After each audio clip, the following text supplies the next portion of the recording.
What he told me this morning. Yes, we were early. I didn't keep us on track. But this is what he told me this morning. Okay. Hey everyone, welcome to the December 8th, 2022 BAR small meeting. My name is Lindsay Van Slambra. Other board members present with me today are Glenn Gardner, Fillmore Wilson, Bill Huey, and Julia Martin. City staff present today are Frankie Pinto, BARS Administrator, and Isabella Gordonier, Preservation Planner. The order of today's meeting will be as follows. For each application, we'll get an introduction and overview of the application from city staff for the benefit of the board and the public. This will be followed by the applicant's presentation. There will be a 10-minute time limit on this presentation, and owners, developers, consultants, anyone speaking on behalf of the property owner should speak during this period versus during public comment. And when you approach, please speak from the microphone and state your name first and last for the record. The applicant's presentation will be followed by a public comment.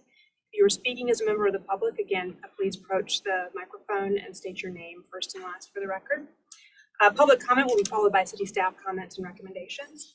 Once we've heard from the public and city staff, the applicant will have a 5-minute period to respond. This is not a time to reopen your presentation, rather to clarify or respond to anything raised in the public comment or the city staff comments and recommendations. After that, the applicant's presentation will be closed. Public comment will be closed. We'll move into board discussion and a vote. The following items have been withdrawn or deferred this evening: 302 Sumter, 3 Exchange, and 213 Line Street. And if there are students present, please stay for the allotted amount of time. And once you have, see Isabella over here. She'll give you what you need. And now I'll turn it over to Frankie for some meeting protocol. Information on each application, including documents submitted by the applicant, as well as post-meeting results and staff comments, will be available online at our website. Written public comments were to be received in writing on business day before the meeting. Comments were then provided to board members. All applicants have been required to register and submit documents in advance of the meeting. Staff will control the slide presentation that includes everything submitted by the applicant by the deadline in accordance with submittal requirements. Applicants simply need to tell staff when to advance to the next slide during your presentation. Applicants, staff, and board members are required to give their name whenever speaking. All applications heard are part of the public meeting format, and as stated, board received a written comment 24 hours in advance of the meeting. Board members, when polled by the chairperson for comments and for their vote on a motion, when voting should respond yay in favor or nay not in favor. The chair shall reread the motion verbatim, and the board member making the motion should correct the chair if she has not reread the motion accurately. Results will be posted on the city website. All right, agenda item A1 is review and approval of minutes from the November 10th, 2022 BARS meeting. I make a motion to approve. Do I have a second? All in favor say aye. Aye. Any opposed? The motion passes unanimously. Agenda item B1, 10 Magnolia Avenue. Frankie, if you'll give us an introduction and overview of the project, please. 10 Magnolia is requesting demolition of existing historic structure. Site visit was this morning at 8:30. It is a category 4 in North Central, circa 1930, in the historic materials demolition purview. This is the structure's location on Magnolia Avenue. Existing site photos and some context of Magnolia.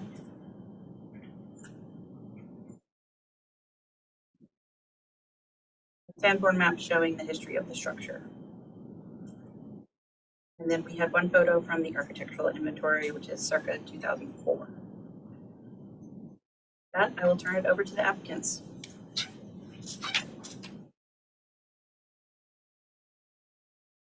Thank you so much for including us in the meeting today and doing the site visit. My name is Louisa Gooding. My husband and I live at 83 San Sushi, which is adjacent to 10 Magnolia. We purchased 10 Magnolia this fall with the intention of renovating it for my mother. Unfortunately, as my mother's passed, so we're now renovating it for ourselves. We had multiple contractors come in to evaluate the property. None of them felt it was salvageable. We then hired a structural engineer to come in, the report that you all have.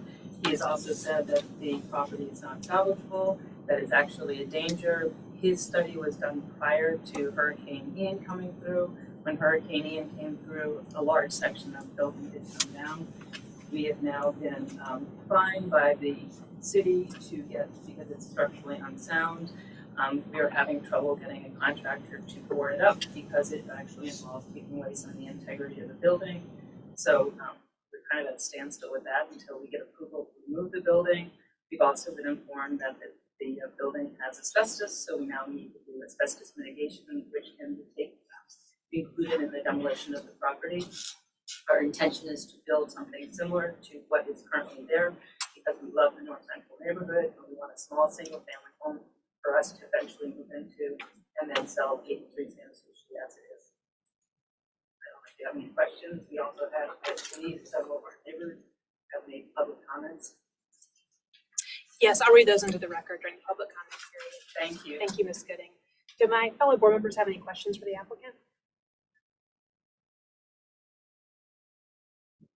Just curious, you said you bought it this fall, just recently, right? Just recently, we bought it the day it went on the market, and it was in probate, so we weren't able to close until the fall.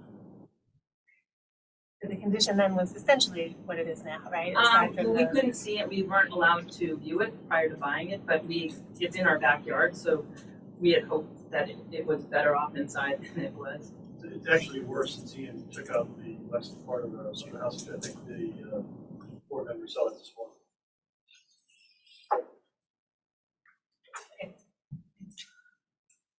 Any other questions for the applicant? Do we have anyone speaking from the public?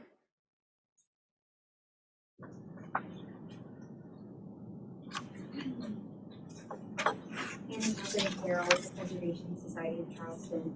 The Preservation Society appreciated the opportunity to visit the site this morning and hear from the homeowners. And this building has certainly suffered long-term neglect and termite damage that we saw visibly today. However, we were encouraged by the level of original material and detail that remains, as well as the integrity of a majority of the form of the building. I think the homeowners agree that this is a really special building.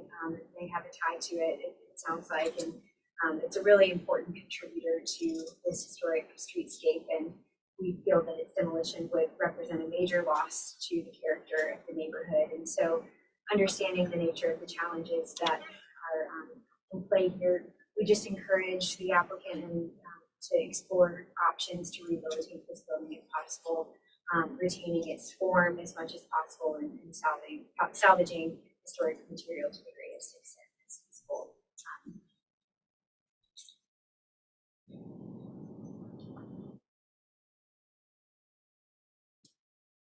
For Wood Historic Charleston Foundation, HDF has reviewed the application for the demolition of the historic structure at 10 Magnolia, and we appreciate the time visiting the site this morning. Unfortunately, the building is in very poor condition and will require extensive work to rehabilitate. The remaining valuable historic elements are the historic form of the house that fits well into the context of the neighborhood and the roof, which looks to be in better condition than the remainder of the building. Ideally, the roof and form would be protected, and we suggest that the board consider the importance of these remaining elements in their discussion at motion. Do we have anyone else speaking? All right, we received a few letters. The first from Teresa Johnson at 87 Sansucci. Hello, I have owned 81 Sansucci for over 25 years. My property also abuts 10 Magnolia. This property used to be a lovely, well-maintained home, which has fallen into disrepair. It's dangerous and eyesore and affects the property values of surrounding houses and has caused me to put up a cedar privacy fence to shield my adjoining property from debris that is constantly falling. Also, during Hurricane Ian, the entire sidewall closest to my property fell down, exposing asbestos to the elements, which is a health hazard to everyone living in close proximity to that house. The property is now owned by the Goodings, who also own and reside in the house next to mine on Sansucci. They are great neighbors, and I am confident that once they are allowed to take the building down, they will do so safely and will build something in keeping with this lovely neighborhood. Shannon McGee, owner, and Mark LaPointe at 97 Sansucci Street. Please accept this memo as our support for Mr. and Ms. Gooding's construction project in 10 Magnolia Street. We live at 97 Sansucci Street, and we can attest that they are respectful neighbors who are concerned about our community. The current structure is clearly unsafe and cannot be renovated. Our neighborhood supports their project of building a similar single-family home that will blend with other similar houses on Magnolia, Sansucci, and Peachtree Streets. Their construction project should be welcome and approved by the small BAR, as it will improve the livability in our neighborhood while preserving the historical features in our district. Charles Burnett, 81 Sansucci. Hi, I'm Charlie Burnett, resident of North Central and neighbor to George and Louisa Gooding. George and Louisa are great friends in the neighborhood and have the deepest trust and respect of their neighbors. When George pursues housing projects, he takes great care to preserve aspects of things that make them uniquely Charleston. If the BARS committee would allow George to revive 10 Magnolia, I have no doubt that he will do so in a way that will allow the property to be brought back to its Charleston charm. Considering the circumstances with Louisa's mother, I think it makes perfect sense to allow him to restore this home's legacy and do any necessary work that needs to be done to accomplish that. To leave the property as is benefits nobody, not the neighborhood, not the owners, not the people around it. George's ambitions for 10 Magnolia improve the neighborhood for everyone. He has the full support of his neighbors and his community to accomplish this. And that is the end of our public comment. Frankie, if you'll read up city staff comments and recommendations, please.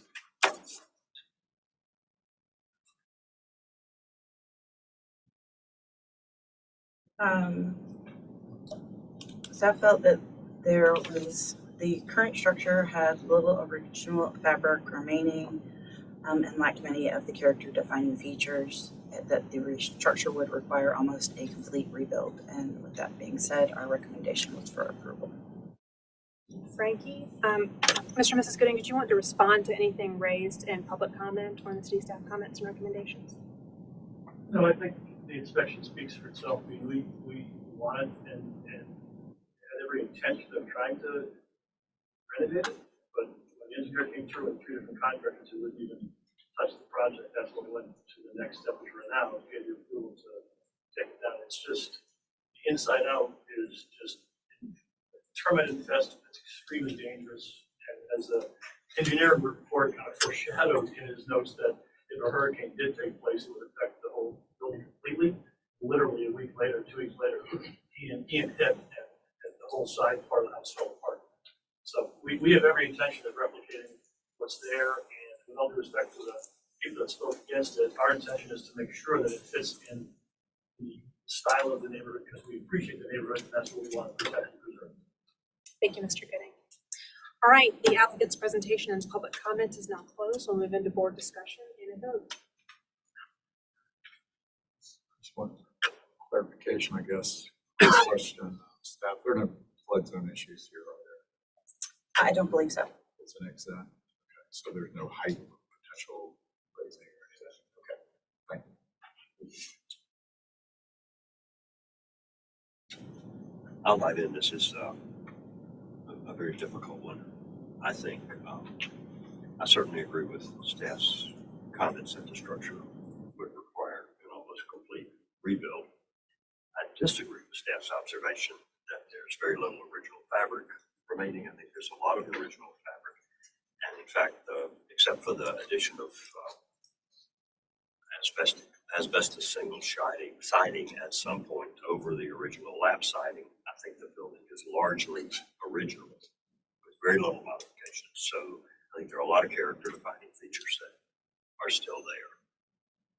And so that makes it, and I agree, it is a terrible condition, but then certainly that condition is no reflection on the current owners at all, not their responsibility, but simply the fact that it has been sort of half demolished by neglect. I do not think makes it a candidate automatically for approval of demolition. So without committing one way or the other, those are my first observations.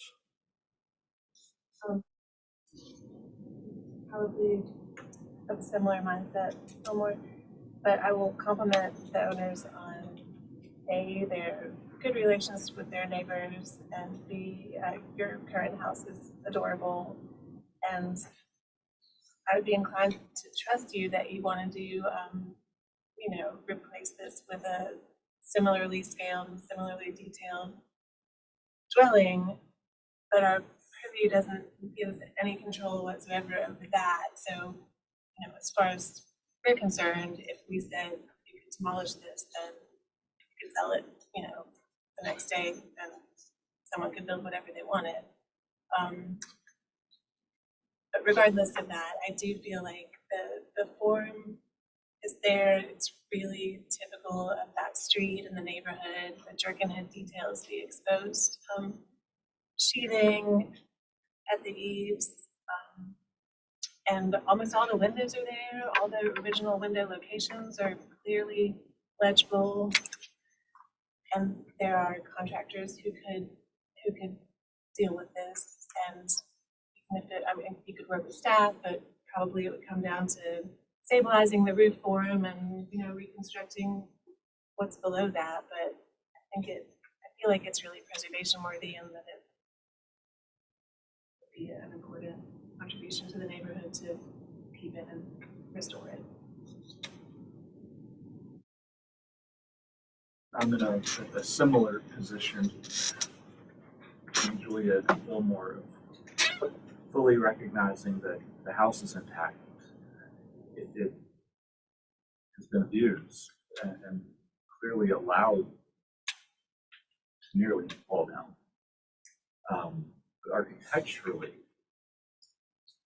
everything is there with regard to knowing how to fix it.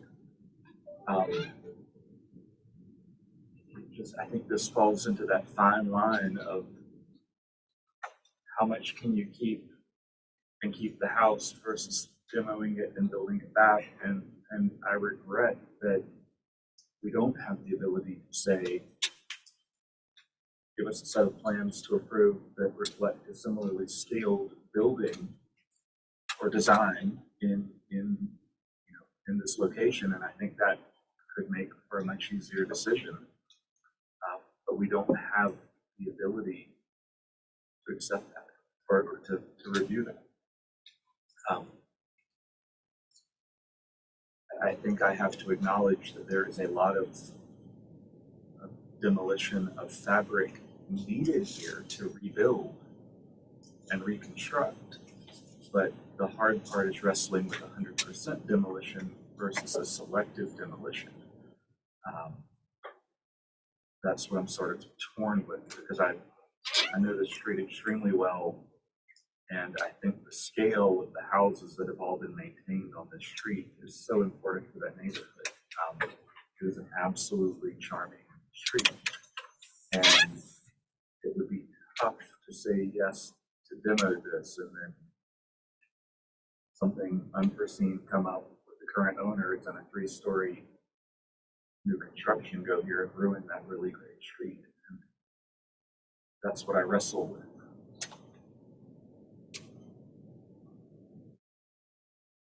And it sounds like we probably have some consensus, but I'm probably similarly frustrated right now with our purview, because if we did have purview over what goes in its place, this would be to me, it would be a very simple decision. But because we don't, the exact risk that you pointed out is that we do approve demolition and then if something unforeseen does happen and this property is sold and the streetscape is altered. Beyond that, we can only consider the value of the demolition of the property, and we cannot actually consider anything else, not what would go back or what the intentions are. So that, this is why this is such a conundrum, because it makes it very difficult for us to make a decision, because a large part of our mandate is to preserve the. Can you, I can't hear that. Sorry. A large part of our mandate is to work to try to preserve the integrity of the neighborhoods and the streetscapes and the scale of that. And so every time one of these little structures is lost, that is part of that neighborhood is lost. And it's something then, absent trying to save that, we don't have any purview at all. This is one of those applications where we're basically under the premise of discussion of denying demolition in order to retain the form of the house that's there, however extensive the renovation is. That's what I But would do. there's some material there that I think could be They were created. salvaged as well. Salvage, but in situ or Probably do some, yeah. The roof was in better shape than I thought it would be. And that But then the walls were in worse shape. Right. yeah. The floor system is. Those are the weapons ashes are there. The floor system is clearly failing in as a result of the exterior walls are starting to fail. The foundation seems sound and straight. The brick work on the front of the column seems sound and straight. The roof is in. But it's a complex problem. There's no question about it. That's what makes it so difficult. I think we would probably all agree, or at least everyone who went in the house, the roof system in totality was in far better condition than I expected it to be. Lindsay, to your point, the walls are in terrible condition. Yes, it does have the cement or asbestos siding, whichever it may be, on the outside. Floor system's in bad shape. Ultimately, this can be saved. It's just a matter of the percentage of what is there to save. And so I think that leads me to lean toward a denial of total demolition of this structure in favor of submittal or selective demolition to keep form and work with what can be worked with, but not pretending there is not a lot of work to be done here. I acknowledge that. Then I'll just add to that, because I know that we're not supposed to consider interior element or conditions really, that I contend you can ascertain the condition of the roof structure by looking at the exterior deep conditions, and they're intact. The roof form that you can see from the exterior is seemingly pretty tight. So just a technical buttress to your argument. so the problem came from below, being termites. I mean, yeah, I think everybody could probably look at this and say the termites began on the front left corner and moved on from there. So I guess to help the applicant in making it clear if there is a denial of demolition, it's an instruction to, by nature, retain the roof is retaining the form of the structure under the roof. So is it a device to retain?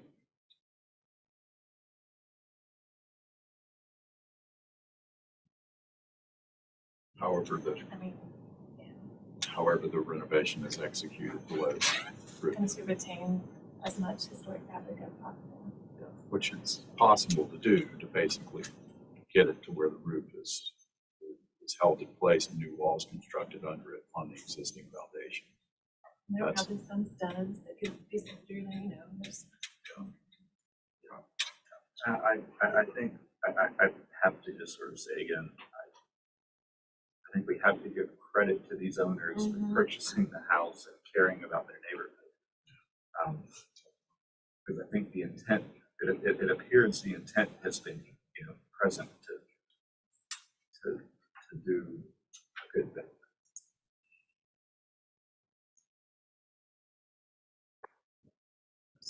Should I make a motion? Is there unless you have more? So go ahead.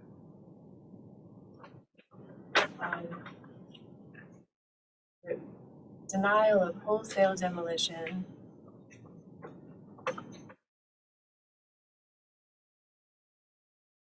But approval of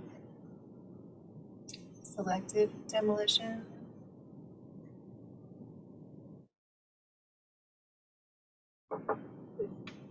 Of different, like, walls and foundation, or Compromised materials. With the goal of reconstructing failing elements. Preserve the structure.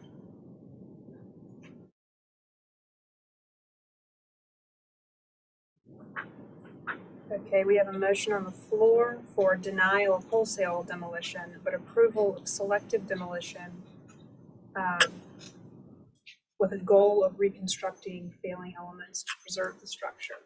And is it worth mentioning applicant to work with staff on, I don't know, I think we'd have those general note to work with staff on, so basically, next steps? yes, partial demolition. Do I have a second to Julia's motion?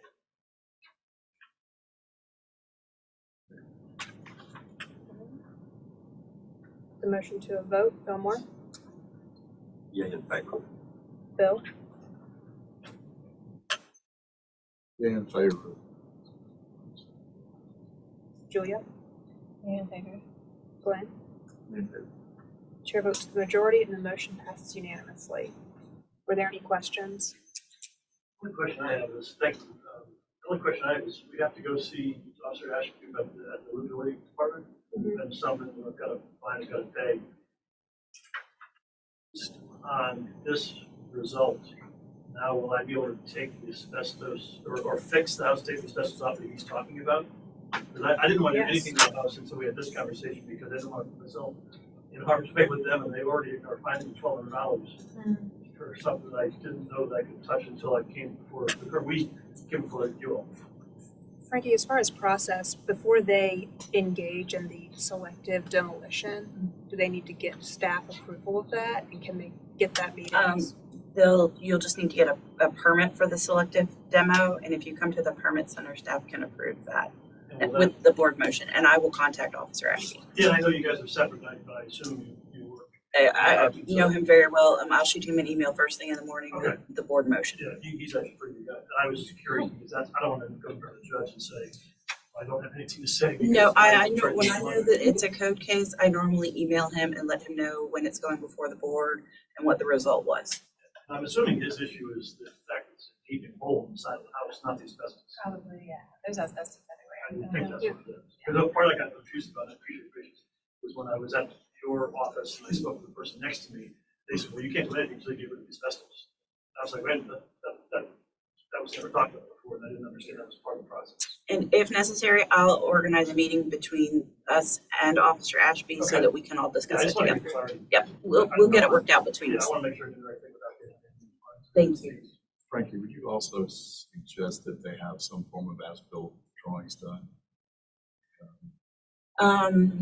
If our goal is retention of the structure, then I would recommend it. Main reason I placed my vote, and there were comments made by everybody, was to retain the form. Well, that's, the idea is if it's documented, then there's a record of it. Right?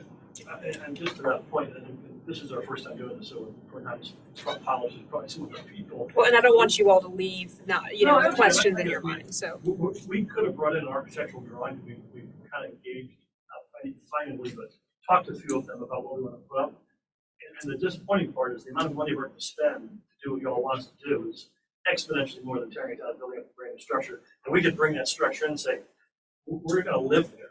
This is what we're going to build. We're not trying to get around anything. I appreciate what everybody's saying. I don't agree with it because if you really look at the house, I don't see it has bones to survive.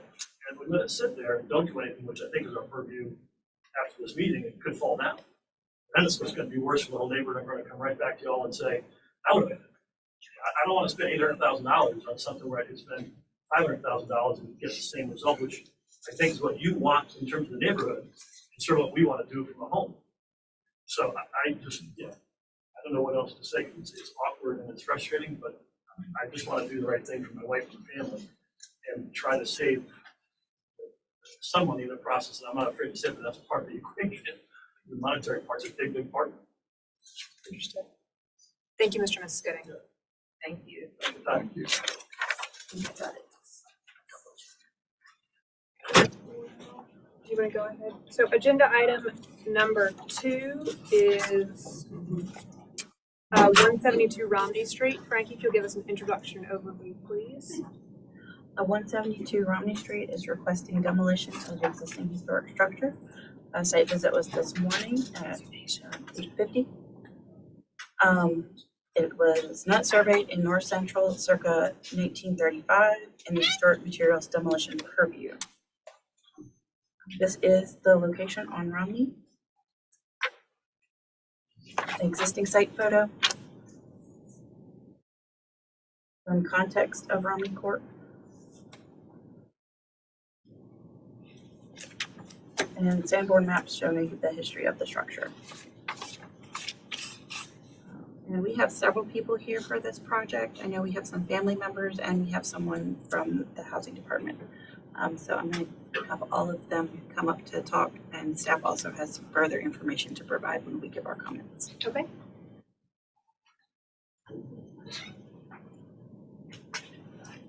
And whoever's speaking again, just state your first and last name clearly so we've got it for the record, please. You mean you okay? Yes, yes, sir.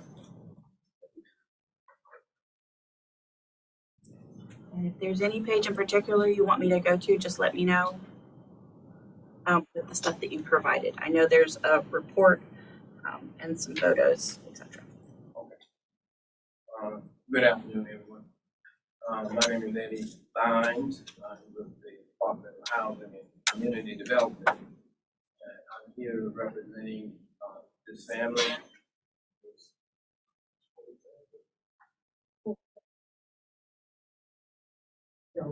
Hope Felder, a daughter, and this is Miss Loretta Felder, and is the owner of the building, and her brother Henry Felder. Now let me just say this so that I want everyone to be very clear. Mrs. Felder has been trying to do some major improvements to this house for years, but she has been unable to do so. And it has gotten to the point where she had to move out of the house into an apartment, hoping that once we made a presentation before this body, that they would be amenable to allowing her to demolish this house because of the condition it is in, and then rebuild a smaller unit so that she can keep this house in her family. It has been in her family for 35 years or longer. And Ms. Frankie, could you put up the couple of the sides here? I want you to see. That's the size of the house. And as it is now, she I said she doesn't live in it, but she and her brother were living in this house. And what they're looking at, y'all, board members, they want a piece of property that will remain in their family. It has been there for a long time, and everyone would love to have a piece of the city of Charleston right now. because of its value. And they want to keep it, and you cannot blame them for that. And in fact, we should encourage that so that we can keep this city to be a diverse city where everyone can live and live in their property in pride and honor and safety. We might add that this is on the end where she lives, where this house is on Short Street, that end of Romney Street. And there have been a number of development done on that street to help people who were owners of their property. Had the city not been able to help them, I'm sure it would have been gone and probably resold to somebody. So, what they are proposing is asking that you would allow them to demolish this building so that they can create a structure that would be conducive for a small family and that would be conducive to the neighborhood, the symmetry of the houses is already there.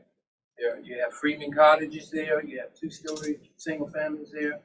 And I might add, just give you a little history of how we feel about Romney Street is. We worked with Historic Charleston Foundation. We created a garden on Romney Street so the kids could play, so the neighbors could come out. And they raised vegetables and distributed to people in the neighborhood. So they helped create and help save this neighborhood with that kind of partnership. And so that is the premise, and that is one of the reasons why we come before you on this day. Now, I don't know which one of you guys want to say something.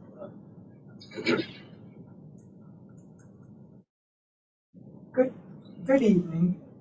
First, giving honor to God, and to all of you all this afternoon, come before you, asking you just to have a little empathy for me and my brother.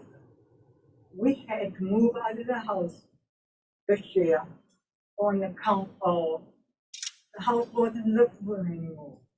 We live in an apartment. We're not used to living in an apartment. We're paying high rent. We're doing our best to pay us rent and all our other bills too, with the amount of income that we have. We don't have much, but we trust God. We trust in you all this afternoon to make the right decision. Thank you.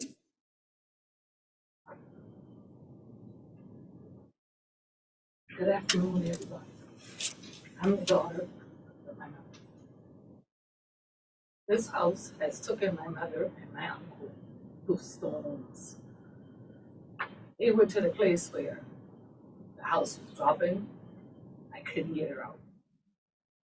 The siding came off. I couldn't get her out. The roof came down. I couldn't get her out. It was years of trying to get my mother out this house that they were not. The conditions that they went through just to stay in this house, only God got them through it. And I'm asking you all from my heart.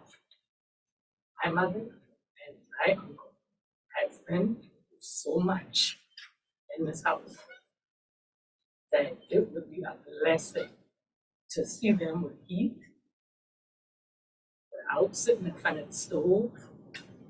It would be nice to see them in their nice, comfortable pajamas, not sleeping in their clothes. Hot water, not where you have to boil it. The kitchen sink, the stove, everything falling down, but they weathered the storm in this house.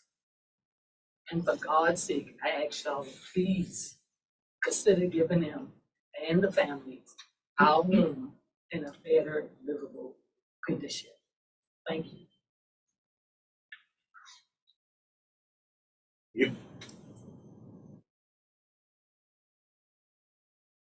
Yes, but I'll be 67 in January. This house as a kid, back in 1968, the church put it up for sale. My oldest brother, in 68, Vietnam veteran, sent that little money home, and my parents purchased this house. Mr. Pritchard, the lawyer, is the one that set it up. But truly, memories, nothing but memories that I have of Romley Street and this house. My mother passed in 68. My father took on the responsibility, 4 boys and 4 girls. He did everything to keep this house up.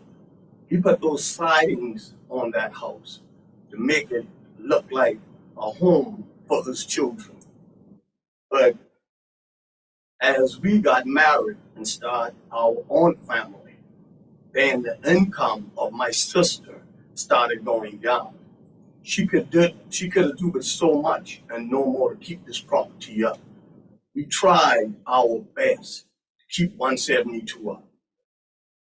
Anybody ask me about the Charleston?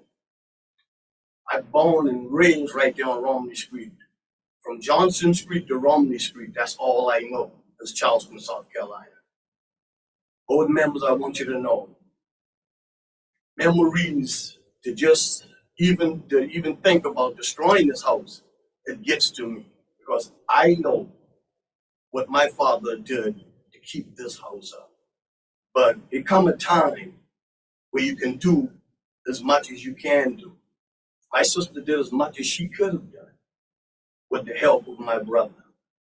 But I just ask you all, whatever y'all can do today to help them, just please give them a helping hand. Don't know what tomorrow gonna bring. My sister is close to 75 years old. And as she said, they are out of their comfort zone. They're out of their comfort zone. They don't know about catching the bus here, catching the bus there. All we know about is walking everywhere. That's all we know about. That's all we know. Living in the city is more comfortable than I can ever imagine living anywhere else. I live off Ashley Frustrate Road. And I can tell you, when I lived in the city, I could have walked to work, I could have walked home, I could have walked to the grocery store. They are at the age now, this is what they need. As she said, they live in an apartment. They don't know their neighbors like we know our neighbors on Romney Street. Because we were born and raised together on Romney Street so long, we know everybody. We know that area. So I ask you all, please, if you can help her to get back in this city, a place that she can be comfortable in walking the food line, comfortable in catching the bus and going downtown, comfortable in going to church on Sunday, then have to call this one and have to call that one and call the next one. But I just ask you all as a board member, just please help her, help the Felder family. My parents are buried right there in Monrovia Cemetery, right down the road. She can't even walk to visit the graves no more. So please, if you can, give her a helping hand. And I thank you all for your time. Thank you.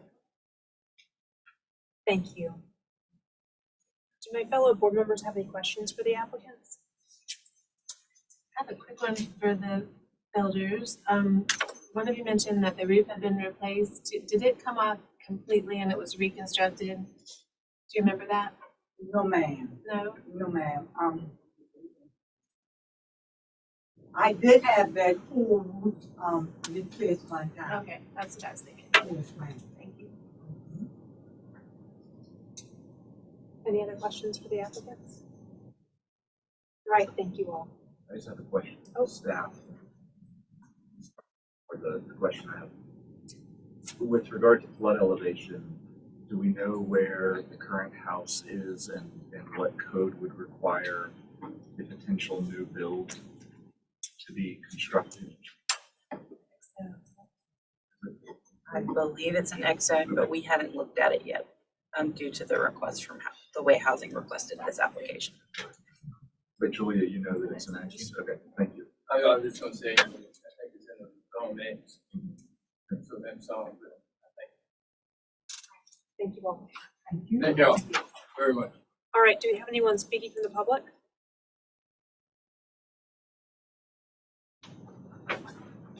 We have no written comments either, so Frankie, if you'll give us city staff comments and recommendations, please. As I promised, more information. We have met on site with the Felders, myself, Tori, the city architect, and various members of the housing department. Even knowing it is not under our purview, they have offered to provide us with plans if we want to see them and show what they are proposing. Though I did explain that is not under our purview. But the housing department specifically requested us to come out and meet them on site so they could explain what their intentions were. Anyway, just for the board's information, since I didn't get to provide that this morning. I was actually going to ask, I guess, Mr. Vines and you, if it's going through the city's Department of Housing and Community Development, then I think they automatically have to go through DRC, the Design Review Committee. So It'll go through the Design Review Committee as an affordable housing project. Anyway, staff observations for this project. The structure has been extensively altered, including the addition of a bathroom and the enclosure of a second floor porch. Structure has multiple layers of exterior fabric, including wood siding, ashlar shingles, and aluminum siding. Previous repairs to the structure appear to have caused further damage, and per the structural report, the structure is currently uninhabitable. The property, according to the tax records, has been in the family since the 1960s. Property owners are working with housing and community development in order to stay on the property. And we just had to comment that while BAR is typically charged with retaining our architectural heritage, with this particular proposal, it is aimed at keeping two long-term neighborhood residents within their neighborhood and preserving the culture of North Central, and we thought that to be more important in this particular case. Staff recommendation is for approval.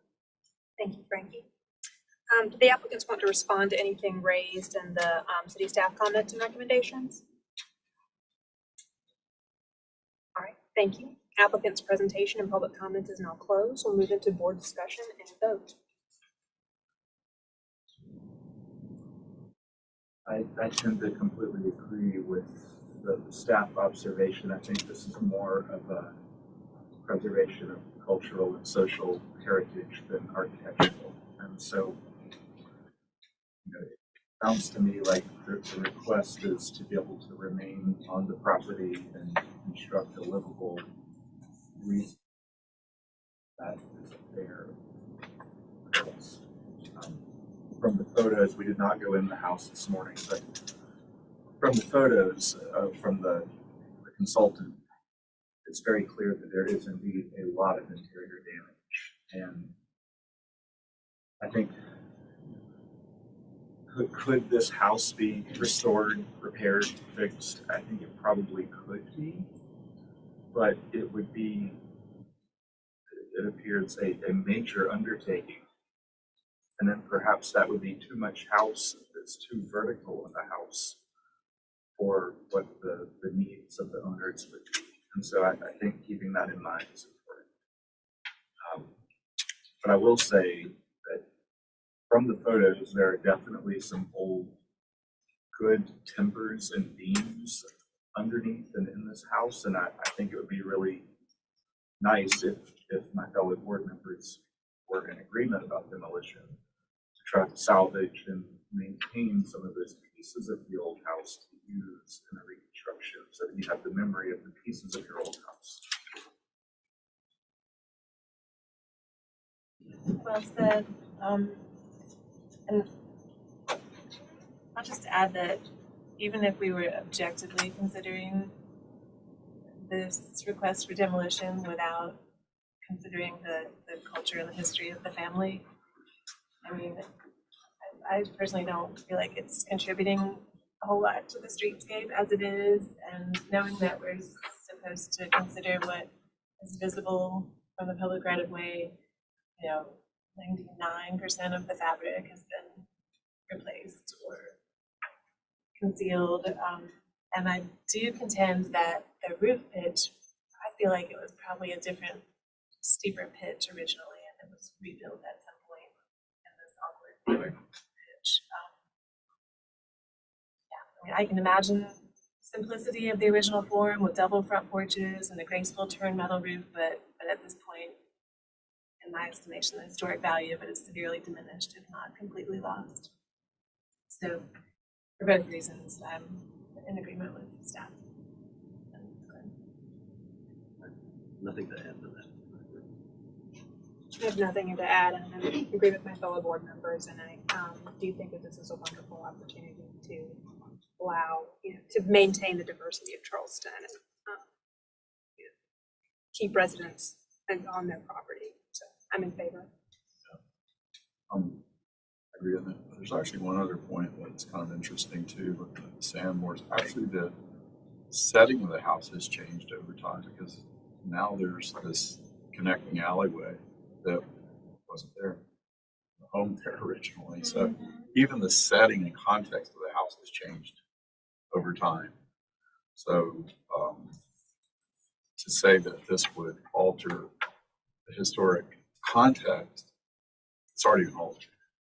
So I don't really have an issue either. I'm thankful that the families hung on to it this long, continue to hang on to it. Yeah. Our city appreciates that. Supports them.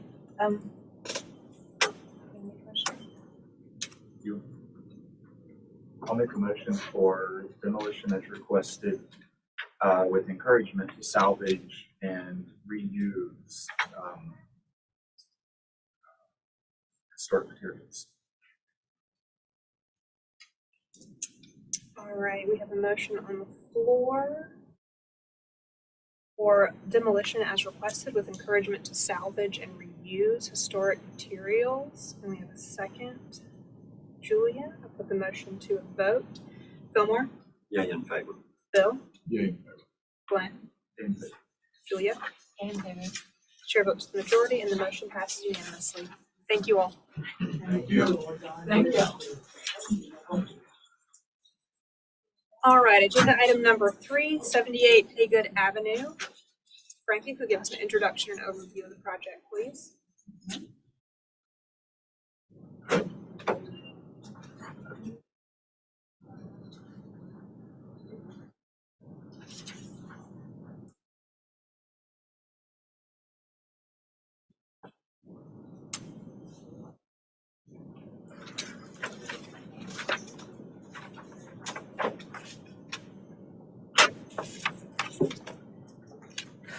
Uh, 78 Haygood is requesting demolition of a portion of existing historic roof. It's a category 4 in Hampton Park Drive. Circa 1917 and historic materials demolition purview.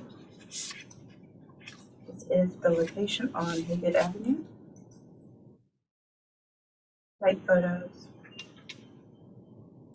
Some context of Haygood.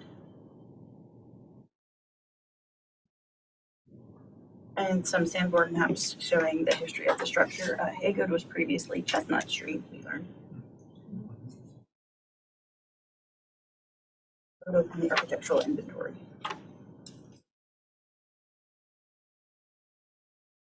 We will turn it over to the applicant.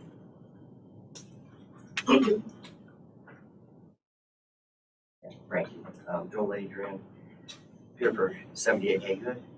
Frank, if you could start with the second sheet will show our proposed site plan. So the my clients, the owners, looking to do an addition off the rear of the house.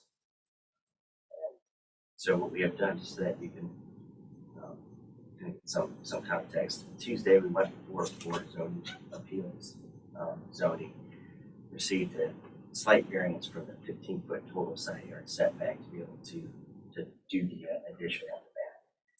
The addition is limited by 25-foot rear setback, so that's why it's not stretching out further. It will be a two-story addition.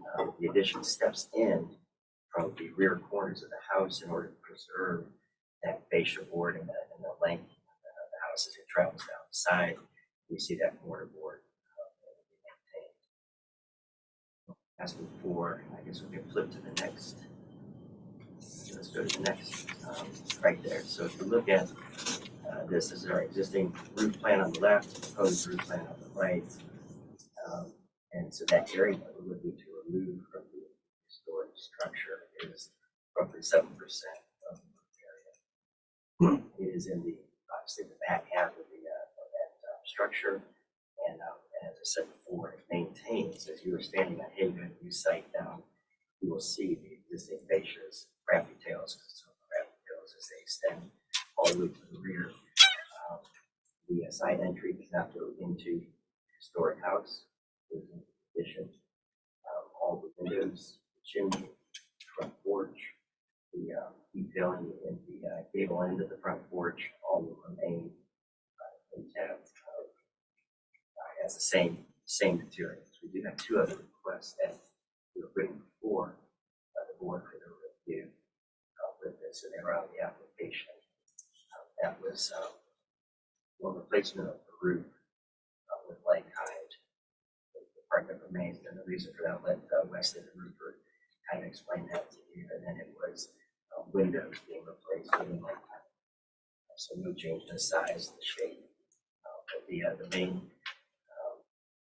main request, obviously, is that section of the roof in the center that's in the back that would need to be removed in order to get the addition constructed out front. If you can flip through next slide maybe, and that's just kind of the idea of what's existing, what the proposed would be, and you can see that the front porch is maintained, that the windows are maintained, the detail is there. Change. Come up and talk about the roof material.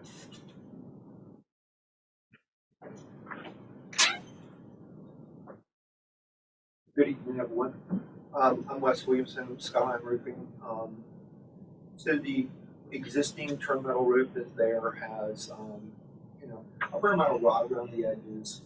And, our expertise is restoring these roofs or replacing them to look like the turn metal roofs, where we're doing double outstanding seams on the ridges and the hips, which is, of all the work we've done in the city, it's pretty typical. So now we can't get the turn metal anymore. And so now we're, using other materials that we can mimic the turn with matte finishes. But in the city here, typically what they're asking us to do is the streetscape needs to be standing seams on the hips and the ridges.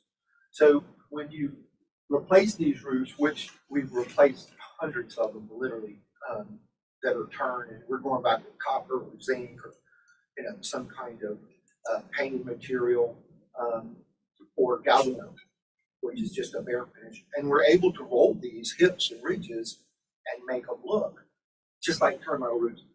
So we can even get them with existing finishes, so we can mimic the matte finishes.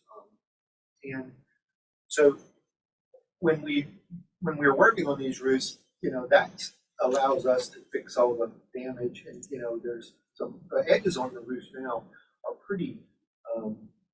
They've been band-aided up pretty good. You can't really fix it, so you have to pull it off and replace it. Well, we don't have turn that we can paint anymore. We don't make that. So all of these roofs here are now being replaced with either another roof, and all the ones we've done in the city, which used to be everything on the north side of Line Street, we had to match. The streetscape would have to look the same. So we can make it look exactly the same. And we've done quite a few of them, in the city, and we're actively doing some now, over on the Battery. So that's the idea, is to make the roof look like what's there. So when you look at it from the streetscape, you are not gonna really be able to tell the difference, other than we can correct all these rot issues and all the leak issues, which is what we wanna do. And then the new roof, you could actually roll those hips and ridges and make them look like a traditional turn metal roof, so that it doesn't lose the character of a historical or traditional roof system like we're used to doing in the city, and like we've been doing for 30 years. So this neighborhood has lots of roofs that were redone. At the end of Haga there, this career center, they just put Z-bar and caps on it. They didn't even put it back right. And at the front side, they went put like a multi-wick panel on that one with Z-bar and cap. So this house is, you know, next to a roof and shingles on one side and metal on the other side. So it would be actually look more historical when it's done. The roof would, and you would actually see some of this roofscape from the street. And that's kind of all we're asking to do.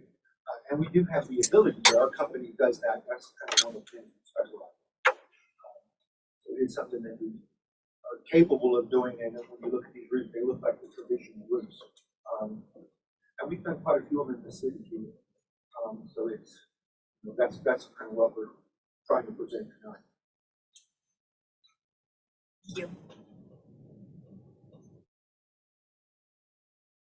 Thank you. So just to say one last time that no character defining elements of the existing structure are being altered or changed other than that small section, which is 6 feet by 13 feet, the very back center part of the existing roof. Have to answer any questions. This is probably, because of our purview here, I know that the application says replace, but it would really be a request to demolish the roof and the windows. Well, in this with our new policy, staff would be able to work with them if they're matching the windows and the roof. Okay. So that's why the wording on the agenda is worded as it is, because part of that could be dealt with by staff. And we can work with the applicant on that, and part of it would have to be reviewed by the board. Okay. Any questions? Are you, am I reading this correctly, that you're stuccoing over the brick foundation and So right now, the brick that's there is just a small pier section. So we're, there's wide openings as you walk past it, walk down the side of the house, and just fall right under. There's nothing to stop the rodents or any other thing from going under the house. And so we're gonna, yes, we're gonna close up the foundation, put in some floodlights.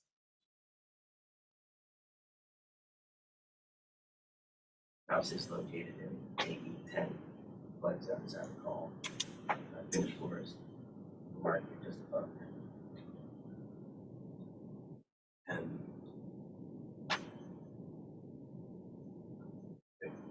Frankie, question for you. So the replacement of the existing roof is turned. The existing roof is So turned. the replacement of this turned roof would be in staff. Yes, sir, it can be. So we're not considering that.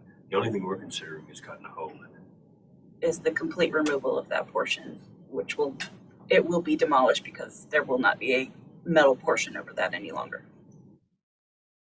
Right. A continuous. Because it's, yeah, they're obviously putting a stair, you know, the plans are in front of me, so they're gonna cut a hole in the roof. That's what we're considering is the part that they're of the roof that they're gonna demolish.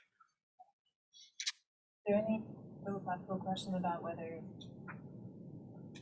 completely changing the foundation and stuccoing over the brick is demolition? It hasn't been considered demolition before.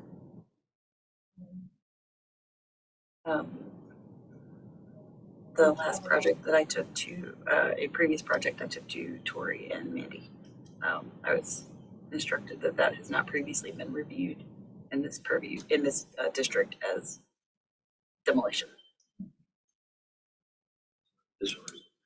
The stuccoing over of the It's not considered. was not considered demolition before.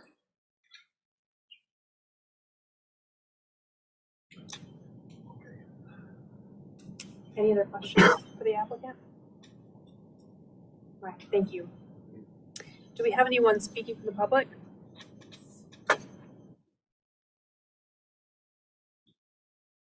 April Wood, North Charleston County Plan.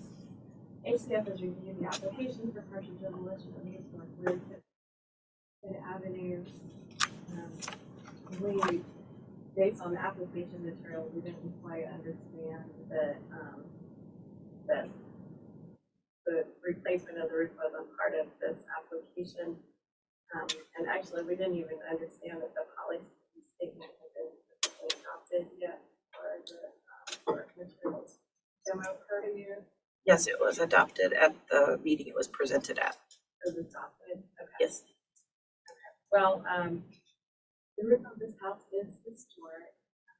The proposed partial demolition would require removal of a portion of this historic roof form and would change the historic character of the roof. HCF respectfully recommends denial of this application.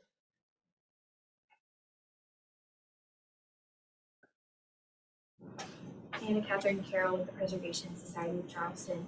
We are also not supportive of this demolition request that would facilitate an appropriate Camelback addition to this craftsman style house, which is a contributing property in the Hampton Park Terrace National Register Historic District. Camelback additions are anomalies for this neighborhood and inconsistent with traditional development patterns here. While we understand that the extent of the VAR purview in this district is demolition, we want to underscore that an addition of this scale could put at risk this building's contributing status and the integrity of the overall district. So we would ask that the board deny this demolition request to prevent a future addition from encroaching onto the original form and fabric of the historic structure. Is there anyone else speaking from the public? All right, and there were no written comments submitted. So Frankie, if you'll give the city staff comments and recommendations, please. There actually is a written comment. Yes, if you'll read that into the record, please. When staff and the board visited the site this morning, we were a little ahead of schedule, and there was actually a member of the neighborhood who attempted to meet with us at the appointed time. So since We typically do not accept written typically comments. do not accept written comments the day of, but since it was my fault that we're not on at the correct address at the correct time, we did accept this, as this is what he told me this morning. I am sorry that I missed out on the site inspection for 78 Haygood. Saw you leaving the meeting shortly before 9:10 a.m. I would like to register my opposition to the partial demolition of the historic roof at 78 Haygood Avenue. First, the house was built as a small one-story house. While many houses in Hampton Park Terrace were 2 stories, one-story houses exist too. None has had a full floor bump out added.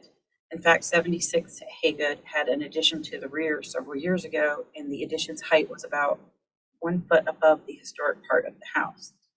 Bump ups like the one proposed look like Converse high tops and should be discouraged. Second, as a contributing structure to the National Register, even a small loss of historic fabric is serious. The Department of Interior standards would not justify a bump up at the cost of easily visible original fabric. Indeed, it is not clear why the addition could not be built a few feet further back, avoiding destroying the historic roof.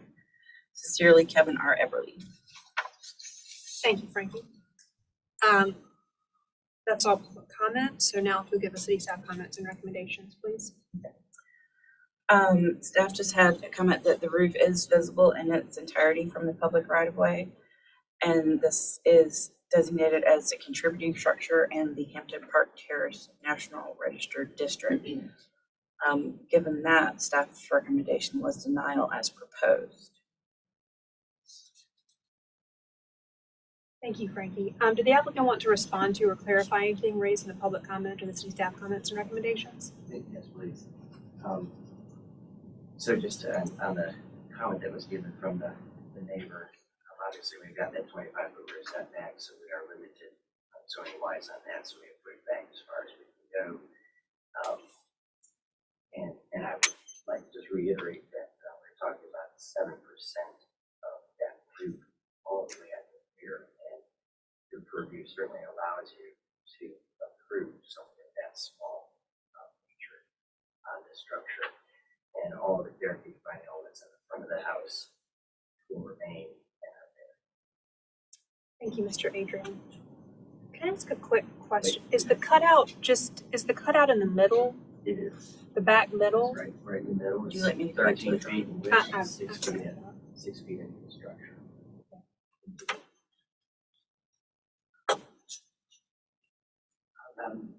Chairwoman, I just speak briefly on behalf of the applicant. My name is Ellis Leisman. My office is at 418 King Street.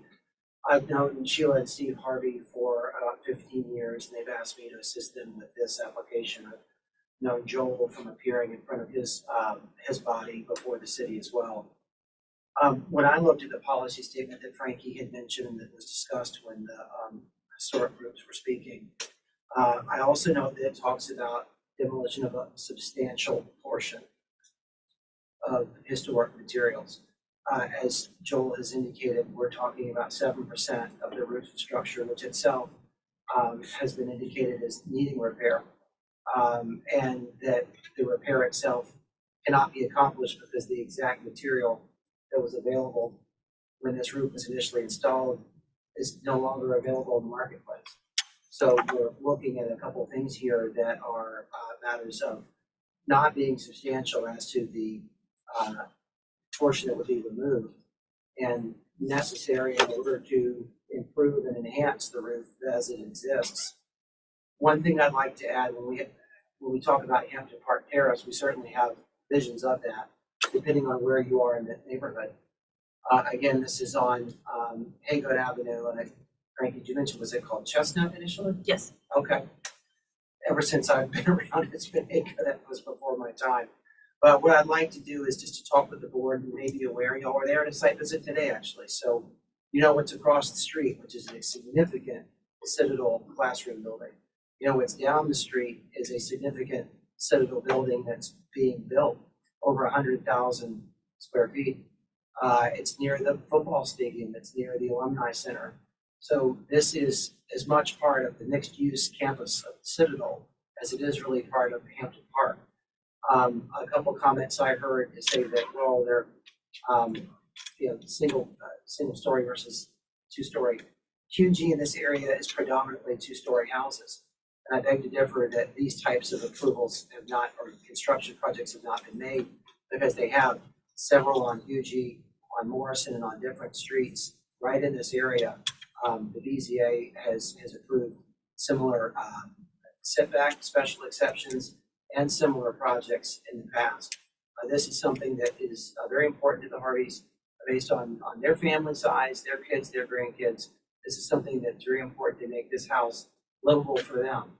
And that's something that we've heard about just in this very meeting tonight, about being supportive of making things that are livable for the owners and appropriate.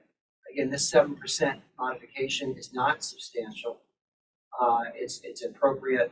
And so what's within the board's purview, I think if you were to decide that 7% even is substantial, which I question, but if it is, it's an appropriate change to a class category 4 building.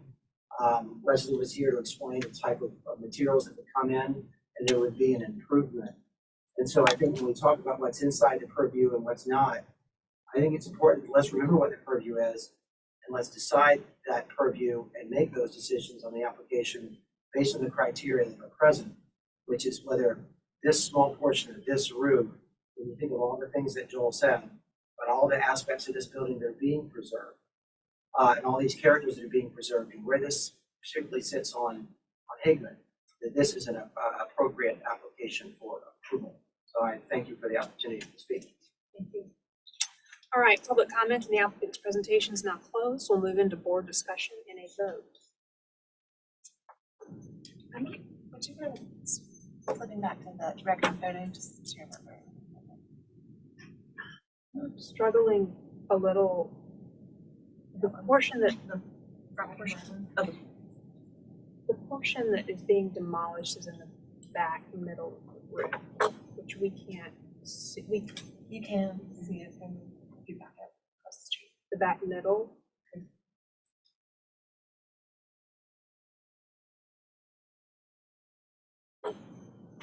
I'll start talking by saying that I'm really glad that our new policy is in effect, because I think that really simplifies everything in terms of replacing the roof, replacing the windows with appropriate replacements, and the roof type and method of installation seems completely appropriate.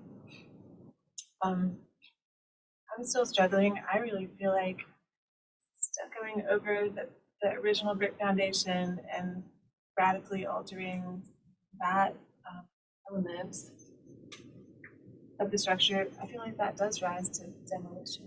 You know, stepping over it and inserting modern metal flood vents right on the front elevation. It's just neat. But then I guess in terms of the demolition that's requested, talking about the form of the building and integrity as a contributing structure to this registered district. And I'm really struggling with that, because we're not supposed to consider what is built after we theoretically approve demolition. And seeing what's proposed, I would argue that the stairs could be accommodated in the addition, itself, rather than having to infringe on the original form. But I'm curious how other board members feel about that. Ignoring what is going in its place, well, not what's going in its place, but ignoring the add-on and the plans entirely, I ask myself, does the demolition of that small piece in the back, does that alter the historic form and the character? And again, ignoring the improvement, I think the historic form is still maintained. This is hard, but I have to ignore what is going up behind it, that Right. may alter the historic form. This is the catch-22 if we have to do this, right? And that is that somebody came and said, I want to cut a 6 foot by whatever it is, 8 foot hole in my historic roof. I would say, no. Unless you have a really, really good reason, but we can't consider the reason. So if all I can consider is cutting a 6 by 8? 13. Huh? 13. I'm sorry. 6 by 13. 6 by 13 hole in a historic roof and a contributing structure. It's, the problem we have here is that the process doesn't make sense. Yeah. So I really struggle with that. I mean, I cannot consider what's going back in a 6 by 13 foot hole, but it's 70 square feet of a historic roof that's going away. Yeah. But this is the second application tonight that is presented this in question, but unlike the first application, it was a complete demolition. This is a partial, so I asked myself, is that historic form maintained? Will that demolition change the character of the street? And in my opinion, Okay, I'll word it another way. All right. If, and Mr. Adrian, I guess, didn't really have to present all these drawings. I appreciate it. If a solution came up where there was some form of a hyphen and then a 2-story structure hyphenated separate from this roof line that's built, we wouldn't even be looking at this. So that might be the other way to kind of look at it. I mean, nobody's brought it up except the Preservation Society. Thank you. The term Camelback. And I guess the main premise I'm around to is, if this had been done another way, via height, and this compromised roof was not on the table. Like I say, we wouldn't have even seen this. And then the replacement of the roof and the other things would have gone to staff because of the new material curbing. So, to your point, Fillmore, I mean, it's kind of like, why? And we know why, and I don't, it's an extremely tough situation because I feel like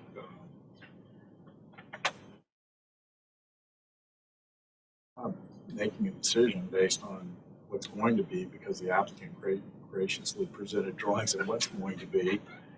And to this point, Lindsay, is that visible compromise of the form of the building simply the whole? Yeah, it's a tough, very tough dilemma.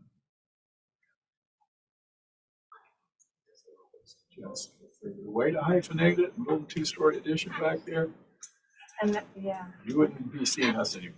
it would require going to the zoning board, which you're going to anyway.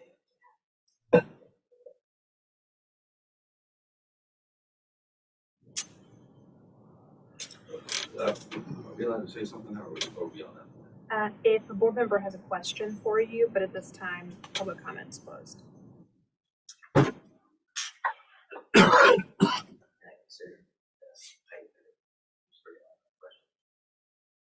Bill, would you like? Had you considered a hyphenated with a two-story element, Mr. Adrian? So, yeah, again, I'll just go back to the issue is that 25-foot rear setback. So then start to have to try to balance. Okay, if I do this height of 5 or 6 feet, pull it in. Now I've only got 10 feet left to be right, that's it. And I need 15 feet, so I gotta go ask the city for 15 for 5-foot variance at least. It's actually a two-story structure. And so you're caught between a rock and a hard place. Addition of a BAR provide any justification for a variance? So having been at the meeting sitting on the trees, the board of zoning appeals site design committee. But they just went and requested a variance for the side setbacks, and they're, I mean, because they shared the drawings, they're going to build an accessory building in the rear setback.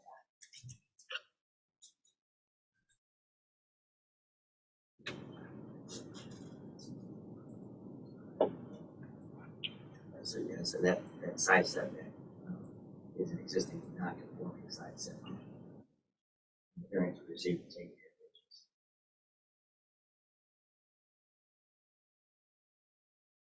Special exception. Special exception.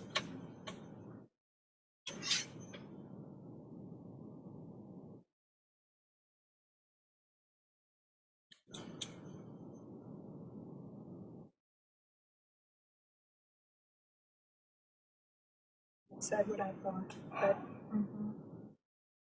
Len, do you have any thoughts?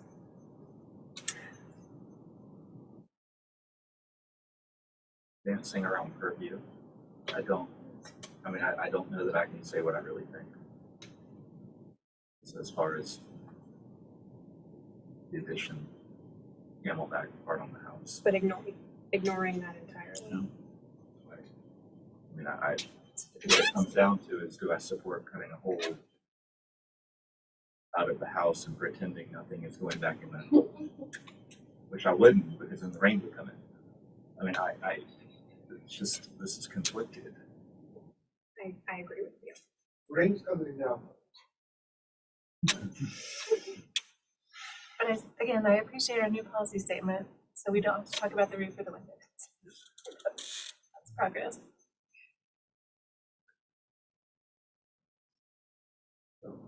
And ultimately, it just seems really unfortunate that this request is before us. The problems could be solved without. I will just say, get out of turn it. I think there's a more creative, more appropriate way to handle a program here. Bill, I agree with that. I will float a motion for denial as proposed. I second that motion. We have a motion on the floor for denial as proposed. I have a second by Glenn. The motion to a vote, Bill?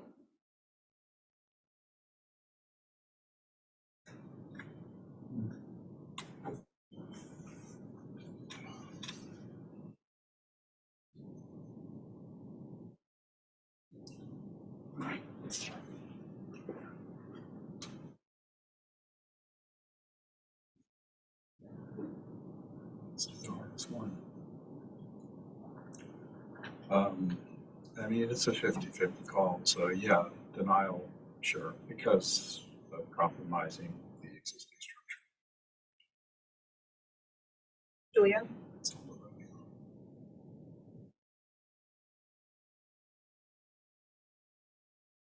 Dan? I literally cannot decide. Don't know. We'll come back to you. You can do the deciding vote. You might, I need it. Fillmore? Yeah, you bet. I vote nay opposed.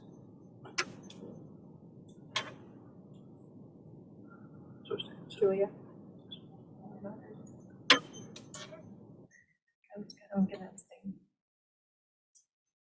All right, the motion passes with 3 for, 1 against, and 1 board member abstaining. Thank you. Thank you. So just, so we're in the future, I just brought drawings showing a hole in the roof. We would have Make denied, sense. I mean, you would have been denied. Why, right? Right. Yeah, but we don't need this, we're not supposed to see your proposed drawings. We're not supposed to see them. How does the applicant explain to you why they want the hole for the roof?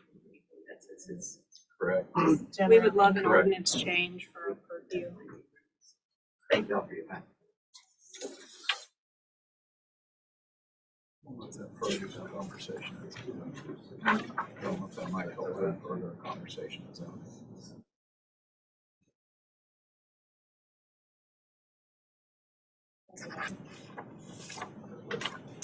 Okay, agenda item, all the difficult ones on tonight's agenda. I put all the difficult ones at the beginning.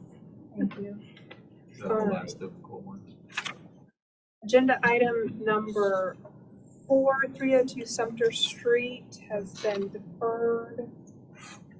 Agenda item number 5, 15 Maverick Street. Frank, you could give us an introduction and overview, please.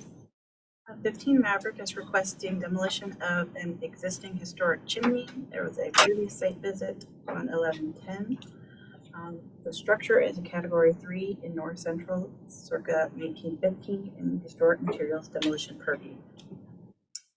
This is the location on Maverick Street. The existing site photos. Context of Maverick. And Sanborn maps showing the history of the structure. I'll turn it over to the applicant.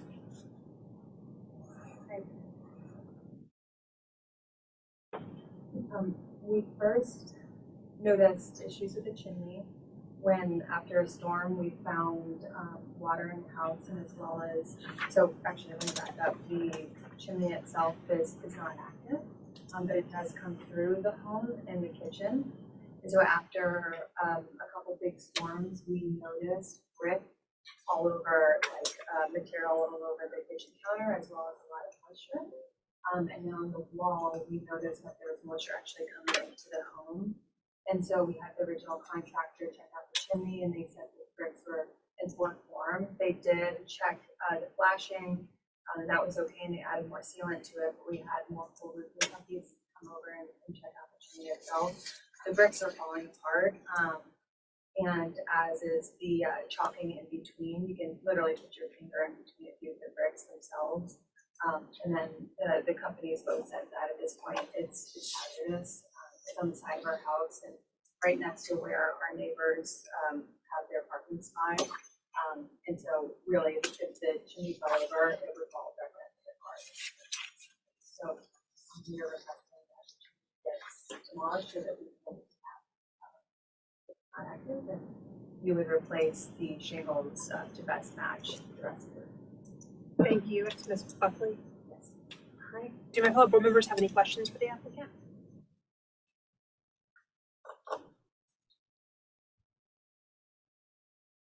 All right. Thank you, Ms. Buckley. Do we have anyone speaking from the public?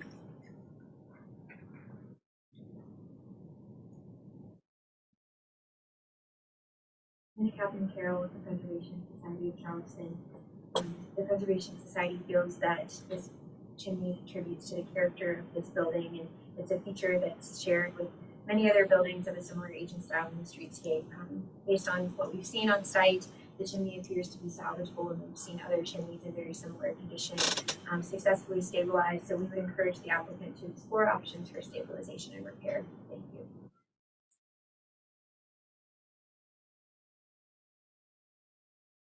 Wood, Historic Charleston Foundation.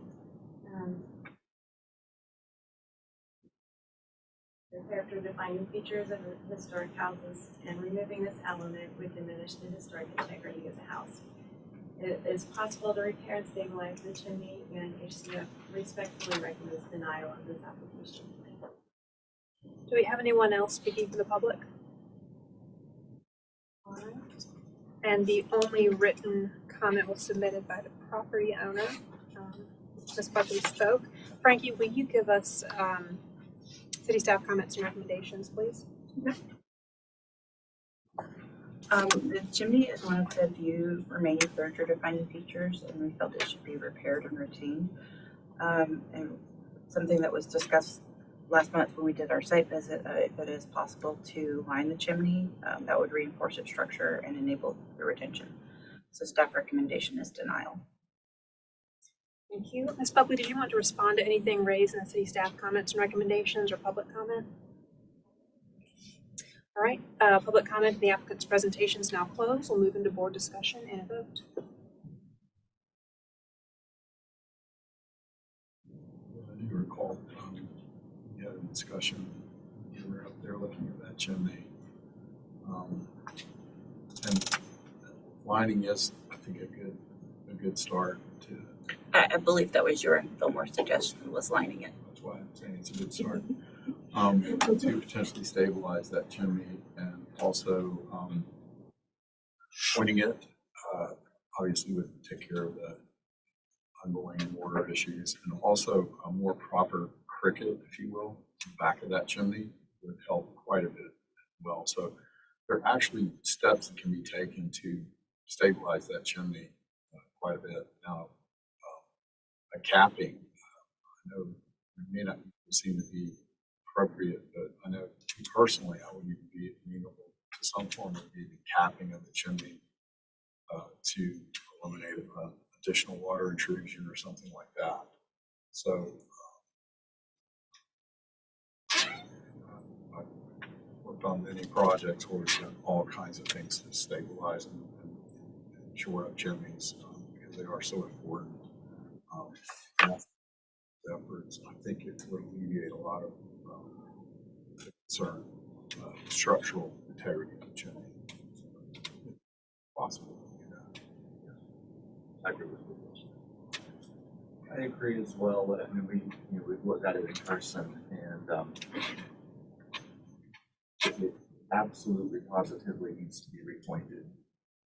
And I would be very supportive of a minimally visible cap to keep the rainwater out of flue. Photos from the inside appear to show that it has been repointed on the interior. And I think that actually would probably be a more efficient, least costly method to repair this and keep the water out of your home, which would be the goal, than demoing it and repairing the roof.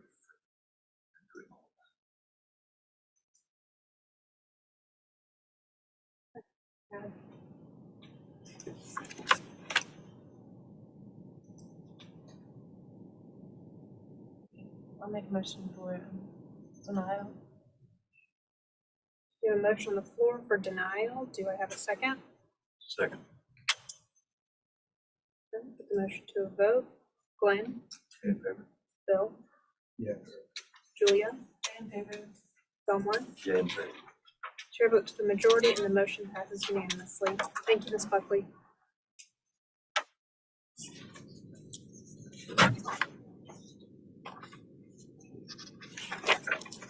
Okay, item number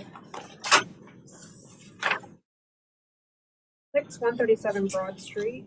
And Julie, it's up to you if you wanted to present these agenda items 6 and 7 at the same time. That is okay.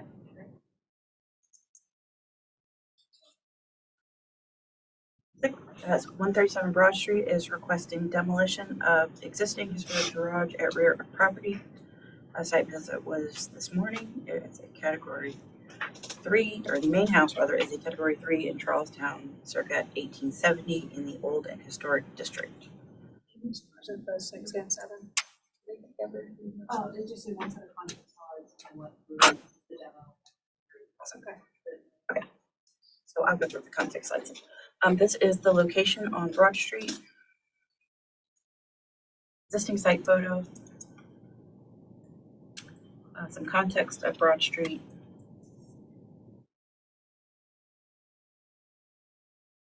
Sanborn maps showing the history. Thank you. I'm Julie O'Connor. I'm the designer on this project, and as you know, we'd like to demolish the existing garage. It's in pretty bad shape. It's a concrete block structure. It is not historic. It was built in the 60s. Has a flat roof. It has major moisture damage, and certainly not any kind of iconic or character-defining building on the street. And then we would like to build a new carriage house in its place. Maggie, could you go to the Yes, ma'am. Which one do you want?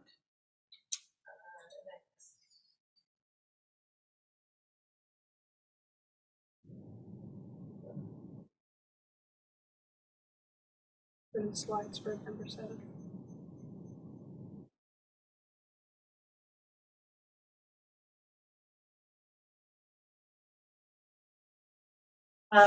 And so obviously we meet, right now the building does not meet setbacks, no setback on the west side, about 1.5 feet on the rear. So we pull this in to meet the 3-foot setbacks for an accessory structure, and you can see here that it is quite diminutive in comparison to the main house. Next one, please. And then here are the elevations. So just a simple gable form. I think it goes well with the main house. There's also a gable form. We've added a few dormers for some additional space upstairs. And the west side is minimally visible, maybe. East side not visible at all. And then you know how visible it is from the street. Do my fellow board members have any questions for the applicant? And again, this is on both the demolition and the new structure.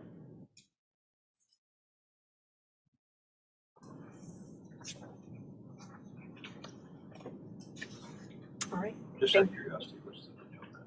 I think we're on the roof of a little building. It says a 10. Maybe 11.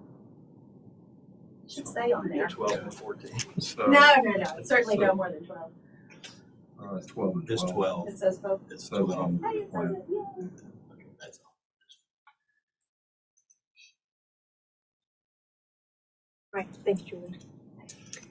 Do we have anyone speaking from the public? All right, and we have no written comments. Frankie, if you will give us the staff comments and recommendations on items 6 and 7. So for the demolition, item 6, staff had observations that only the front facade could be seen from the street, and this facade has been previously altered. And we found a text record indicating the garage was constructed approximately 1960. Staff recommendation for the demo of the existing is approval. And then for the new proposal, observation, the proposal is subordinate to the existing house and the gable is similar to the existing. The dormers are large and built, top-heavy. Staff recommends reducing in scale. Details should be differentiated from house. Alternating fenestration pattern on front facade and removal of shutters would accomplish this. And there was a note about hardy artisan siding, which there seems to be debate whether or not that's available. We just recommend changing it to cementous siding with the BAR thickness requirement, and that way whatever you found. We're recommending conceptual approval with staff comments and a final review by staff. Thank you. Julie, did you want to respond to anything raised in the city staff comments? I do, thank you. On staff comment 1, I actually have already reduced the size. Yeah. I feel the same way. So I was actually working on this after I submitted this. So I have reduced them already, but because I completely agree. Detail differentiation, I mean, I would, be interested in hearing what the board has to say to that. It is really, really far back on the street, and so I sort of like the level of detail that we have to, because it's so far away. And we will use floral for the exterior. I don't know why. Some people can get it, but I like floral. It's nice. Thank you. All right, the applicant's presentation is now closed. We'll move into board discussion and a vote.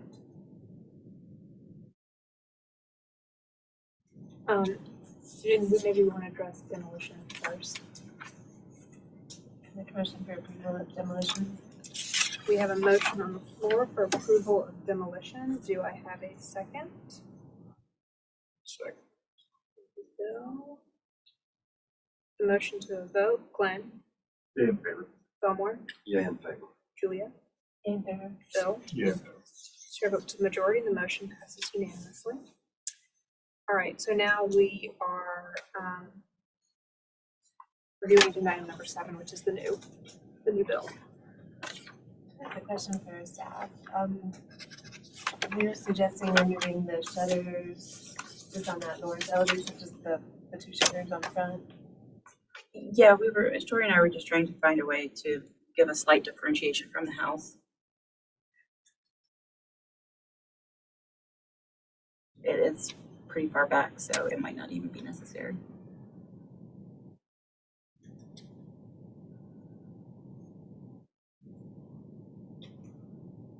That was removal of the shutters on the gable window. Yeah. The window grid pattern and the shutters were very similar to those on the front of the house. So we were trying to offer something. Yeah. Sorry. Yeah, that was one thing that was bothering me. It's just the sort of apparent scale of that composition of the window and the shutters together. I'd be interested to see what it looks like without the shutters and see if that alleviates that concern for me. That was one point about that. Leave them at their point. Just that I was going to suggest making the window smaller, but I think maybe eliminating the shutters might take care of it. I'd like to see it. That window's not needed for egress or anything. It's just really facade. Present facade. Does this give you sort of a view of what, I mean, I know it's the interior, but of what it would look like without the shutter? Go to A202.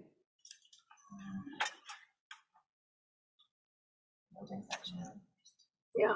Use your imagination. Kind of, sort of. Yeah. I guess, yeah. It's really my major point. Yes, that siding is available, but now it's not Boral anymore. Boral's not around. The true exterior. The company Boral's not around. It's called True Exterior. It's the company now. It's not Boral anymore, so don't say Boral anymore. Everything. Keep up. I'm so glad I came in here today. No, trust me. That's why I just keep writing cementous siding. Yeah. Siding. Right. Yeah, that was really only my point. I mean, eliminating the shutters might do the trick. I'd be interested to see what it looks like without them. But either that or reducing the size of the window, or maybe a combination of both.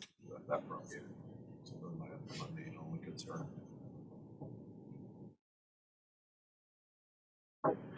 I don't really have any concerns, yeah.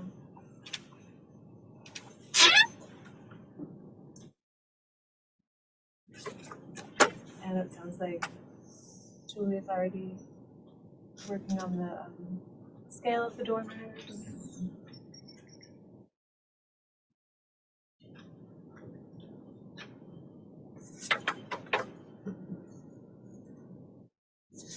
Yeah, I think staff's got it, so if you, I would leave definitely their recommendation, with staff comments. Final review by staff, that seems appropriate. I'll go ahead and make a motion to that effect, conceptual approval with staff comments and final review by staff. All right, we have a motion on the floor for conceptual approval with staff comments and final review by staff. Do I have a second? Motion to a vote. Glenn? In favor. Fillmore? Yeah, in favor. Bill? Yeah, in favor. Julia? In favor. Chair votes to the majority and the motion passes unanimously. Thank you.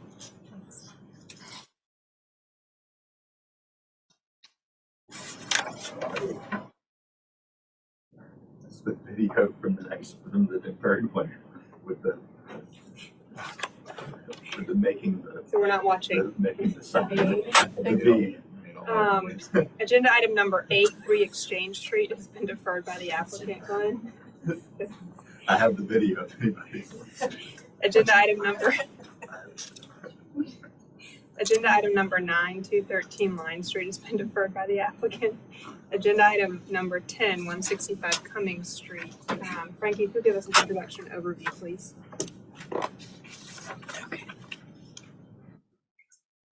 165 Cumming is requesting conceptual approval for new single-family residence. It's new in Radcliffe Municipal District. This is the location on Cumming Street. Site photo of the previous structure on the property. Context photos of Cumming Street.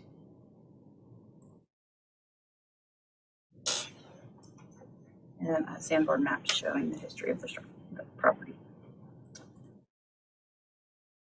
Rachel, I'll turn it over to you. Thanks.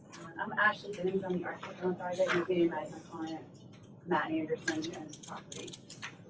What we're proposing tonight, we've gotten the previous approval for the demolition of the existing structure that was sitting there. And so what we're proposing tonight is a new single-family residence with an outbuilding in the back, which is a simple outbuilding. The context of the street is a little diverse. We've got on the side of the street that we're on, which is the west side, there's a series of single houses. But on the opposite side, you have some bungalows, you have the fire station, and then further down Cumming Street, you have an apartment complex on the right side, and on the left side, you have a newer development that is a 2.5-story residential kind of townhouse style development. So, because of where this lot is located, we think that we need to put a missing tooth back in this file, because of the way that the single house is kind of marked on that side of the street. So, our intent was to pull the building back up to the street to relate to the street the way the other structures do. The lot's fairly narrow. We can't introduce a piazza, but the existing historic structure that was there did not have a piazza at the front either.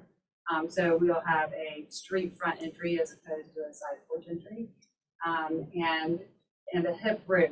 And the intent here is to bring the eave down to align as closely with the datum line of the eaves on the street as we possibly can. We have to elevate the structure a little bit, but the intent is to do that. So it's a fairly simple structure. The intent is to use the attic as a 2.5-story building, so there are some dormers present on the structure. The idea is that there's a break in the building as you march down the side of the property. It's a fairly long structure, and so there's a dormer that kind of signifies that break in the facade where there's a side entrance. So, Frankie, do you want to move forward with the slide? Whichever one you want. So the first slide is just some Sanborn maps. Back up one, right? And that's just showing the evolution of the site that you can see on the very tiny. But as you can see, the original structure that was there from the earliest Sanborn map we have did not have a side porch.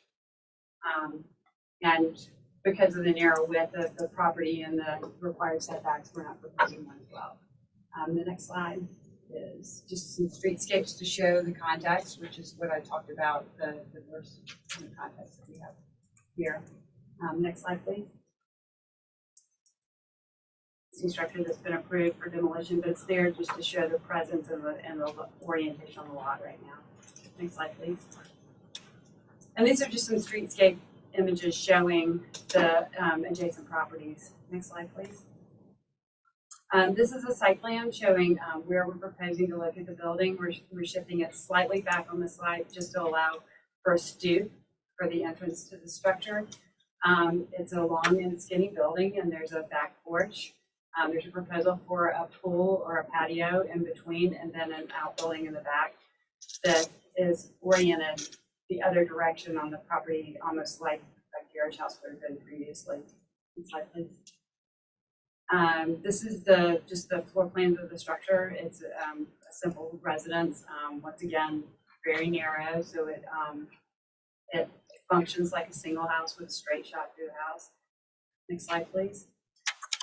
An attic plan. Next slide, please. This is the floor plan and the roof plan for the back building, the outbuilding, which is, once again, a simple structure with maybe a place for a bed upstairs and a little kitchenette and an area for what I think would serve as a pool house. Next slide, please. Front and rear elevations of the of the proposed structure. This is the side elevation. So the one with the windows is the one facing south, or facing the driveway, and the one on the opposite, the one at the top of the page, it would be the north elevation. That's where we're trying to be mindful of the neighbors and limit the number of windows. Next slide, please.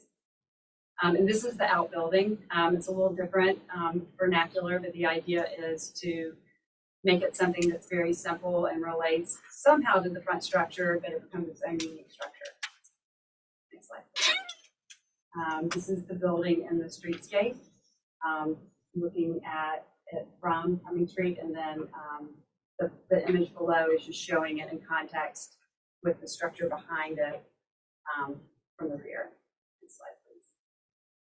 And this is showing the overall site with the front structure and the outbuilding in the rear.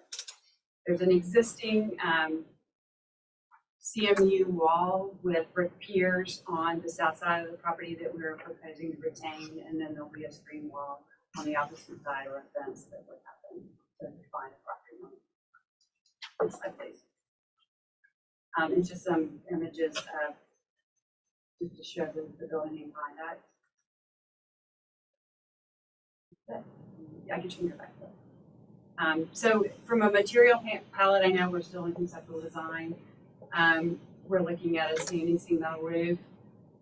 We're looking at a true exterior siding and aluminum clad simulated divided light windows. A modern material palette, but with the intent is to kind of honor the scale and the relationship of the other structures on either side of the building. And I'll answer any questions. Quick question. Both the front elevation and the roof plan of the main house, it looks like the dormer roof engages the hip. Does it actually get in? Is that a galvalume roof?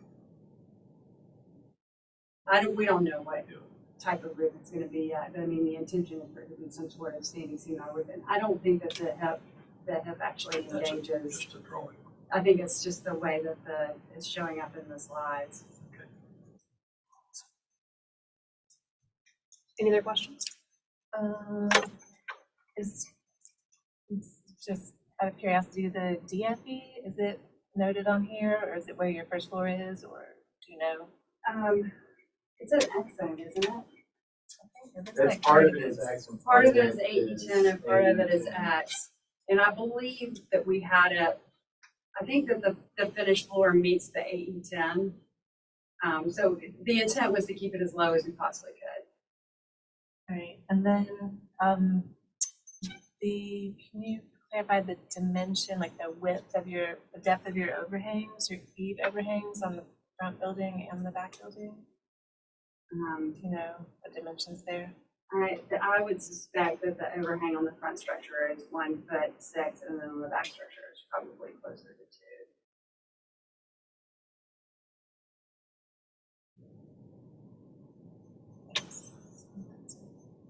Yeah, and the way the metal roof's drawn is real stripy, but it's gonna be like everything. Ceiling heights are 10 and 9, is that right? That's right.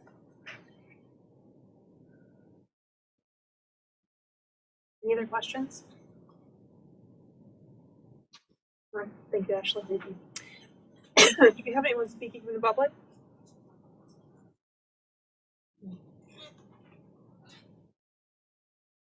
Warren for Charleston Foundation. HCF has reviewed the application requesting conceptual approval for a new single-family residence at 155 Cummings Street. It appears to us that the roof of this proposed building is out of proportion with the remainder of the building. We recommend reducing the overhang and reducing the scale of the dormers on the side.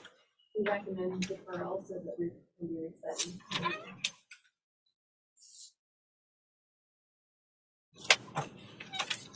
Evan Carroll with the Preservation Society of Charleston. The Preservation Society feels this design is starting in a good place. However, we do feel there is a bit of confusion between contemporary and traditional architectural directions.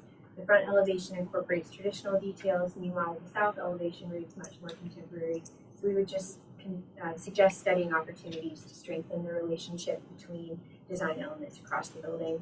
In particular, while we're not opposed to the contemporary bay on the south elevation, we do feel it should be better incorporated into the building rather than projecting from it. We also encourage studying the configuration of the dormers on the side elevations of the primary building and the garage to allow for more vertical proportions. On the garage, reducing the angle of the roof of the dormers we feel could lend towards reducing the overall squattiness of this design. Is there anyone else speaking from the public?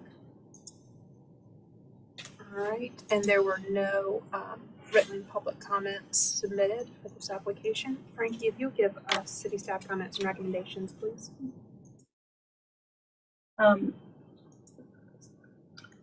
Dormers feel very heavy and the shed roofs are flat.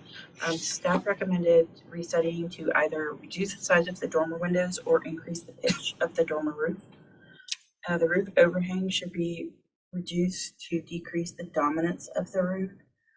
I know you said you thought that the overhang was 1'6". When I measured it in the drawing, it was coming out as over 2 feet, so that might just be a drawing glitch. Confirm operation of the tri-door panels on the south elevation. We were just a little confused about the door under that projecting bay. Revise window arrangement on larger dormers. These should have a single piece of window trim between the windows. Omit the extraneous trim and wall sliver by bringing these windows closer together. And revise the diagonal siding on the dormer sides to either be horizontal or vertical.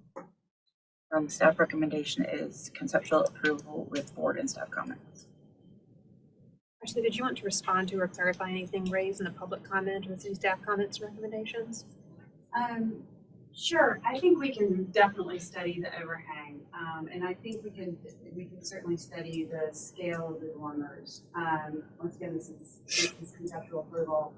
I think that the diagonal siding on the dormer sides, that's something that you see on a lot of historic buildings. I know that we don't tend to see that as frequently on contemporary buildings or more recent buildings, but the idea is that the siding doesn't die at an angle into the roof and it follows the roof, and so then the flashing follows that. In a lot of the historic buildings, you have a metal siding or metal, the seam comes down, or a flat seam comes down on the side of the dormers to kind of protect it. So I would ask the board to consider it from a detailing standpoint. I agree with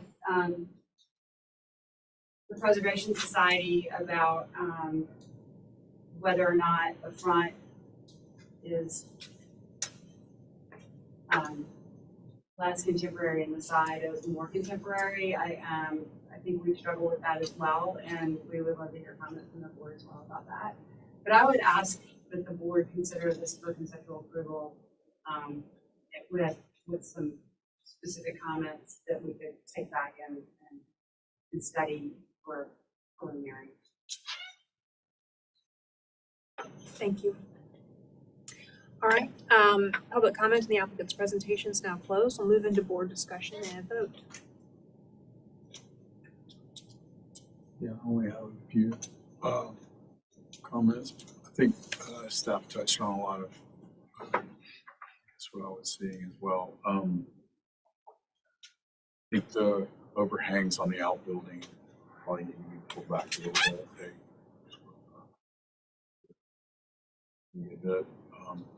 I don't really have an issue of the vernacular of the outbuilding reading differently than the main building.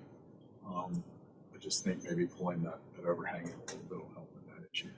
And then as far as the dormers and the presentation of the dormers, I believe that was the point that staff was making in item 4, in comment 4,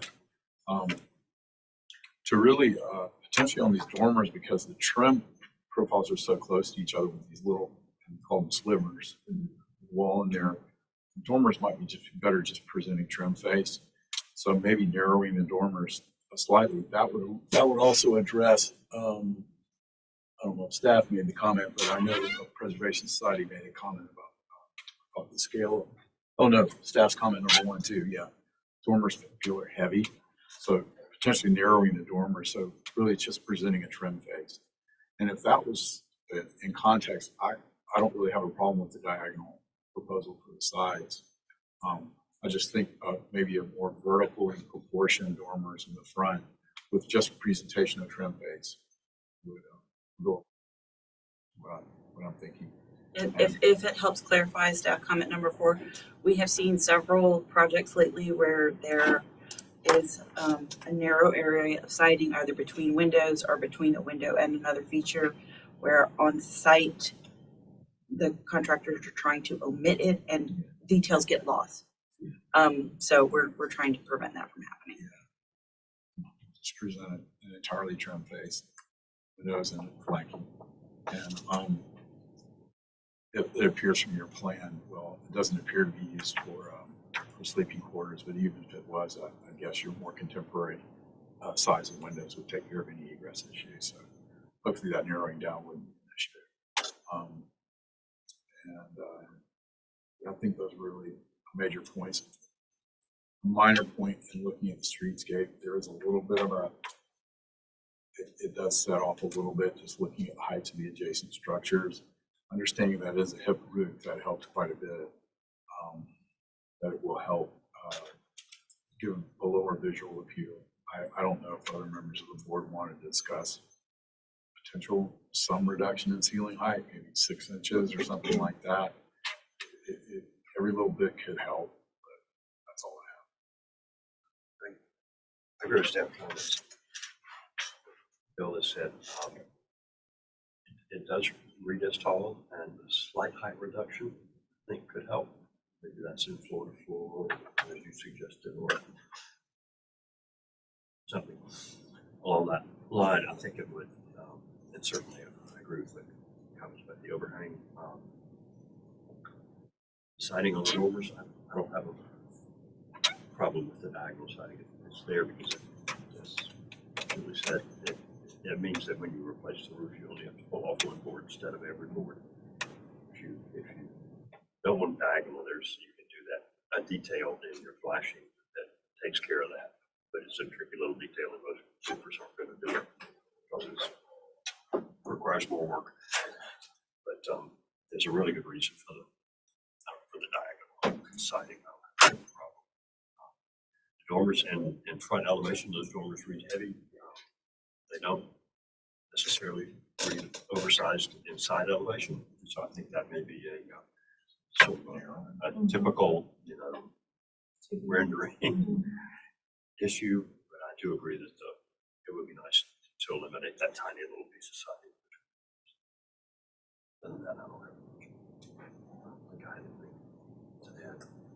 Regarding staff's comment number 3, I now am really curious to ask Ashley, what happens outside that door? Because I don't really see any steps or anything. Is it just a jumping situation? And then height then? Yeah, there are steps there, on the site plan that Paula's on. But the intent is for that just to be a side entrance to the structure. And in response to the question about the way the doors work, one is an operable leak and then the other 2 are fixed, just in line.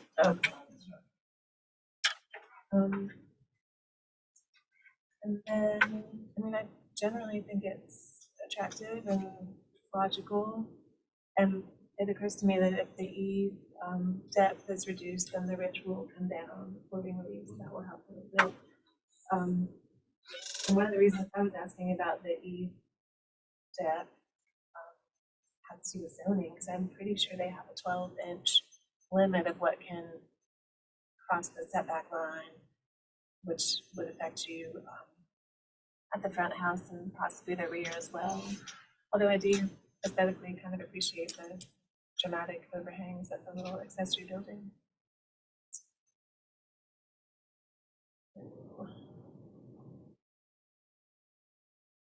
Anything? Yeah. My 2 comments really were about the overhang and the dormers and those both been talked about. And I'm sure that yeah, it can unify the style. Because maybe to me it's just the front door that looks a little more real-y than the rest of the house.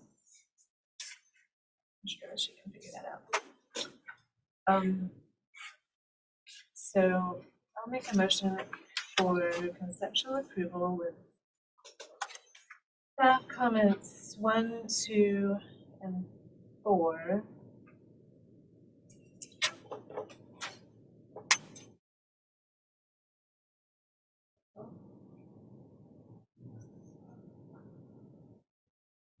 All right, we have a motion on the floor for conceptual approval with staff comments 1, 2, and 4. Do I have a second?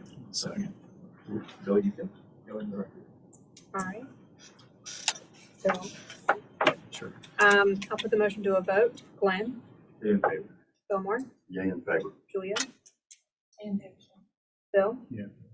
Chair votes the majority and the motion passes unanimously. Thank you.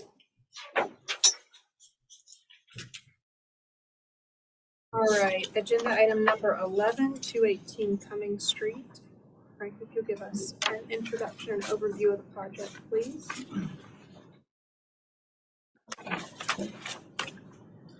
.218 Cumming is requesting conceptual approval for alteration to fenestration and construction of the piazza. It's a category 4 Canterbury Elliott Borough, pre-1888 in the Old City District. This is the location on Cumming Street. Some existing site photos. Context of Cumming. And Sanborn maps showing the history of the structure. And I will turn it over to the applicant.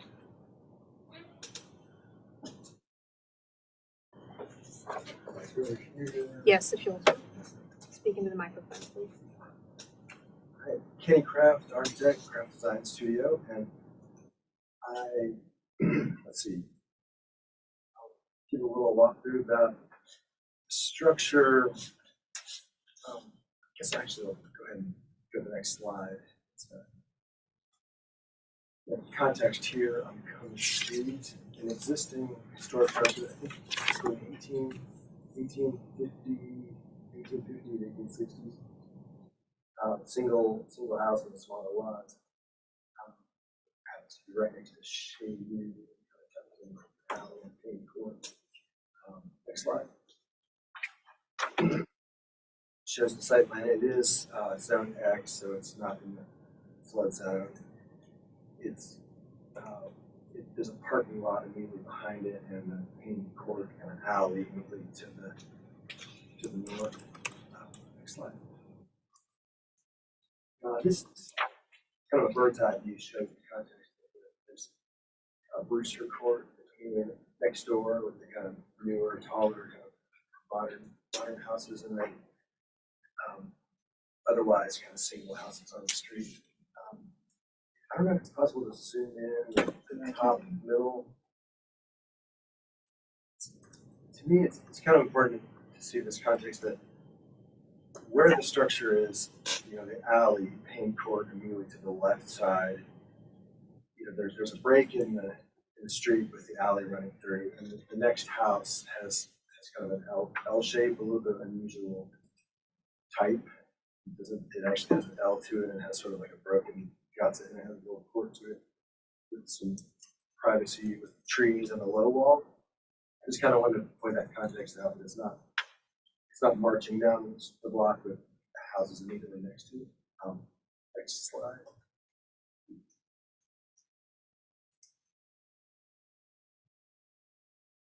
Some more context photos, and these images show essentially there was primary structure and then there was the kitchen wing, and Sanborn maps will show, you know, it got connected at some point along the way.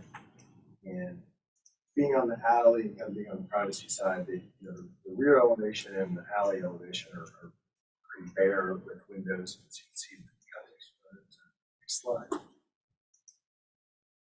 I have a couple more shots of this alley that might become relevant with the sign proposal, but you know, as you're going down the alley, that long side has a few windows, you know, very, very sparse elevation otherwise.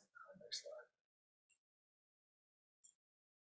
Well, a couple of historic images. It does show up on the Dries bird's eye view from 1872, and 3 Sanborns I have here, 1888, 1902, and 1951.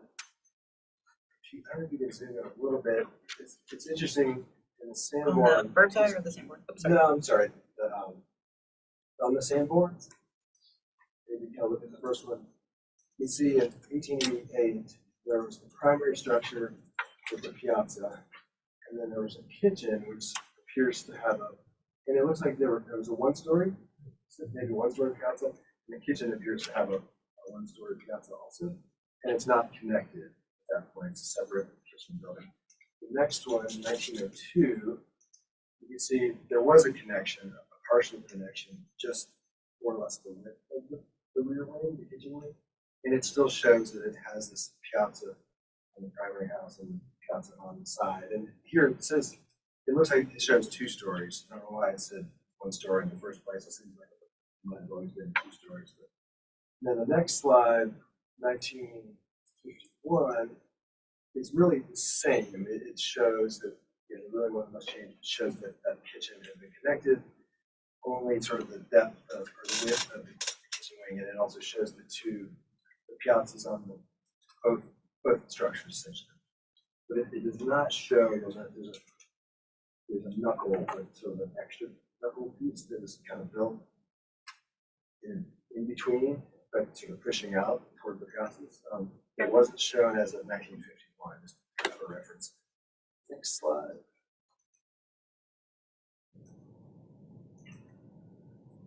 So here's the current ground level floor. It's a duplex currently, ground level 2-bedroom house, or 2-bedroom unit and an upper level 2-bedroom unit. It currently has a pretty ugly metal stair on the outside of it. It's what gives access to the upper level second story. So if you go to the next slide, or actually skip ahead one more slide. This is the upper level, which is basically the same as the lower level, and it's also a 2-bedroom. It's actually a 2-bedroom, 1 bath in both cases on both floors. And the only access right now to the second level is this ugly metal stair that's outside of the house. Backing up one slide, the proposed ground level plan shows, we met with Lee Batchelor to discuss zoning, and you know, maintaining the duplex is level. It is a smaller lot, so there's sort of, it's in a grandfathering position where you really can't expand the footprint without triggering more parking, and there's really barely even parking for the place as it is. So we're proposing to park, currently they're not even using, there's not parking on the lot right now. It's very tight in the front, but I'm showing a tandem double parking condition, which is what we said would be required to provide parking for this lot.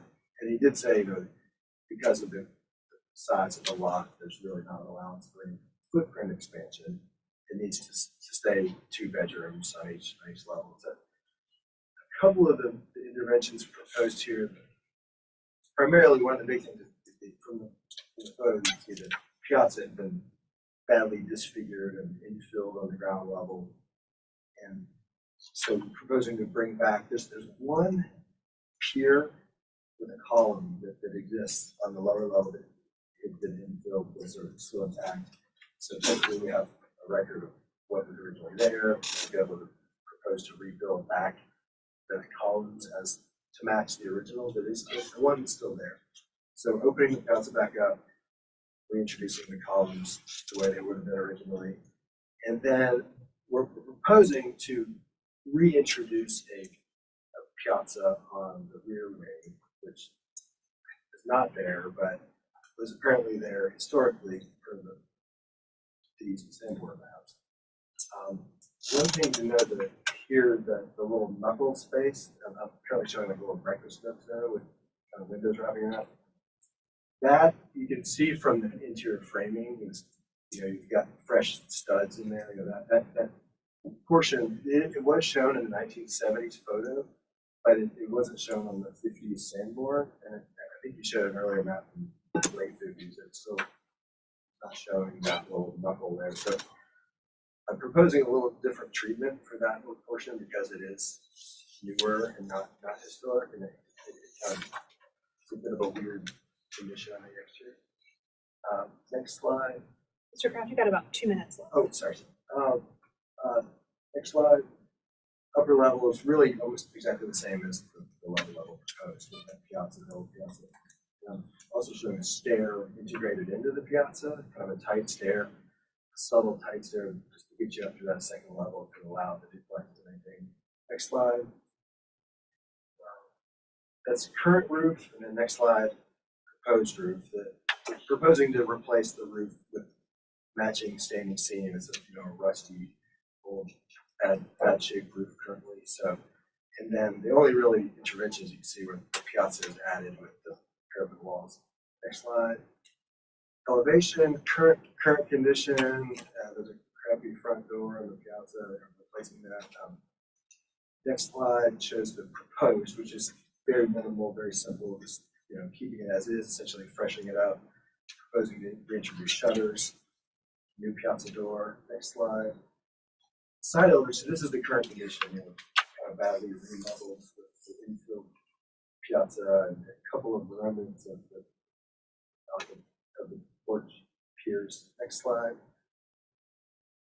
Proposed, bringing back the piazza to its glory, matching the balustrade and the columns, and you can see that tried to make that interior stair as subtle as it can be, kind of tucked in there, but giving access to the second level. And the rear piazza really essentially matching the details of the upper level piazza. And then the knuckle in the middle that I mentioned was not there in the 50s. I'm treating it a little differently, sympathetic, but also a little different, sort of more in the bigger multi-pane windows, and maybe being a shiplap. And I heard the discussion earlier, not the Boral, but the true siding or whatever they call it. It's the only good option now, but since Artisan's dead. Next slide. Rear elevation, it's very bare. The next slide, there's sort of that one clear story window, and then kind of based on the floor plan of the bedroom and natural light and just decency of composition, I'm proposing a couple other windows to kind of make it attractive, and kind of reintroduce the windows. Next slide. This elevation is the one along the alley, and if you go to the following slide, I'm proposing, I guess it is the privacy side traditionally, although it's not immediately adjacent to a lot, it's adjacent to an alley. And my thought is, if you go back one slide, we're working on the building, we're improving it, we're trying to make it beautiful. This just is a pretty prominent, it's the most prominent elevation. People are going to Chez New, you walk past it, you see it's a very prominent elevation, and it's just very bare and barren and ugly. So when it comes to sort of the past record versus we have a chance to maybe improve the aesthetic a little bit. If you go to the next slide, it's just the idea of just simple intervention, very simple composition, but just actually making it beautiful. And so anyway, perhaps controversial, but that's the concept. And the one window at the bottom middle, there is actually framing in the wall that represents an old window that was there that got filled in. So that's a window we were trying to introduce. There are several windows that are proposed. Thank you, Mr. Pratt. Do all board members have any questions for the applicant? Questions. The column that still exists on the first floor porch, it is the center column, is that correct? Yes, if you go a few slides back to the existing stuff, this one right here, you can see it actually You can kind of see the ghost where you the masonry piers. Yeah, there's two, but only one of them actually has the wood column also. It's a nice, kind of a Tuscan door, turn column. You see it inside the Piazza Villas infill. It's just kind of intact. It's sort of open. And it's the center. Yes, right. That's why it doesn't align with the second floor column, because it exists. Yes. And if on the upper level they added one funny column that happens to be where the stair comes out. So it looks like it matches, but it was not added as the off rhythm column. Any questions? All right. Do we have anyone speaking from the public?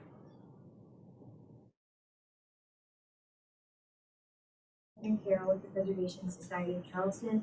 Overall, the Preservation Society is supportive of this project and commend the proposed restoration of the piazza in particular. We do, however, want to raise the question of whether the roof could be repaired rather than replaced, as documentation of its current condition is missing from this middle, but we saw in the drawing that the roof was proposed for replacement.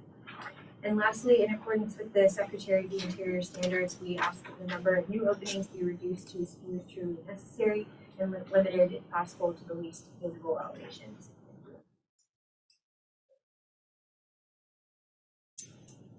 All right. No one else speaking from the public? And no written comments were submitted. Frankie, if you'll give us city staff comments and recommendations, please.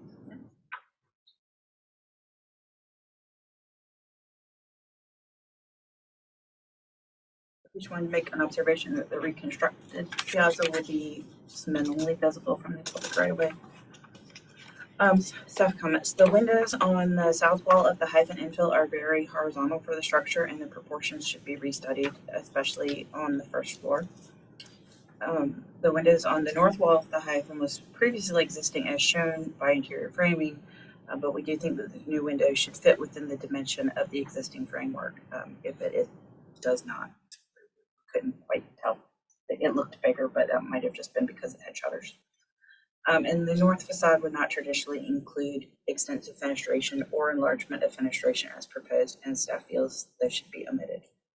Staff recommendation is for conceptual approval with staff comments and a final review by staff. Thank you. Frankie, Mr. Kraft, did you want to respond to anything raised in public comment or city staff comments and recommendations? Sure. Yes, I regret that I didn't have a chance to officially meet with Preservation or Historic Charleston Foundation before getting myself up here. I intended to, but I was trying to get this done before the end of the year. But the roof we could definitely investigate. I know the client, even from the aerial photos, extremely rusty and big on it, is accustomed to knowing what's possible in terms of restoration versus replacement. It definitely intended to be replaced with a high quality standing seam and rooms, kind of high quality. But suppose that can be investigated if there's methods to make it work well. And the North Fenestration, ended up walking myself into a tricky debate. And I guess I was reviewing the Charleston standards and just the question of physical record of time and place versus appropriate synthetic interventions. And I sometimes can go along with the interior standards, and I sometimes see them as a relative modernism from the 60s and sort of something that was created at a time when we didn't know how to do historical things as well as we do now. And so I respect it, but I sometimes think of it, when you have an opportunity to make an intervention on a building, you could make it more beautiful and elegant. And I think if this was an immediately adjacent to another house, as most of the private wall conditions are, I wouldn't, I don't think I would even propose new windows, but because it happens to be on an alley, and ironically ends up being the most prominent, facade, it seemed like it's deserving of a little beautification and compositional improvement. And one idea would be if not being conjectural, not being false sense of history, maybe they could be done. My inclination is actually make them feel like they match.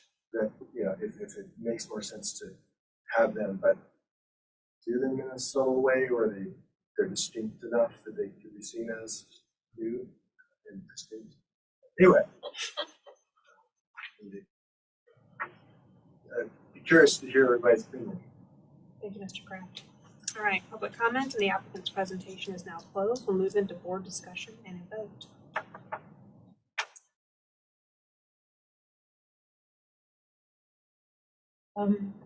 I think there's a lot to like in this proposal.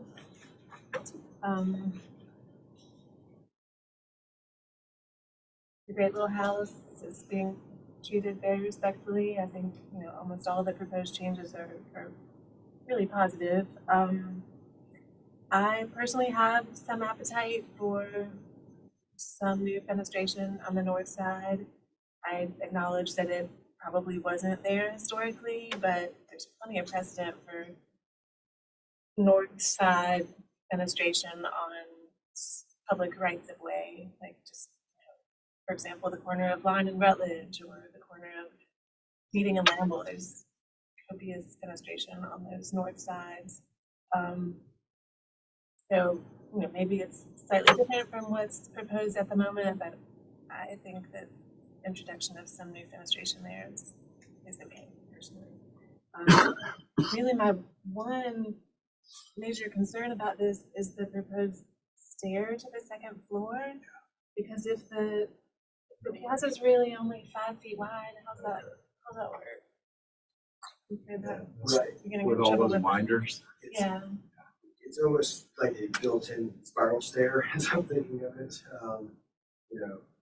If you can figure that out with Ken Granada, That's what I was thinking. that'd be good.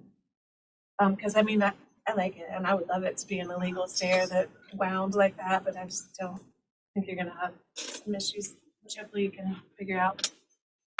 Can maybe spiral. But I think that's all I've got. I'm not concerned about the windows and the height being slightly different proportionally. I think it's cute. It's a great location. Have somebody has a trust fund if they live there, so they can eat it shanu twice a day.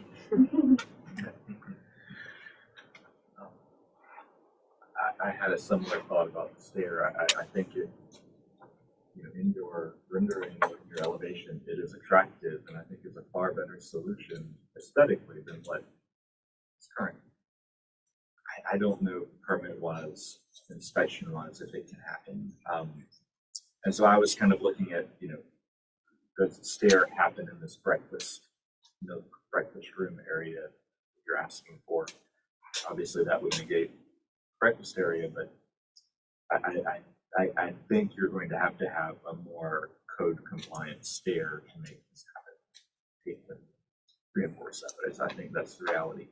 And then really my other, and I know it's relatively minimally visible, I have a hard time thinking that a two-story porch or a two-story piazza is appropriate on that back building. That really should probably be a one-story porch, not a piazza. But I would defer to everybody else. It just, I think it may become a little high style for that back building. That's not like making or breaking it.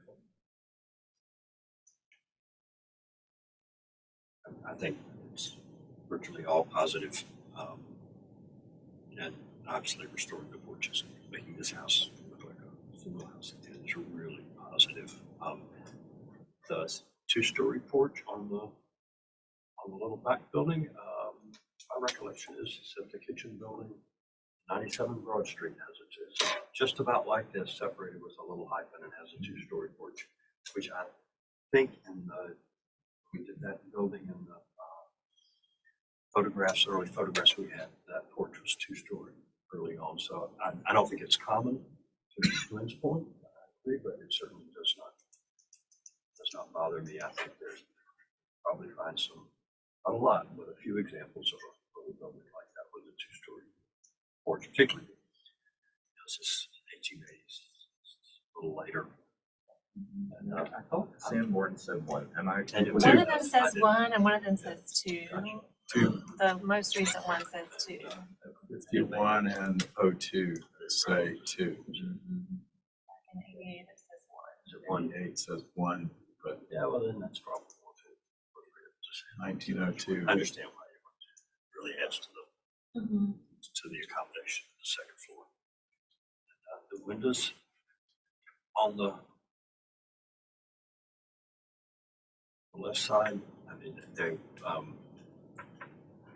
their placement from the exterior is a little odd. It's driven by the fireplaces. So I don't think there's any other place to put them. How would you, I don't think it's, I know it's speculation, but I don't think it's terrible to try to add a little light to that side of the building, so I don't have a I'm gonna go with my fellow board members, and I too am okay with the windows on this north side. I think if there's anywhere to add new openings, I'm glad you mentioned the alley issue. And I think this is a candidate to do it, so I'm okay on this particular building with cutting into the stored fabrics and add more windows. I appreciated the applicant's thoughtful comment about the Secretary of Interior standards, because I'm not a strict constructionist.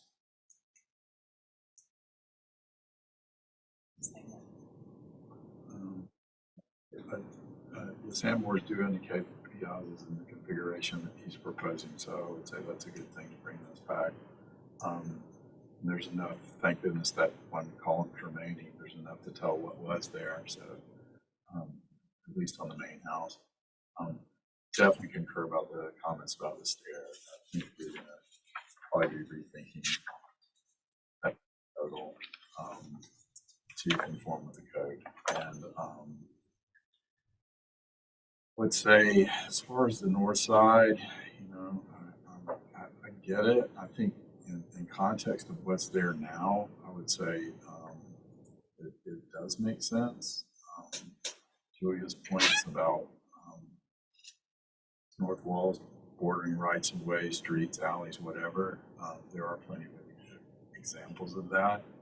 And it appears from the Sanborns, at least even as far back as 1888, that Payne Court was established. So this could be, well, here's the bird's eye in 1872. That's where we are. Oh, here we are. Not sure. There was what field next door. So I think there's definitely a room for some degree of interpretation of fenestration there. To what extent, I don't know. I guess the thing that I'm most interested in seeing is how this potentially code compliant stair actually affects your solution. Because I think it's going to be quite a bit more of a presence to the length of the piazza than what you've got drawn. I appreciate the effort, but no, liners probably, they wouldn't fly. And then the fact that piazza is only 5 feet wide, maybe 30 inches, maybe even less. I don't think it's going to happen. So would like to see what solution actually presents itself for that.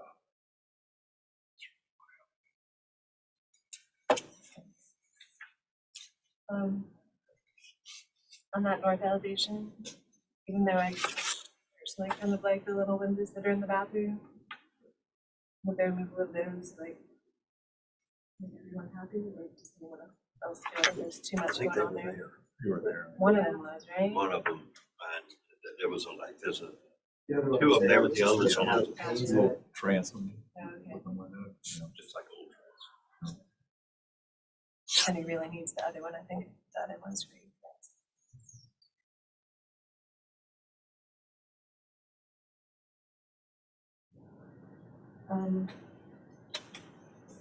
I'll make a motion for conceptual approval with comment number 2, board comment to confirm the solution of the stair to the second floor. Okay, we have a motion on the floor for conceptual approval of staff comment number 2 and a board comment to confirm the situation of the stair to the second floor. Solution, can't read my own writing. The solution of the stair to the second floor. Do I have a second to Julie's motion? I have one more to confirm the feasibility of restoring the historic roof.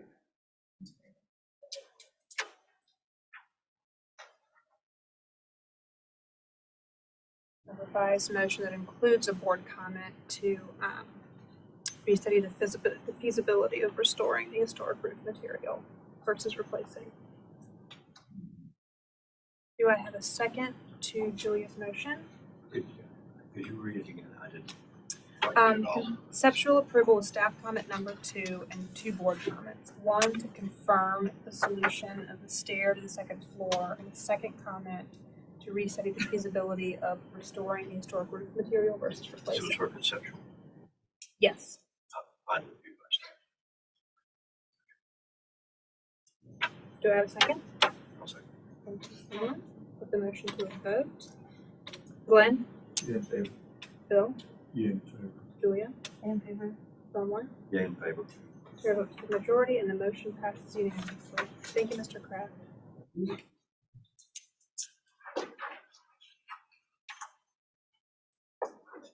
All right, agenda item number 12, 2 Meeting Street. Frankie, could you give us a, can we take a 10-minute break? Go ahead. I'm sorry. I'm stuffing snacks in your wagon. Right there. We'll meet back at 7:17. Sorry, Eddie. Who was the second one? Have these snacks in your I do have snacks. Who was the second? On the last one. The second was to restudy. No, the second. Oh, Fillmore. Sorry.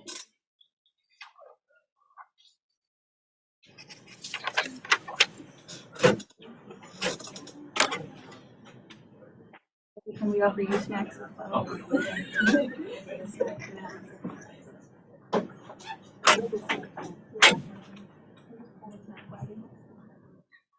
Review box. Oh.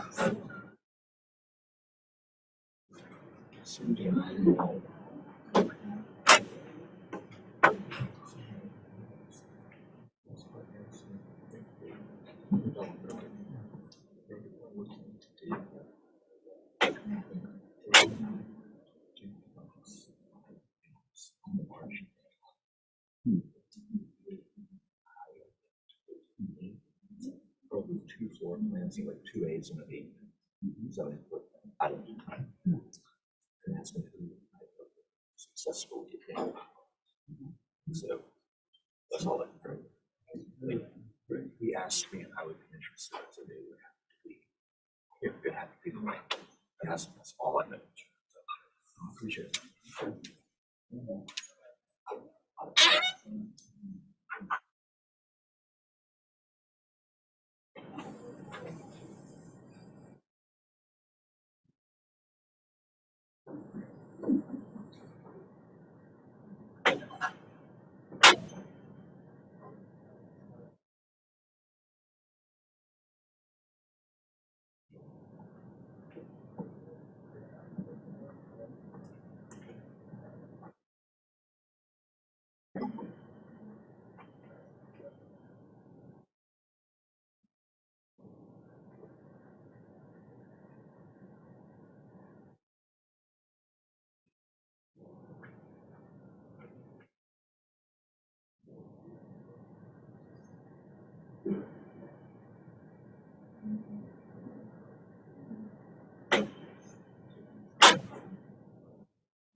It's one of theirs. Sounds like an alarm. It does. It's very obnoxious.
Oh, yeah.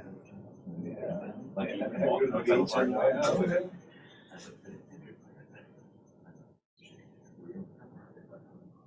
And it's not. Did more downstairs. And your office is still there. Yeah.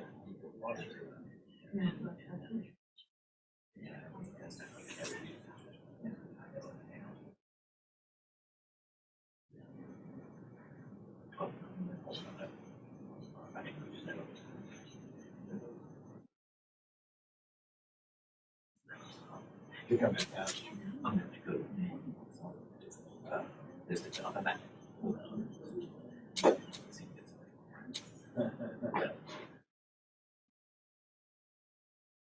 It's nice.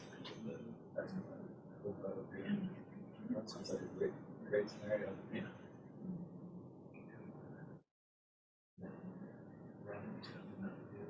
Store. No. So she moved from Queen Street, 12 18th Street. I'm saying.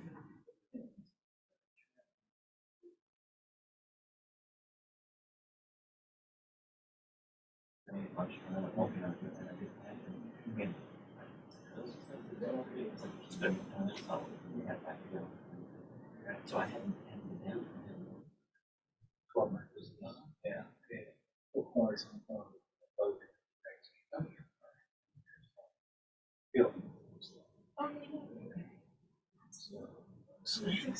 Yeah. So she's about a couple days away. Hopefully finally after a year. Is it still? That's why. It's still over there. We're all start through. Right. She's yeah, we've had a long road to make the transition over a period of time. Right. She was out of role plays and not even do that, which is the worst case scenario. 25 years.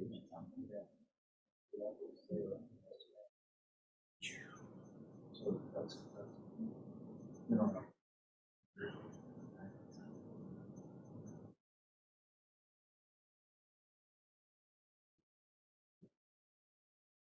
Now we're gonna say. And then he was charged. I would be one. It's nice to hear. I was confused on with the count. Because I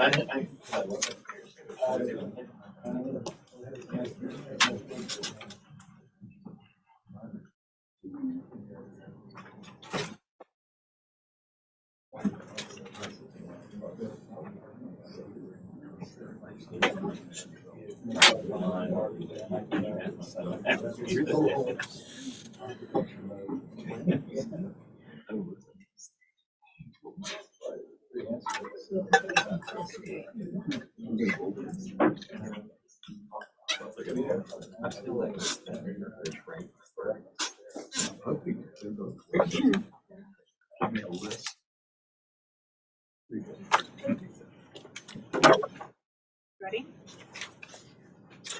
All right, now agenda item number 12, 2 Meeting Street. Frankie?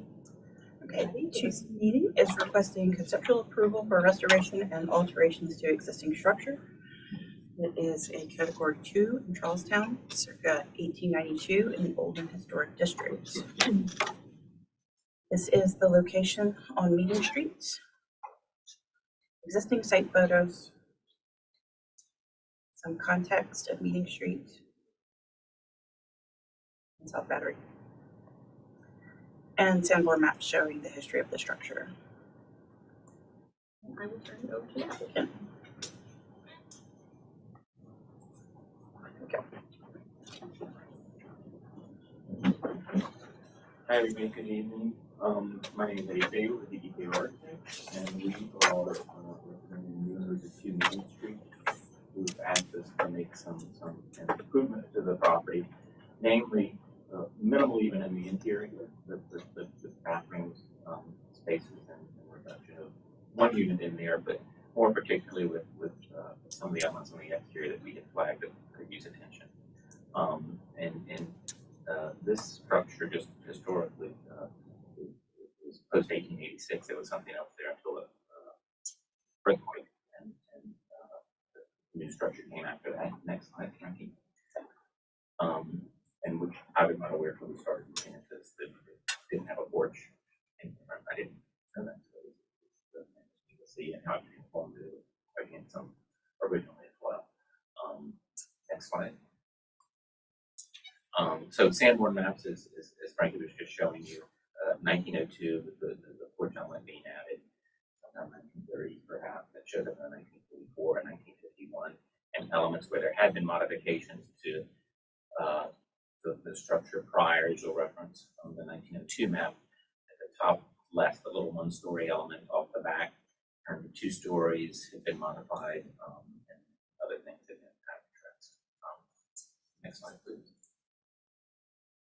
Those are just photos of existing conditions of the property. Next slide, please. And then we just kind of did a survey of just for clarity of what was truly original versus what had been added on and at what time, general time frame for everybody's reference. Next slide, please. Similarly, on the second level of the structure, highlighting those, I can go into more detail if there are any questions. Next slide.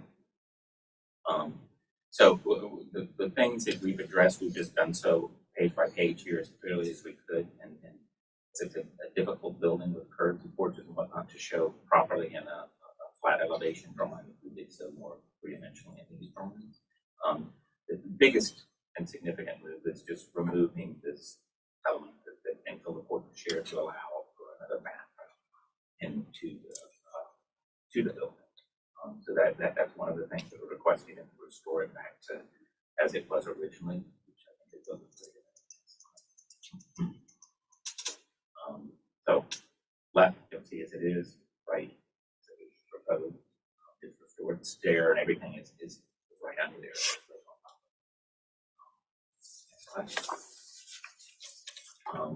And then off the back of the element and the north side of the structure, the area where there had been, and you can see from the way it's has the second level built on top of what was the first level areas that had been modified to the rear, not the least of which was opening up a section of that to create a little porch into the kitchen, which we would be replacing and filling that corner back in, and in doing so, placing the door where that current window is. Section not visible from the public right of it, we think is an improvement. Next slide, please.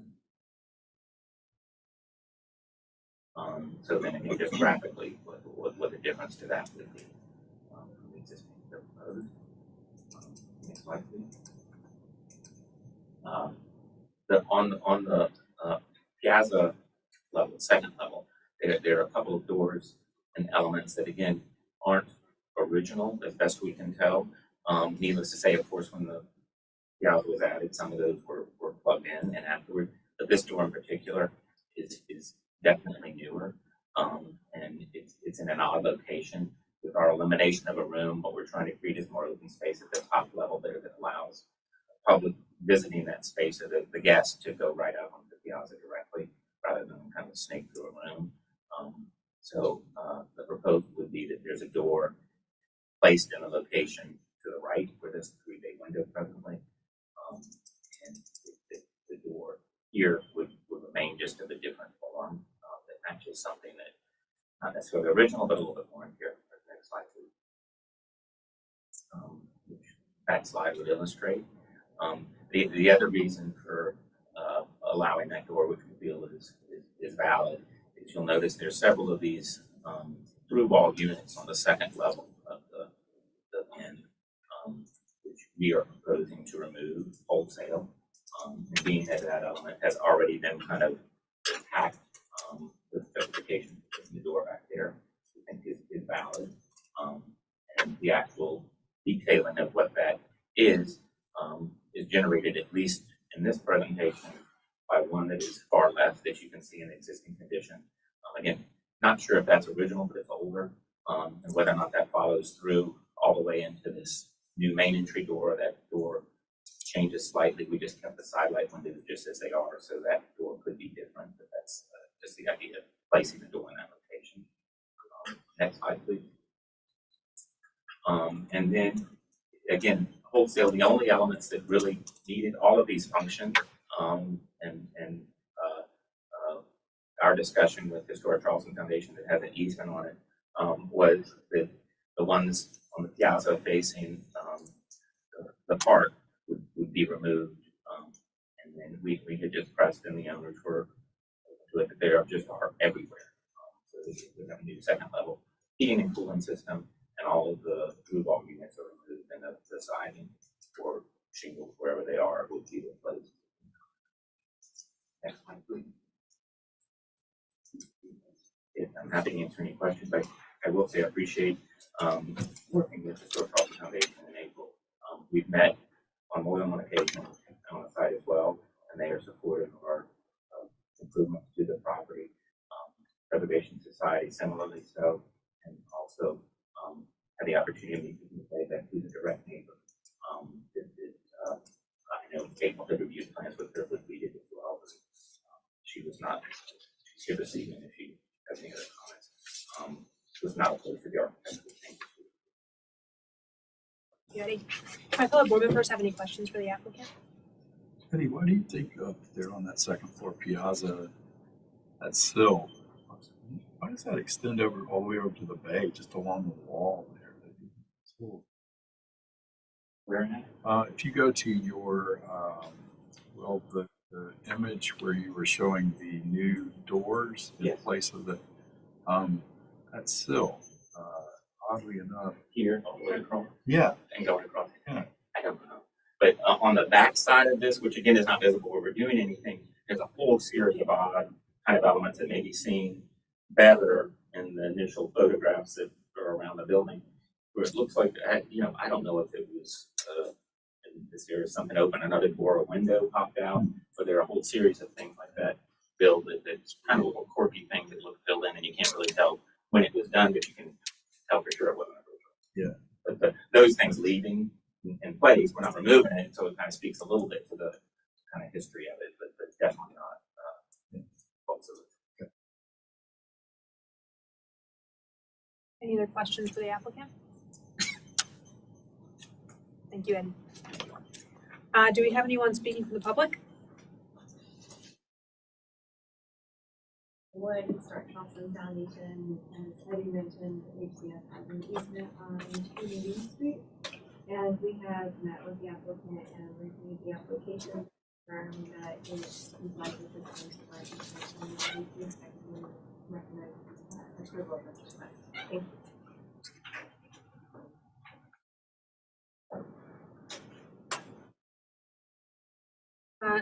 Anyone else speaking to the public? You had submitted an email, but just Preservation Society. Did you want me to read that? Oh, no, that's okay. I mean, I was just referencing that we had the opportunity to speak with President. Yeah, you had no comments, Andy, Yeah, so thank you. Okay. I take that as support. Okay, Frankie, if you'll give us city staff comments and recommendations, please.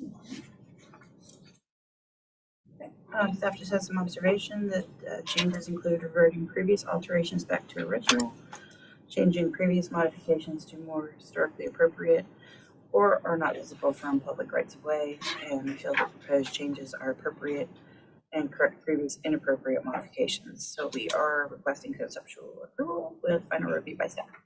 Thank you, Frankie. Eddie, did you want to respond to or clarify anything raised in staff comments? Public comment, the applicant's presentation is now closed. We'll move into board discussion and a vote. Good things going on. I never noticed all those. I guess I'm just so enamored with that building architecture. I never noticed all those little AC units hanging off. It's so gross. It's okay. I'll just make a motion for conceptual approval. Final review by staff. All right, we have a motion on the floor for conceptual approval. It's final review by staff. Do I have a second? Second. Glenn, motion to a vote. Fillmore? Yay in favor. Julia? In favor. Bill? Yeah, in favor. Glenn? Yeah, in favor. Chair votes to the majority and the motion passes unanimously. Thank you. Thank you. I apologize.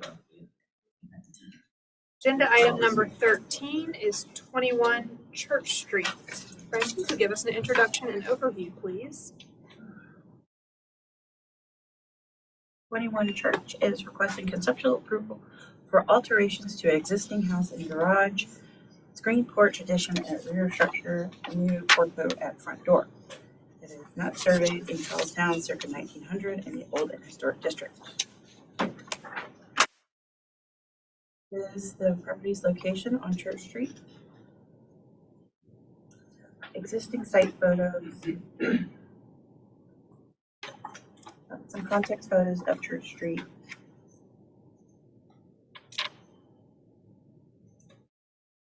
And Sanborn maps showing the history of the structure. I will turn it over to the applicant.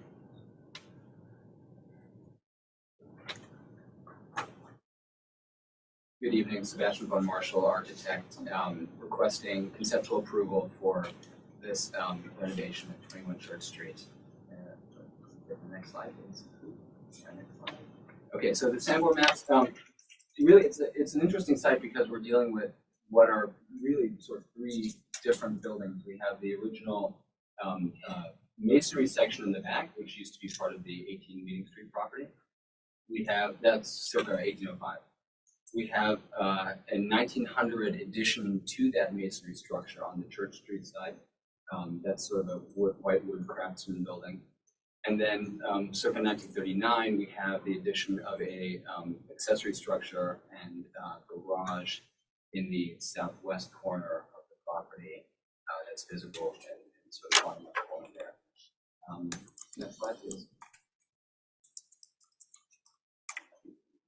Some aerial images that show the combined property. Some existing site context photos looking up and down Church Street. It is interesting.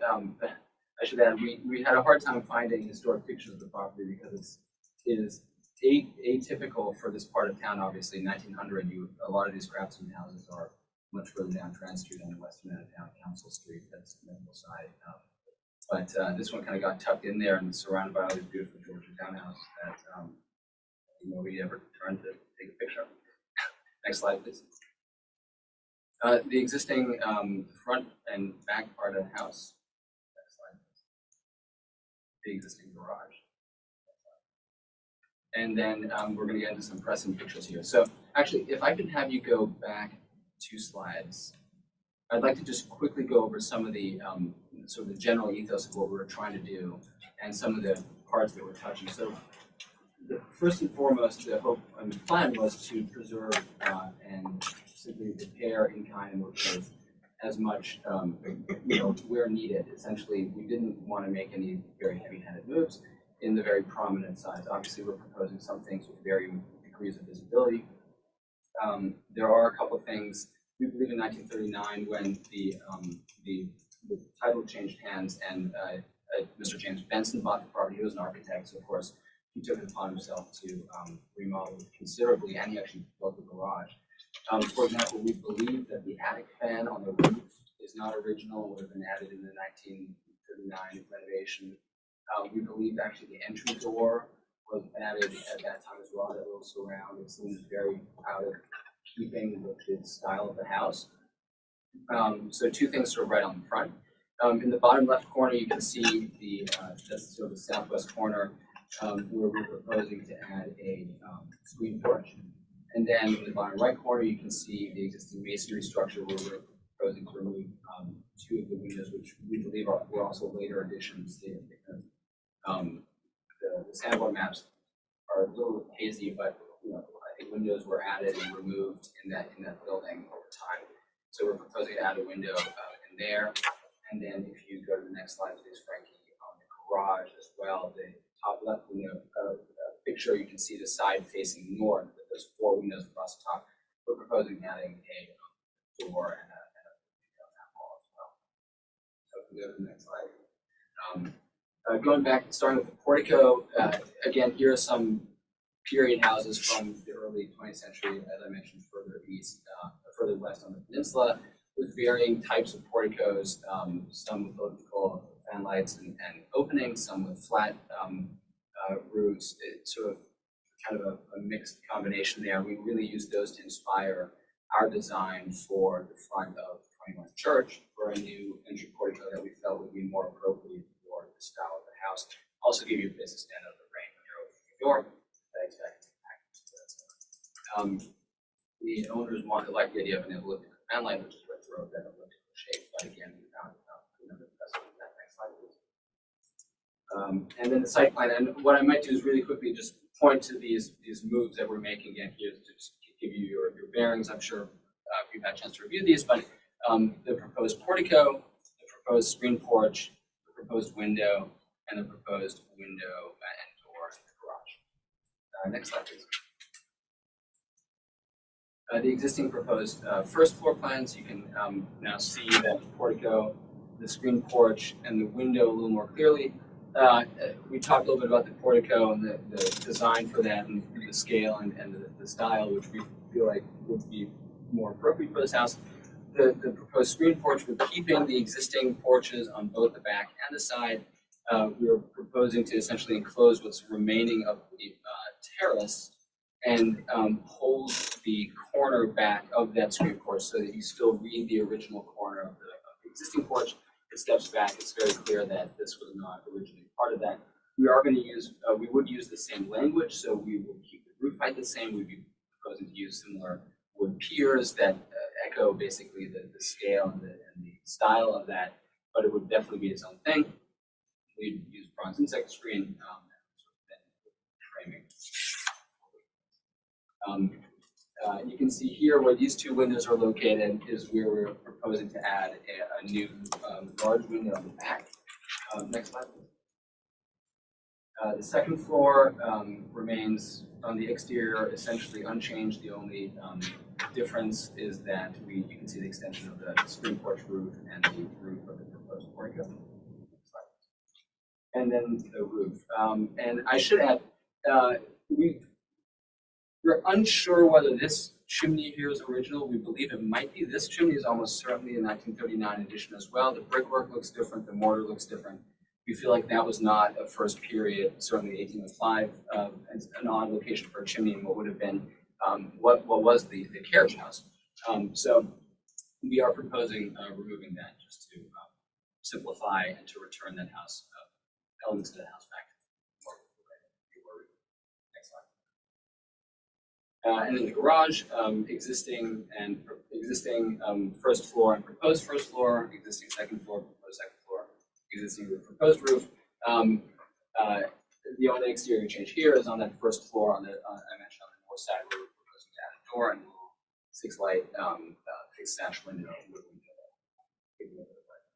Next slide. The front elevation, you can see the proposed portico there, which we feel like is scale to the house and speaks a little bit more to that early 20th century, rather than what I would consider an attempt at a kind of neo-colonial Williamsburg style door surround, which I just think doesn't really work with the front of that house.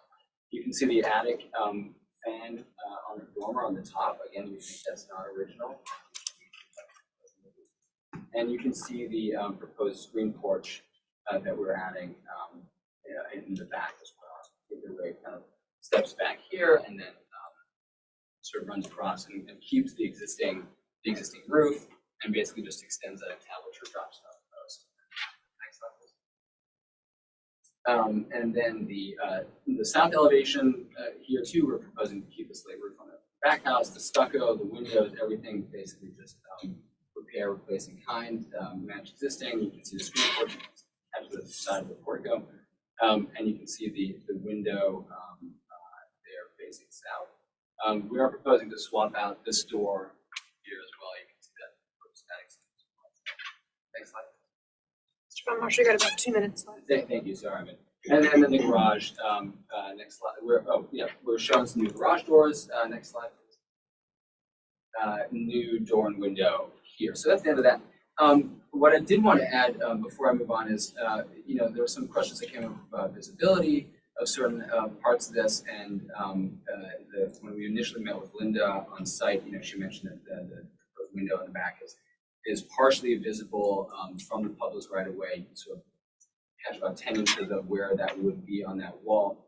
However, we believe that considering the design holistically, we actually designed the screen porch and the piers of that new screen porch to obscure that little sliver that would be visible. And what I'd like to do is actually, if it's okay, I sent these to the staff earlier today, but I'd like to share these with you. It's just a really quick study that shows that the edge of the window that is currently visible would actually no longer be visible with the proposed design that we came up with. So apologies for that, but there we are. It's just a very quick study, basically looking at what you can and can't see.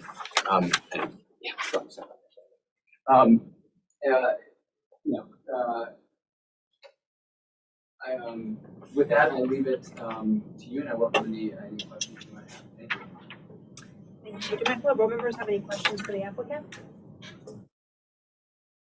Just a quick one, the fireplace is being removed, but just at the interior, you're like keeping the chimney. Correct, the chimney will be preserved on the exterior, that's right.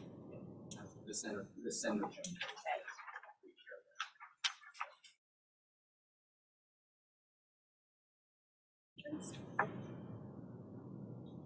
All right, thank you. Thank you, sir. Do we have anyone speaking to the public?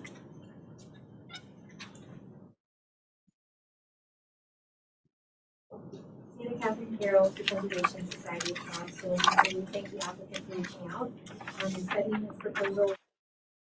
Learn more about the interesting evolution of the property, and this is a unique case here. Masonry portion of the structure appears to be the oldest part of the property, which the applicant pointed out. Given this is where the most significant modifications are proposed, we're concerned about the extent of the impact to the historic fabric of the masonry portion and ask for a study of the proposal to introduce a large opening on the south elevation, which we feel would be visible from the street. The approach to alterations, especially on the oldest part of the building, should have a much lighter touch that respects the historic character of the property. And in that vein, the location of the proposed screen porch is not appropriate, as it would be visible through the piazza, which is also related to the visibility argument.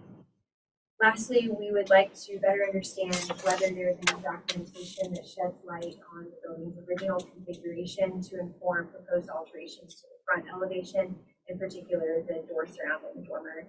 The Secretary of the Interior Standards advised against conjectural changes, so we would ask that this request be deferred to allow for the applicant to provide more documentation to support those alterations. Thank you.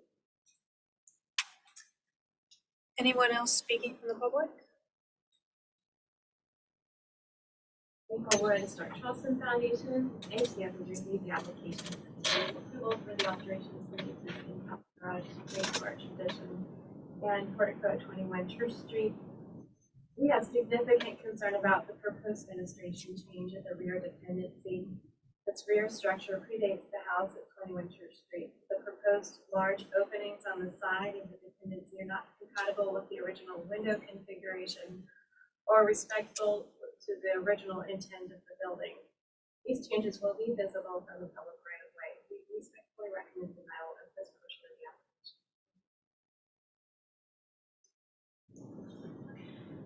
And we had no written comments submitted, so Frankie, if you will give us city staff comments and recommendations, please.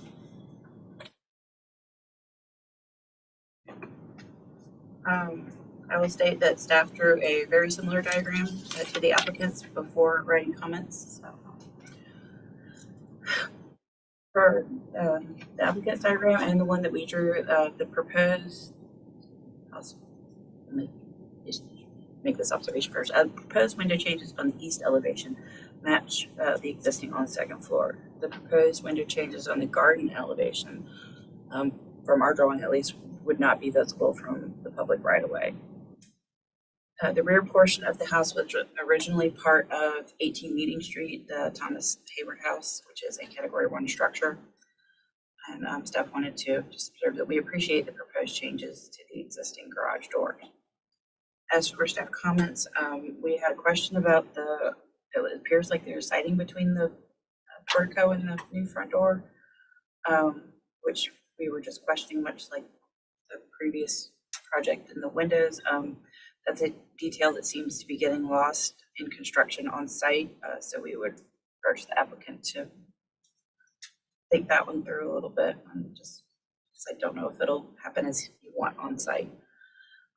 While the proposed garden elevation door is an improvement, staff would recommend restudy of the grid pattern to be more consistent with existing porch doors. And screening details should comply with BAR policy for the screening of piazzas and porches. Staff recommendation is a conceptual approval with staff comment and final review by staff. Thank you, Frankie. Mr. Von Marshall, did you want to respond to or clarify anything raised in public comment or the city staff comments and recommendations? I would, thank you. So a couple of things. First of all, regarding the visibility question, could we quickly go to the site plan? One thing that may not be clear is that the property line for the house is actually not along the fence.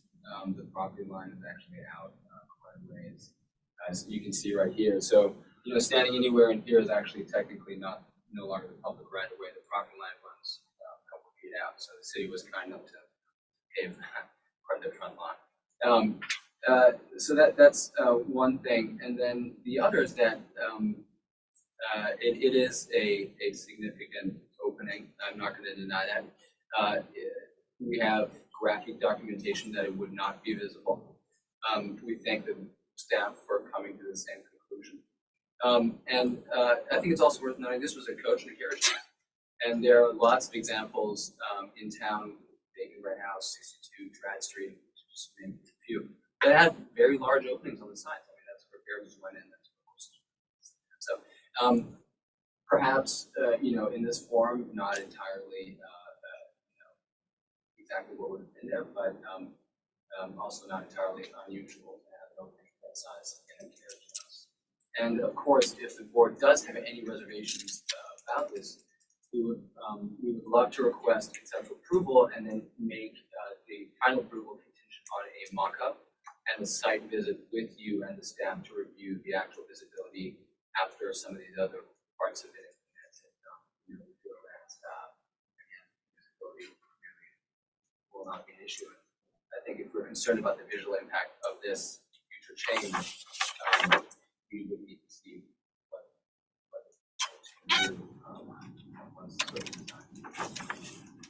So, thank you. Thank you, Mr. Von Marshall. All right, public comment and the applicant's presentation is closed. We'll move to board discussion and a vote. Just real quick, just say one thing. I agree with Mr. Von Marshall's statement about the mock-up. However, the sequence I don't quite agree with. I think I'd rather see the mock-up before I would grant an approval. Simply because I think if it makes your case and it's not visible, we should know that. It seems to be in debate. Different parties have different opinions on it. So, I would at least defer that part in my sense. I would defer that part of the application pending mock-up that we can maybe take a look at. So I won't even comment on that opening right now. I would say pending your chance to prove your point. There are a couple items that really struck me immediately, and I guess one thing real quick, Frankie, I would ask, maybe you had mentioned your staff comment, I believe it was number 3. It was concerning which should conform with policy. Can you go back to your comment? Screening. Yeah. Any screening should conform to BAR policies. Yeah, can you elaborate on what that means, please? BAR policy on screening talks about the location of any panels for screening, how it should be painted, and where they should be located. And so, in light of you making this comment, is it the location? Is it the time? What is it that is germane to this application? It was mostly it's going to be the detailing of it, the location of the attachments, and the colors of that framework. Okay, but not the extent of it. Advising about detailing of this. Yes. But not the extent of it. And we felt that the extent of it complied with the current BAR policy. An earlier Sanborn map that just shows that Meeting Street property. Just curious. I'm sorry.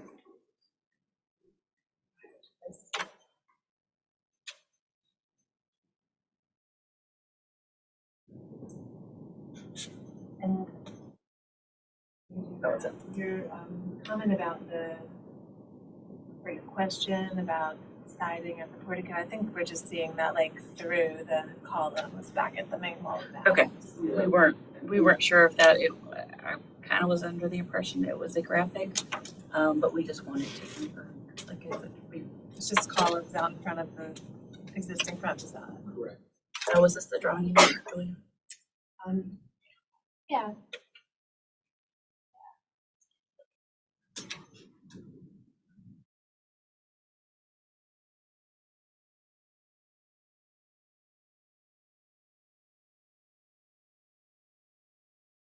Thanks.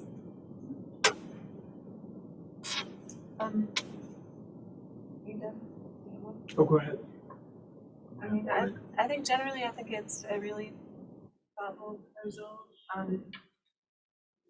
Personally, I might not really mind the large opening, even if it were slightly visible. But I, understand the concerns about that historic masonry wall. You have any other comments or issues?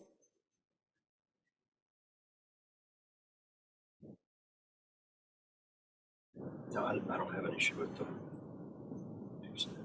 extension of the porch and the screening, following the requirements. I think that if that south side garden wall is visible, if it's not visible, we're not considering it. It's not on our agenda. If it is visible, I have concerns about it because it is on. And so I would like to have something definitive. It just seems not, at this point, not to provide definitive as to whether that big opening is actually visible or not. So I've looked at it, I tried to look at the photographs and everything.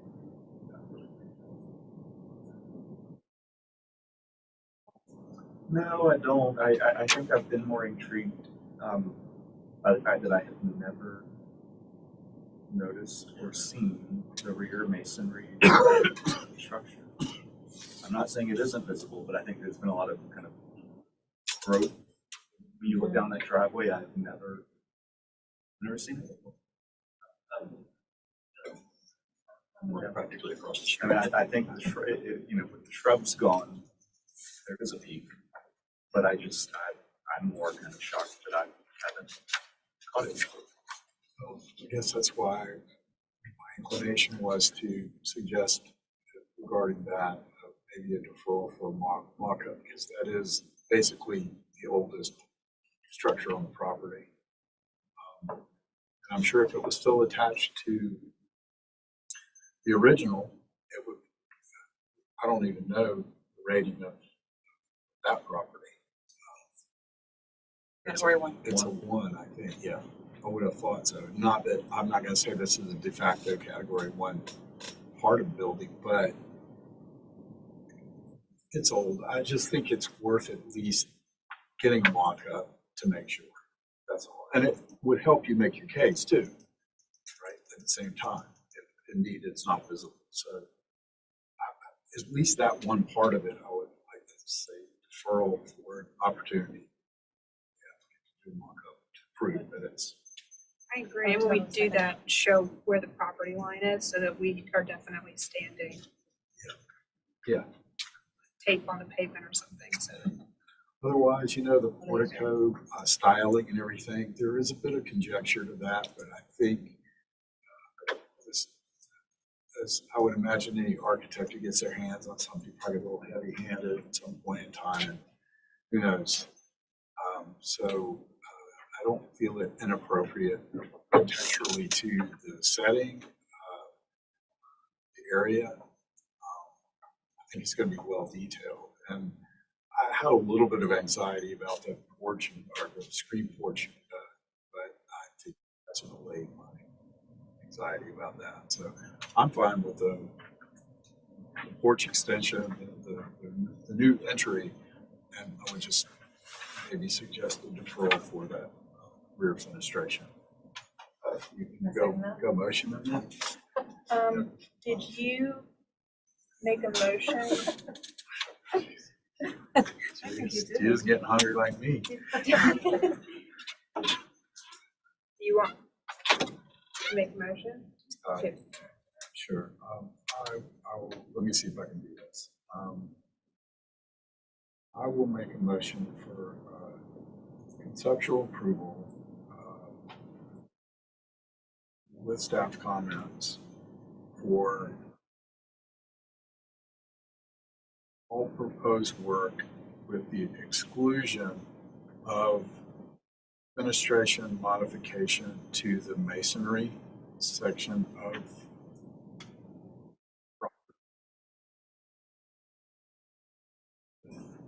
deferral of that portion of the work pending a on-site mock-up or a visit by the board to confirm its visibility or unvisibility from the right of way.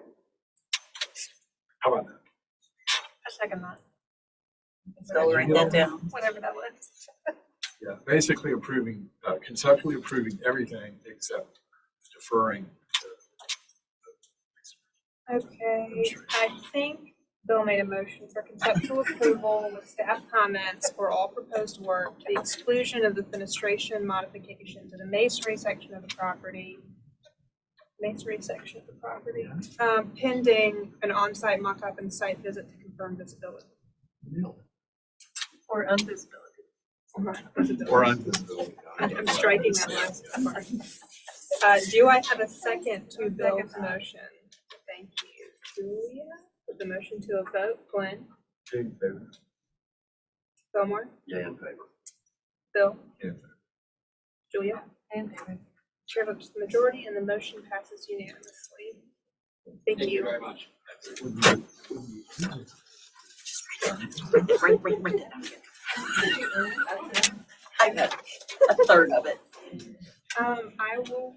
Okay, I'll write it down. I'll tell you what, how While about I you take a start. picture of what you wrote? Lindsay, Throw it in from legal your shorthand on You did shorthand. Um, All right, you do that. agenda while- item number 13. Oh, I'm sorry. Here's you guys.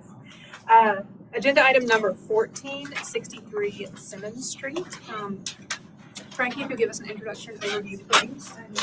Okay, and I will read it.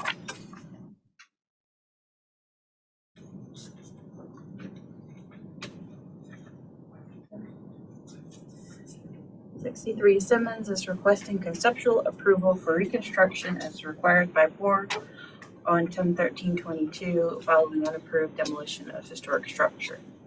It was not surveyed in North Central circa 1922 in the historic materials demolition purview. So this was the previous structure on the property.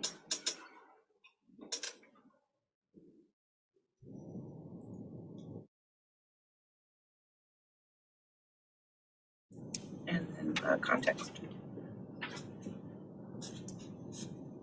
And Sanborn's showing the history.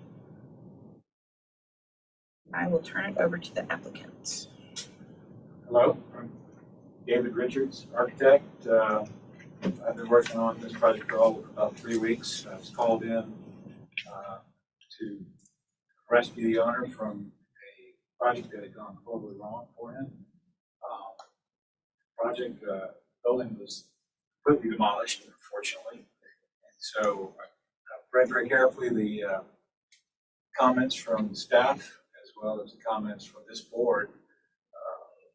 And described his remedy would be to rebuild the building as it was originally configured, or at least configured at the time of his acquisition of the property, which was probably a year ago. So if we can flip to pictures. So this was the original structure. It exists today. And fortunately, I have several resources to try to go back and determine what the original building looked like. This And so Google Maps has been very helpful, actually, because the Google Maps still have the building as it was prior to even this stage. I also have sister buildings, there's 5 of them, I think, in a row, that all were identical. And so they're in various states of repair or disrepair, but there were some very good examples of what probably existed there. The best example being the most easternmost one, which I demonstrate here. So the intent is to restore a building, or not restore, but to rebuild the building to facsimile of its original appearance. So as you see, what was existed when we took possession, the second floor porch was enclosed. My proposal is to now return it to a 2-story open porch. The footprint is essentially the same. There's a little notch in the structure, which you can't quite see, but the owners agreed to return it to that original configuration. We do have an addition on the back, which has received permitting. And so the intent is to, as I say, to rebuild it as much as possible. I think I've got some pretty good examples as to what is necessary. Look at the floor plan, I'll walk you through the plans. So here is the what basically is existing. I mentioned the photograph that you saw. This is what we propose, what I propose, reopening the first floor porch. Or he had that enclosed and it was, anyway, so you have a porch in the back, which made no sense. Why don't you use a porch that already exists? So I flipped the plan around, so now the living quarters and the kitchen all have this great room facing the street rather than in the back facing nothing. So now we have a bedroom on the back, some nice composition from there, second floor.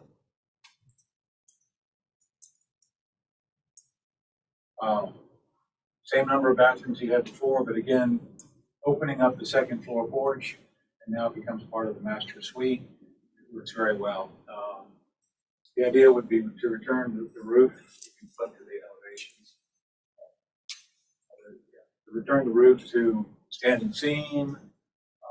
The siding would be this novelty siding with this scallop in it. Familiar with that. Columns would be chamfered columns, straight pickets. I can't say whether they were turn pickets or prior, but I propose the standard square pickets. Original configuration with probably 1 door on each level with 2 windows. I think that's pretty accurate. But doing whatever I can to sort of return it to its original configuration.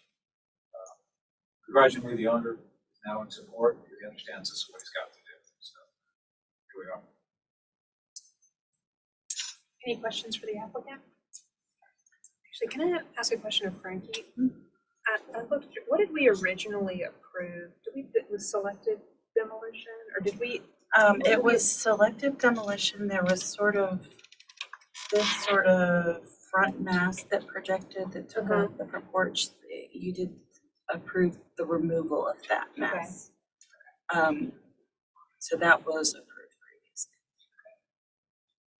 And then otherwise, it was just, save what you can.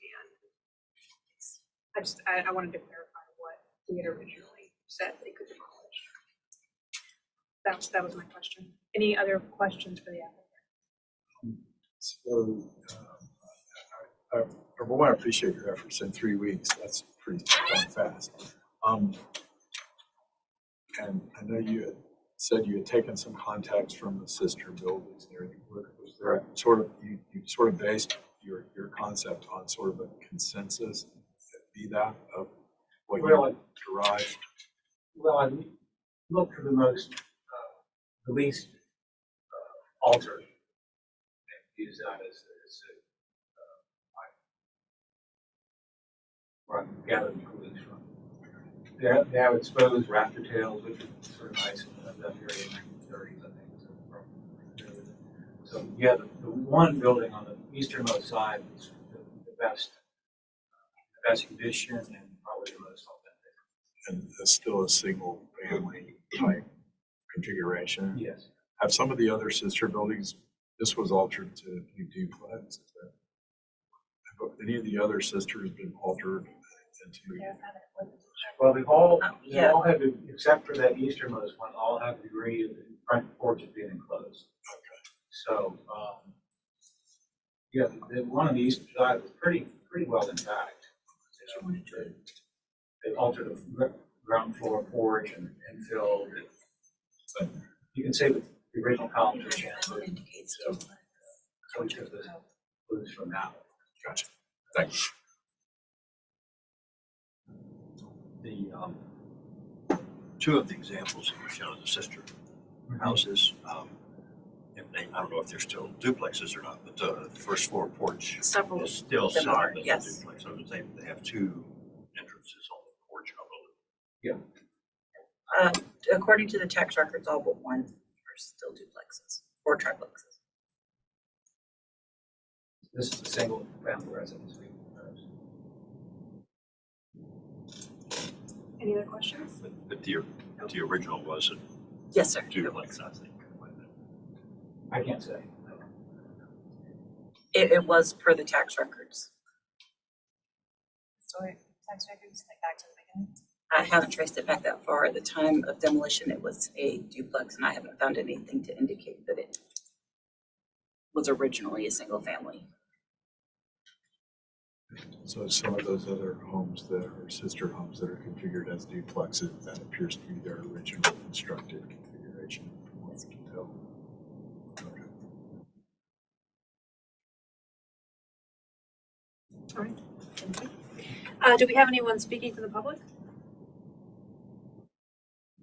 And there was no written comments submitted either. Frankie, if you'll give us city staff comments and recommendations, please.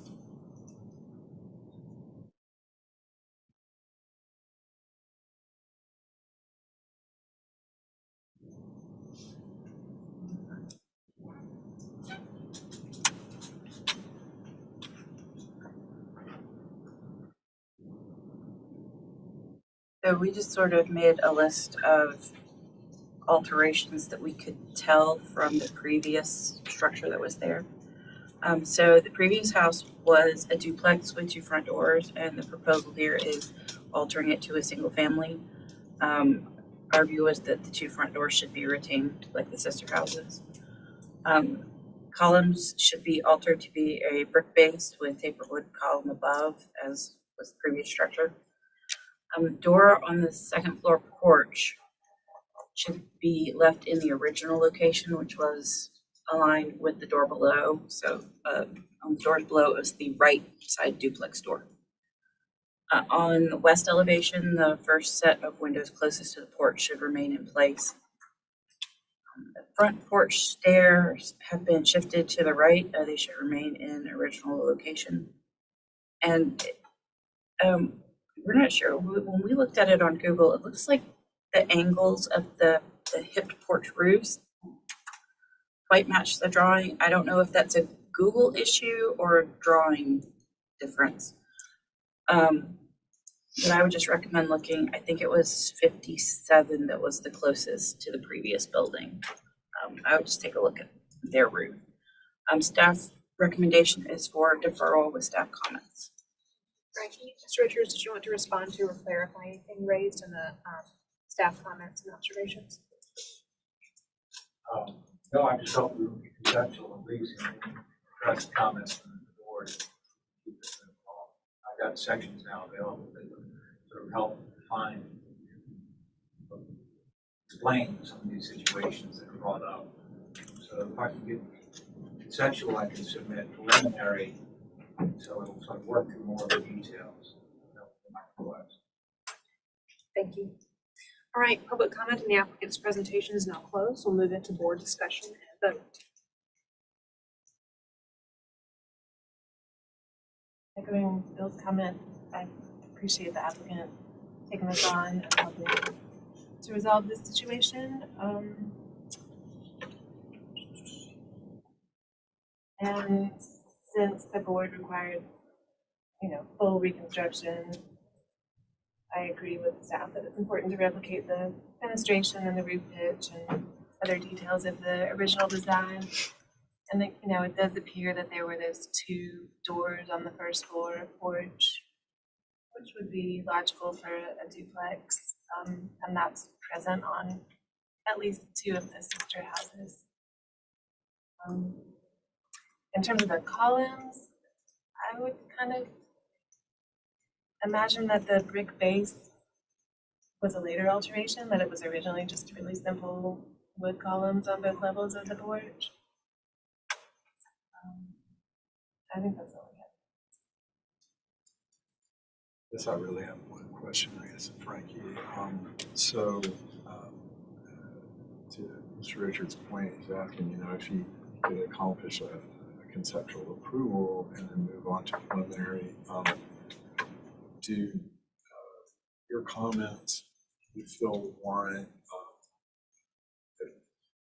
didn't see anything regarding height, scale, or mass necessarily.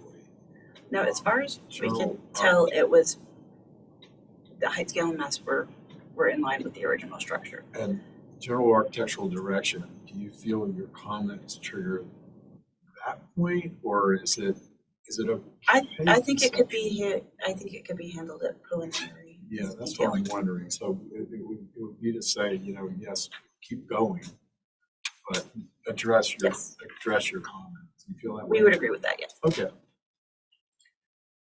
My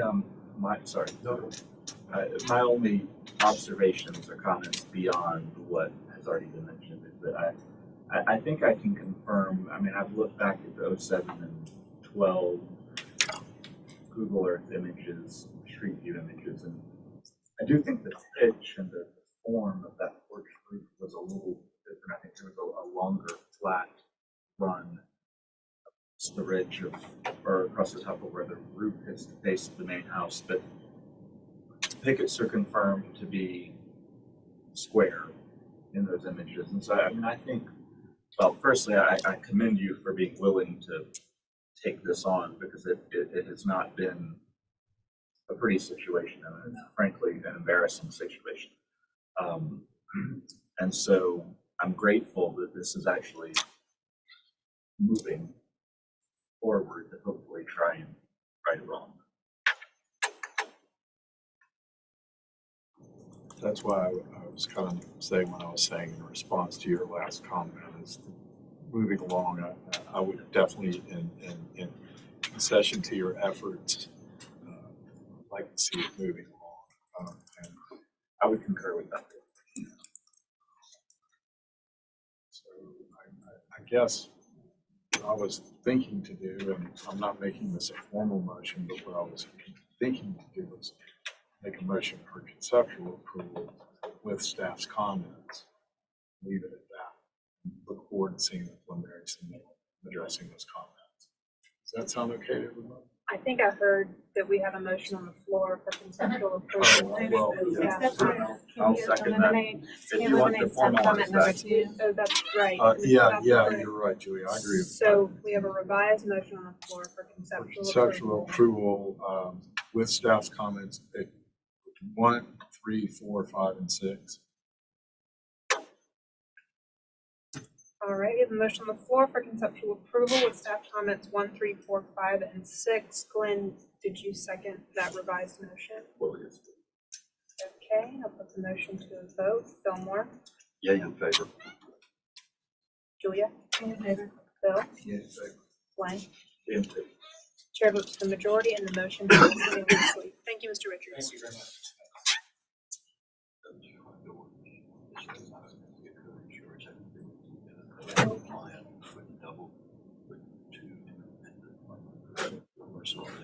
All right, we are on the 15th and final agenda item. Yes. 89 Smith Street. Frankie, if you'll give us an introduction and overview, please.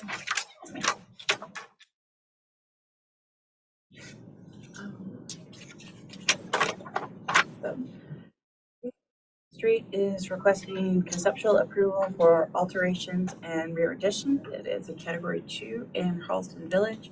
circa 1840 in the Old and Historic District. This is the location on Smith Street, the existing site, some context of Smith Street, and sample maps showing the history of the house. And I will turn it over to the applicant. Hear me? Yes. Okay. Thank you so much. I know it's late and everyone is exhausted and December, and everyone feels like they are ready to celebrate and do something else. But let me just go through. I've studied this house. First of all, I bought it on Friday, and it is my wife and I both architects, and we are so excited about this house because we love it. And I've lived in old houses my entire life, and as a preservationist, I love old houses. They're full of problems, but they are also full of great opportunities. It keeps you optimistic every day. So what I've been doing, I've done a lot of research on this house, and I've loved it my entire life. But 89 Smith Street started off as a 3-bay Creek revival house. It used to face the water, and then it had a turnaround where it faced Smith Street.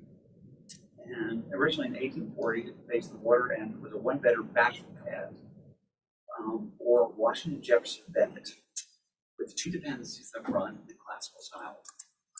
And very elegant. It was just a one-bedroom house. It had 1 bedroom upstairs. It had a withdrawing room upstairs, it had a reception room downstairs, the dining room, and then 2 lower sort of spaces that were sort of subterranean on the left and the right. And that's all it was, 2 dependencies. That's how it originated. And so after Washington Jefferson Bennett, he got married and had a beautiful wife, and he moved up the street on Montague. It was sold to Edward C. Jones. He was a prominent sort of architect, and he moved to Charleston. He was from the north, and he moved to Charleston, and he was an eccentric personality. And actually, I am in his office, which is kind of crazy on Broad Street, which is a funny thing. But he did churches and he did houses, and he's the one that went ahead and did the very classical front entrance on Smith Street, because originally, of course, it faced the water, and no longer does.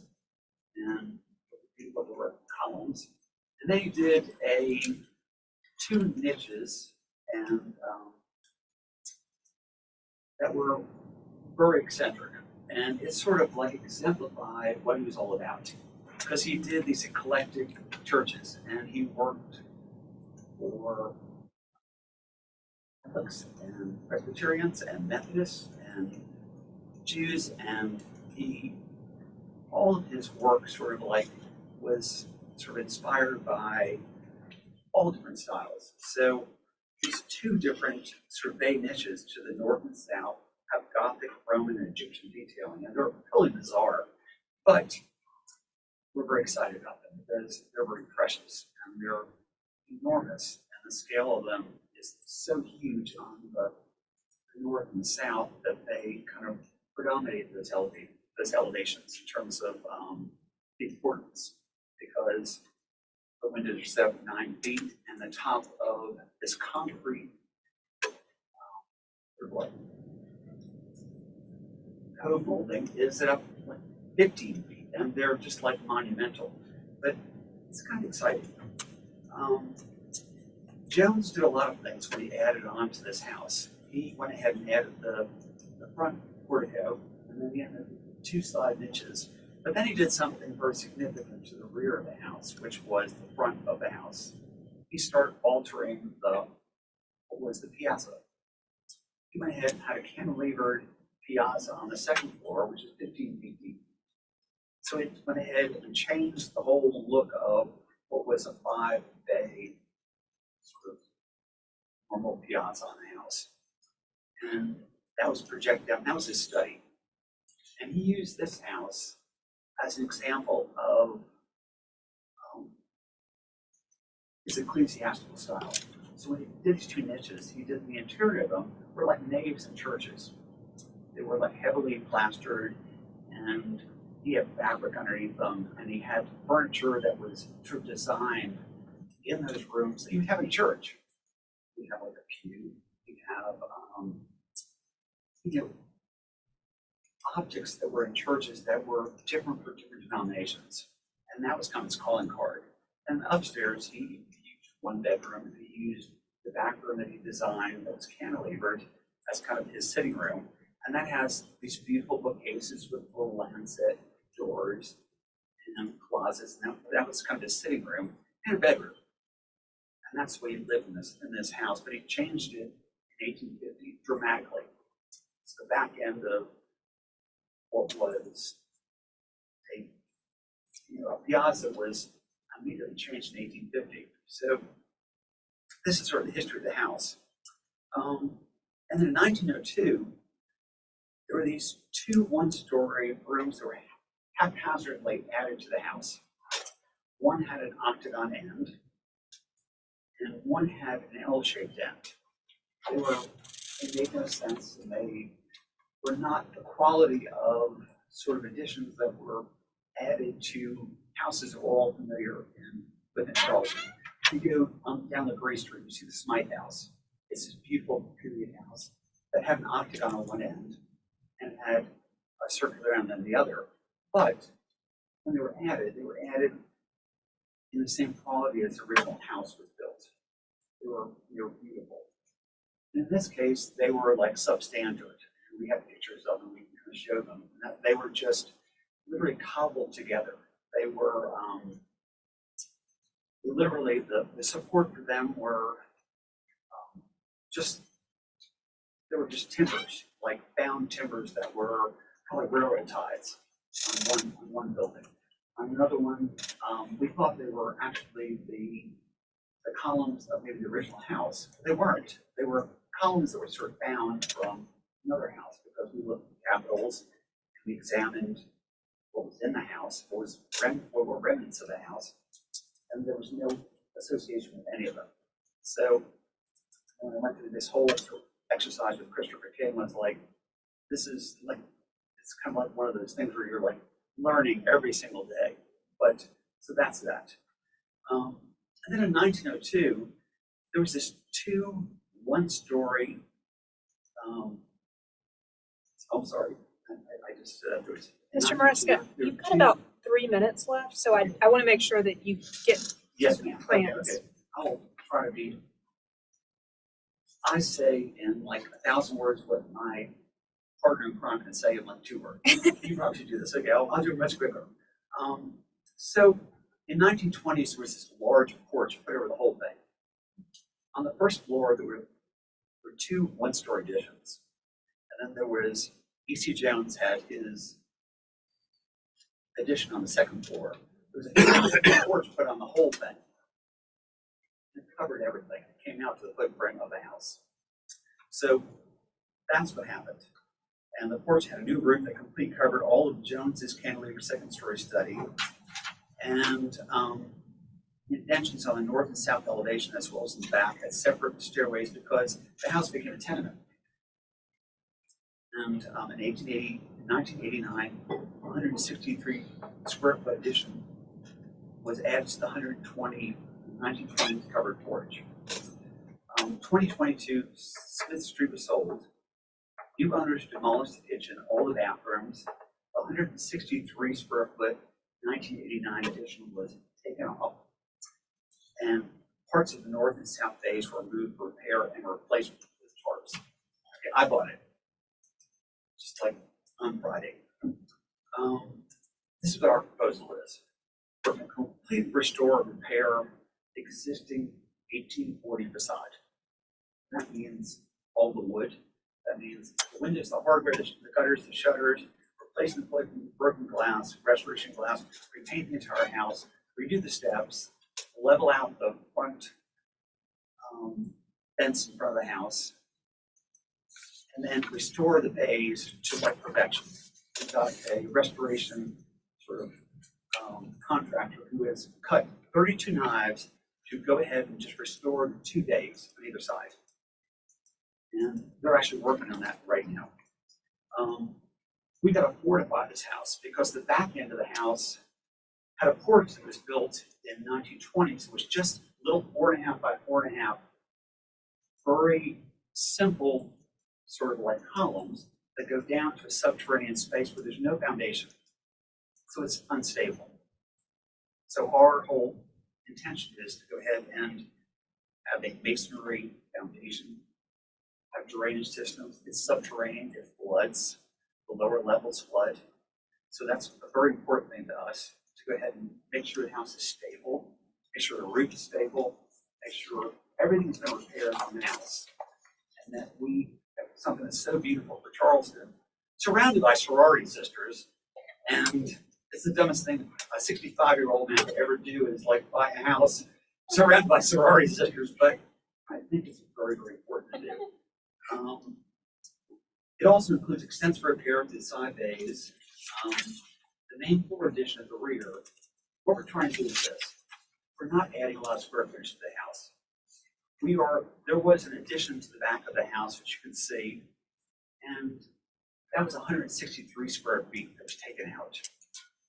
We are not adding a lot to the house. We're adding 31 square feet to the house on the lower level. We're not extending beyond the footprint. We're just making it clean. The front is so austere and so sort of sterling that the back needs to be as clean. What we were also looking at doing was going ahead from the back elevation is just repositioning the columns. Right now, because it was done so inexpensively, there were literally 4 bays. And we weren't trying to be doing any kind of mannerist, which we were trying to go ahead and recreate like round columns in 5 bays.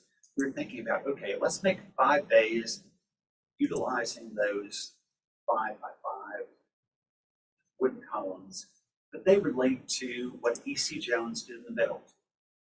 And that sort of like accentuates what he did in the middle on both the first and the second floor. That was important from the rear elevation. It was not something that you would see from the front, but it's a very important thing.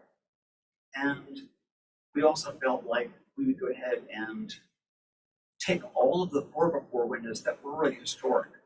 There are 2 windows on the right in the octagon, and only one of them is an old window. All the other ones are Victor built, and they're stamped to the bottom. They've got plastic glides, and they're just Victor built windows that were done in 1989. So the idea was just to sort of simplify the back. Of course, we'd love to put shutters on it. We'd love to do all those things, and we will do those things. But right now, it's just sort of like what we can do to sort of clean this up, respect what E.C. Jones did in the middle. He did the addition on top, which is a beautiful study that has beautiful cabinetry. Downstairs, he went into those windows, sort of respecting that. And that's the back elevation. So, and then we're salvaging every bit of interior material in the house. We've got a color analysis on the outside of the house. We have tiny house flippers. They live in houses forever. And all want to be carried out of this house. So that's what I have to say. Thank you. Do my fellow board members have any questions for the applicant?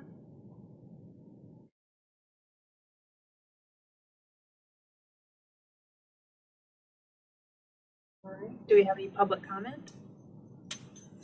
Thank you, Mr. Ruska. Thank you. Your time also. I know it's late. It's Christmas. Anna Catherine Carroll with Preservation Society of Charleston. Really appreciate that detailed walkthrough of the house's history, which is helpful in understanding its evolution. We agree that there's opportunity to clean up the rear of this property that has been altered over time. However, based on our review, we felt this was a rather heavy-handed approach to doing that. It reduces the openness of the rear, which is visible from the street, and effectively makes it harder to read the evolution of this building. And we felt this was particularly so at the first story. So it would be preferable to see an overall reduction in the number of non-historic enclosures rather than continued additions. Just ask the board to take that into consideration. We had no written public comments submitted. Frankie, if you'll give us city staff comments and recommendations, please. Before I do, I had a note that Tori wanted me to read, for the slight error on our end. So on Thursday, the public notice sign was posted inadvertently at the adjacent property of 89.5 Smith Street. The addressing and the existence of a duplex at 89.5 led to a mistake by planning department staff. So at some point, the sign was relocated to 89 Smith Street. But we were not able to confirm when this occurred. And although the city architect spoke with the contractor who attested the sign was posted to the correct property on Friday within the legally required 5-day public notice period. Because of the confusion, staff recommends allowing public, staff, and board review and provide feedback to the applicant tonight. Staff will recommend deferral to allow for legal requirements of posting to be met for public comment. Throughout these discussions, through discussion of these logistics, staff finds the applicant has done a thorough and extensive amount of research on the property, and the proposal consists of detailed plans for this unique property, including the reuse of salvaged materials and careful preservation craftsmanship, evoking a real approach to stewardship.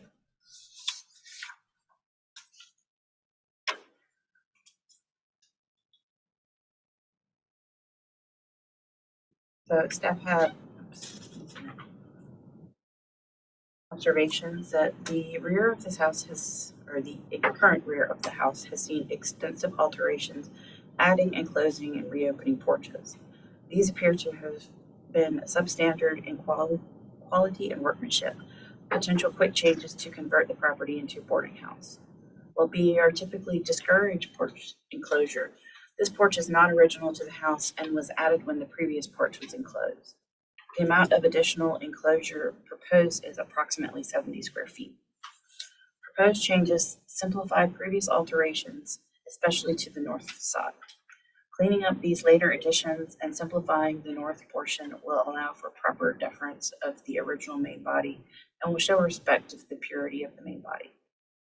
Proposed alterations respect the spirit of the previous addition by E.C. Jones, a previous owner and architect who was responsible for several Charleston buildings, including the Farmers and Exchange Bank building. Changing column count and location on the north side replaces the original and embedded 5-bay configuration of the original piazza, rather than the 4-bay configuration that exists currently. Staff comment was recommending differentiation of the siding on the new infill to be discernible from the existing, but staff has to recommend to allow for legal requirement of posting to be met for public comment.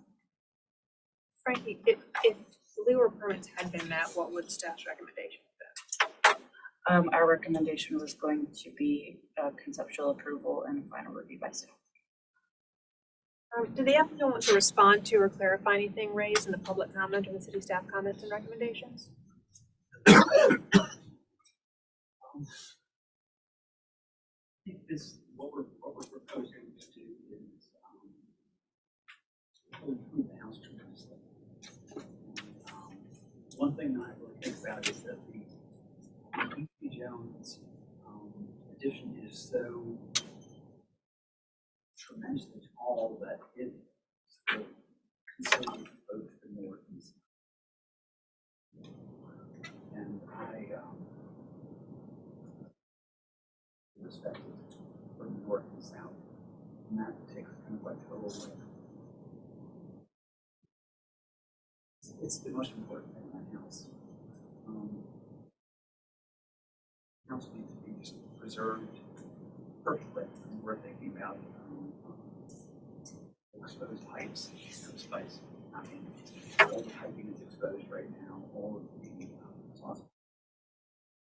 it's just everything has to be sort of wire has to be removed, it has to be sort of cleaned up to the point where it looks like it looked when it was first built. And then it was an addition made and it evolved organically. And it respected the person that is the second sort of owner of the house, who centered in as sort of different as he was wildly brilliant.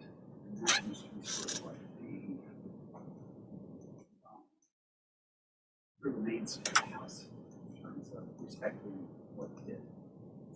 So we went from one evolution to another, and that is sort of where it used to sort of begin and end. And what's around it is simple that shines forever. Thank you. Okay, public comment on the applicant's presentation is now closed. We'll move into board discussion and a vote.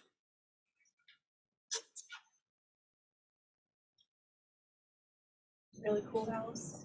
I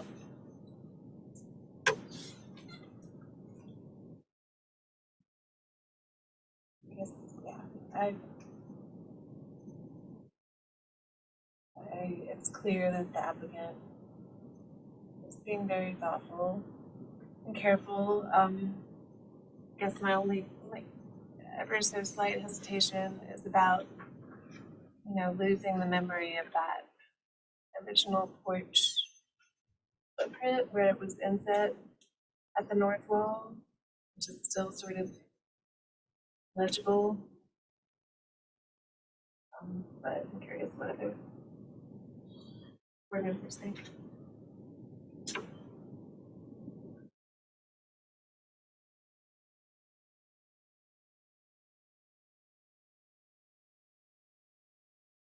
What do you think? I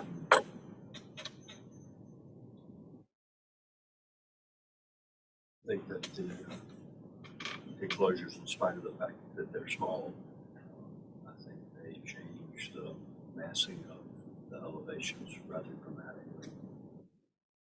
So I have some misgivings. I understand that they sort of clean up a lot of evolution, but I'm not sure that left after you clean it up is the same building.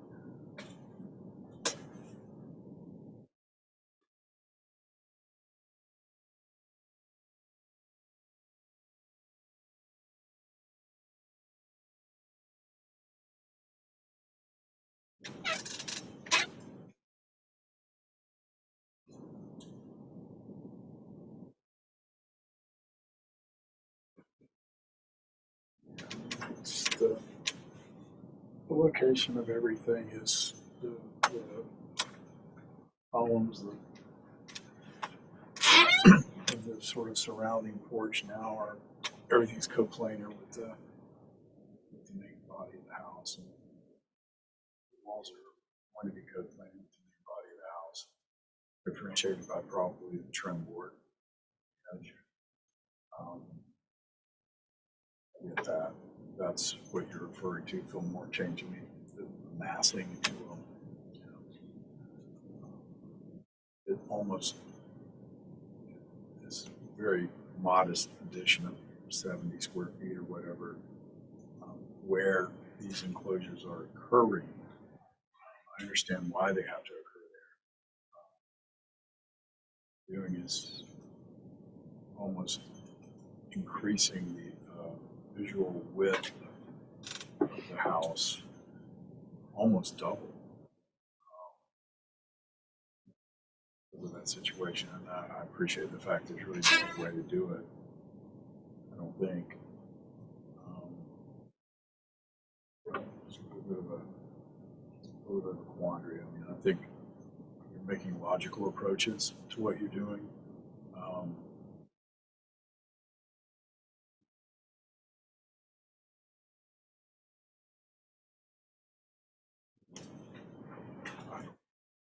So I don't have a real problem with the direction that you're wanting to go in. It does make sense, but I'm wondering if maybe this is a tough one because it's, I think even staff's made the comment. There have been additions and sequential removals and all kinds of things that have happened to the house. It's an odd case when in addition, they potentially clear up a situation rather than a removal. We're usually used to seeing things taken away that get the form back. So I'm just trying to get my head around an extension of that wall plane, cleaning up the situation.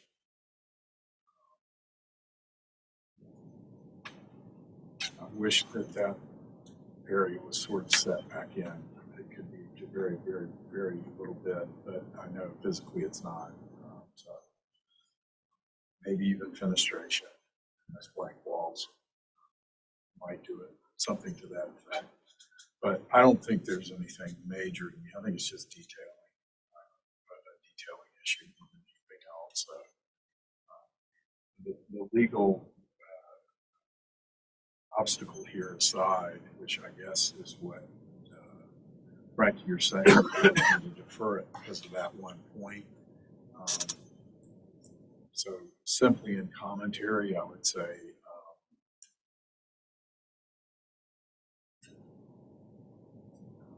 maybe take a look at something that will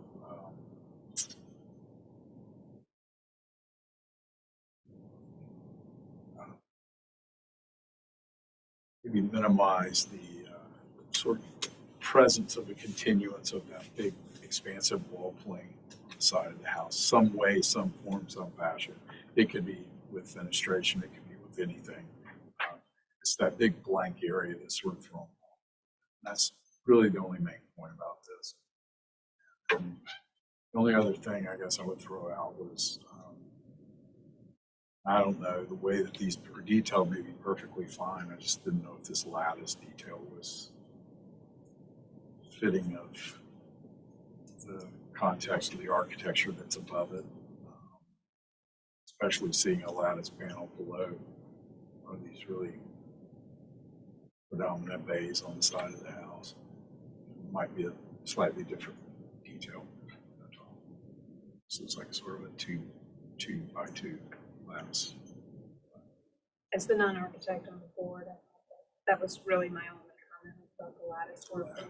Just personally, I don't prefer lattice work on anything, but I get again, it. I just think there's a chance for maybe some kind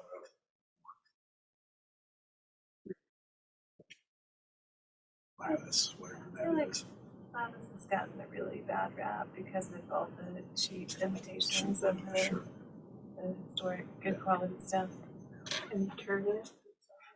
Yeah, diagonal bad. Sure. And I Prefer also, patterns pretty contemporary. I've seen it look really nice, so I mean, there's historic Yeah. orthogonal that's really nice. Yeah. Yeah, I think that's the fine detail that came out. Yeah. Yeah. I wasn't even going to mention it until Bill did.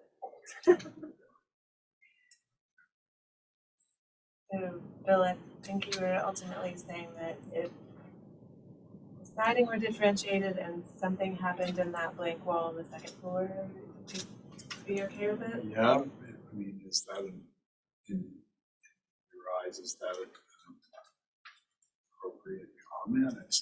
This is just the expanse of siding there. All of a sudden shows up. To me, acknowledging that the roof exists, if you could just push those walls in a foot somehow, that would really do it for me. Because I think the top floor on the north elevation and the ground floor are both recessed. It's just that They're not. cantilever. They're flush, yeah. But the top floor is open to the old porch enclosure, right? What we have is on the kitchen side. Yeah. And the other side, they're actually flush at certain points. The way it had evolved over the years was the reason that was depressed on the left and the right is So they had staircases that went up their spaces. They were, because it was built into a tenement house, they had a 3-foot recess on the left, and they had a 3-foot recess on the right in different areas.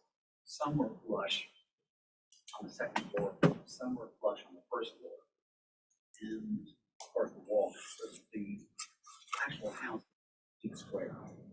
And where they have these recesses where stairs occurred when they divided the house into a tenement house. And they have these like squirrely stairs going up and like coming out and projecting out the cantilevers and coming around, and then have like a door that would go into one room and have a common kitchen that they would all use. So that's why sort of this in and out of sort of the house sort of evolved. And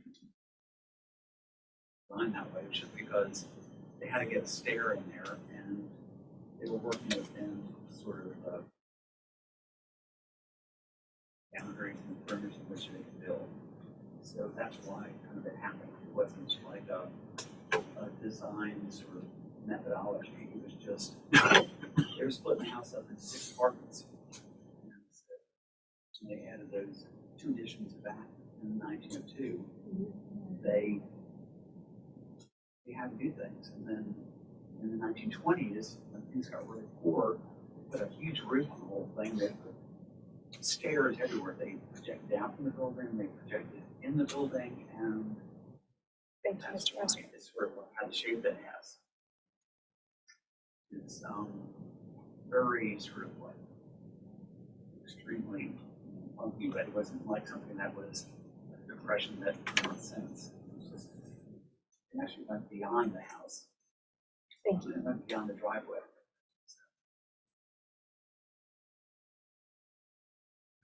But I think in terms of, like, if you want to put a window. Mr. Maniscal, we're in board discussion now, so yeah, you're okay. Sorry.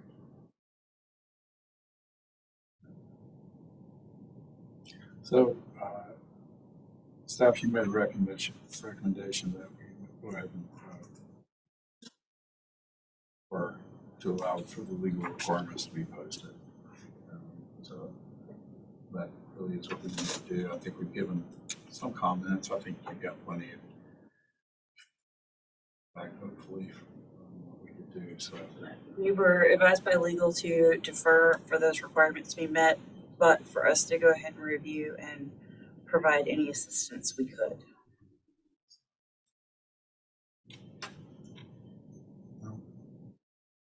So have we given clear directive? I think if there were just a way to really highlight that break between the original front mass of the house and this new infill, ideally with some sort of ever so slight plane change and siding differentiation, to me that would suffice, given all the other considerations. I agree, Julia. I mean, I think I comprehend everything that they're proposing to do and why. And I get it. And I mean, it's, I think, in large, it's sort of it's a respectful treatment of the house. I'm struggling with where you draw the line with erasing that piece of the story, as opposed to leaving a little hint of it. Because ultimately, it is becoming a very different house from what it was. I mean, we're not going to bake this into thinking it was built this way. It wasn't. So, yeah, it has evolved a lot over the years. I mean, this isn't the house that was originally built. So,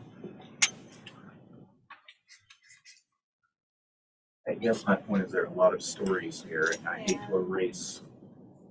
I mean, the public doesn't look at the back of it. I really don't care what the back of it looks like. But you do see the left and the right side very, very clearly from the public realm. Frankly, because of the detailing of those bays, your attention is drawn more so to the size of the house than it ever would be on most other homes.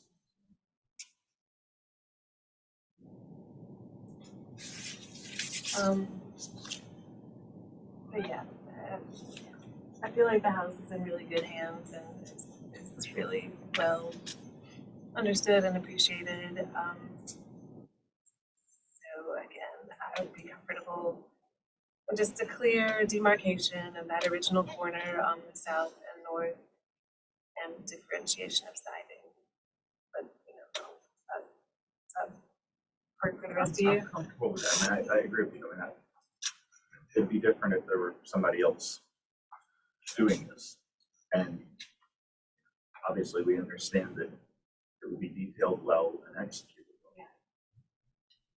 So I know that we need to do a deferral, but I think what legal probably wanted is so that when this does pop up on the next meeting, we've already got what the motion will be. So if you wanted to craft the motion that was theoretical, hypothetical motions. so that when they come to the next meeting, they know what the decision is. The deferral was purely. Can I do that for legal? Yeah. A motion I might make in the future would be for conceptual approval with that board comments to clearly demarcate the original northwest and southwest corners of the main mass of the building and to differentiate the siding of the addition / infill.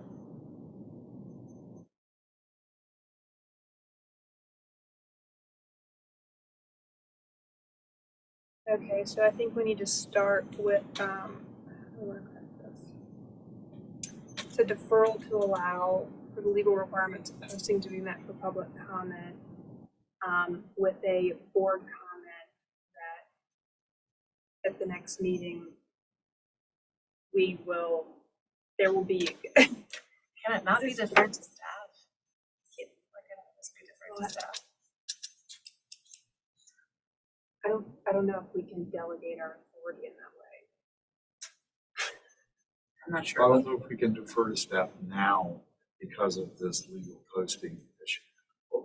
So are you asking him to resubmit between now I and? think he needs to defer purely to allow this requirement. Right. But what we want to do is give them confidence in the next meeting. When this item comes up on the agenda, we can fast track it. I was just trying to save them the trouble of having to go through the motions of coming back for a foregone conclusion. I mean, if somebody appeals the situation because of the Well, posting, I think the only technicality there is that the whole posting might mean that if it wasn't the posting technicality, I think you could send it to staff. But now the But public needs to. I think it has to remain in the public forum because of the advertising. So we need to have it at the next. so we'll say these things again later. Okay. Totally So not what I'm valid. going to say is Right. it's a deferral to allow for the legal requirements of posting to be met for public comment with a Contingent motion that may or may not be. yeah, the board, you know, I think we can just do the deferral to allow for the legal posting. They know what. and then we know Please that leave at the it. next meeting, it'll be a conceptual approval with a board comment to clearly demarcate the original northwest and southwest corners and differentiate the siding. Yeah, but can I ask this question? Putting that on the table, ready for a second, if deemed appropriate. In the other realm, does he have the opportunity to make an adjustment to the drawing? Well, the drawings will have to be reposted, so Right. I could potentially have different drawings that got posted for that meeting. So maybe this is a So, board. so where I'm And it's going is not like, a if he makes an adjustment based on the comment he's heard, he could submit drawings for that next meeting and walk out with final approval as opposed to. That is a possibility, yes. Or I'm just staff trying to could keep it decide moving. it's fine to review it staff. But That's a category 2. So, okay, so the motion, your motion could be, if you were going to make one, deferral to allow for the legal requirements of posting to be up for public comment, and a board comment to resubmit the plans to clearly demarcate the original northwest and southwest corners and differentiate siding the input. Is that okay? Second. Thank you, Glenn. All right, I'll put the motion to a vote. Bill? Fillmore? I opposed. Julia? In favor. Glenn? Yeah, there. Chair votes with the majority and the motion passes 4-4 and 1 against. Thank you. Okay, do I have a motion to adjourn?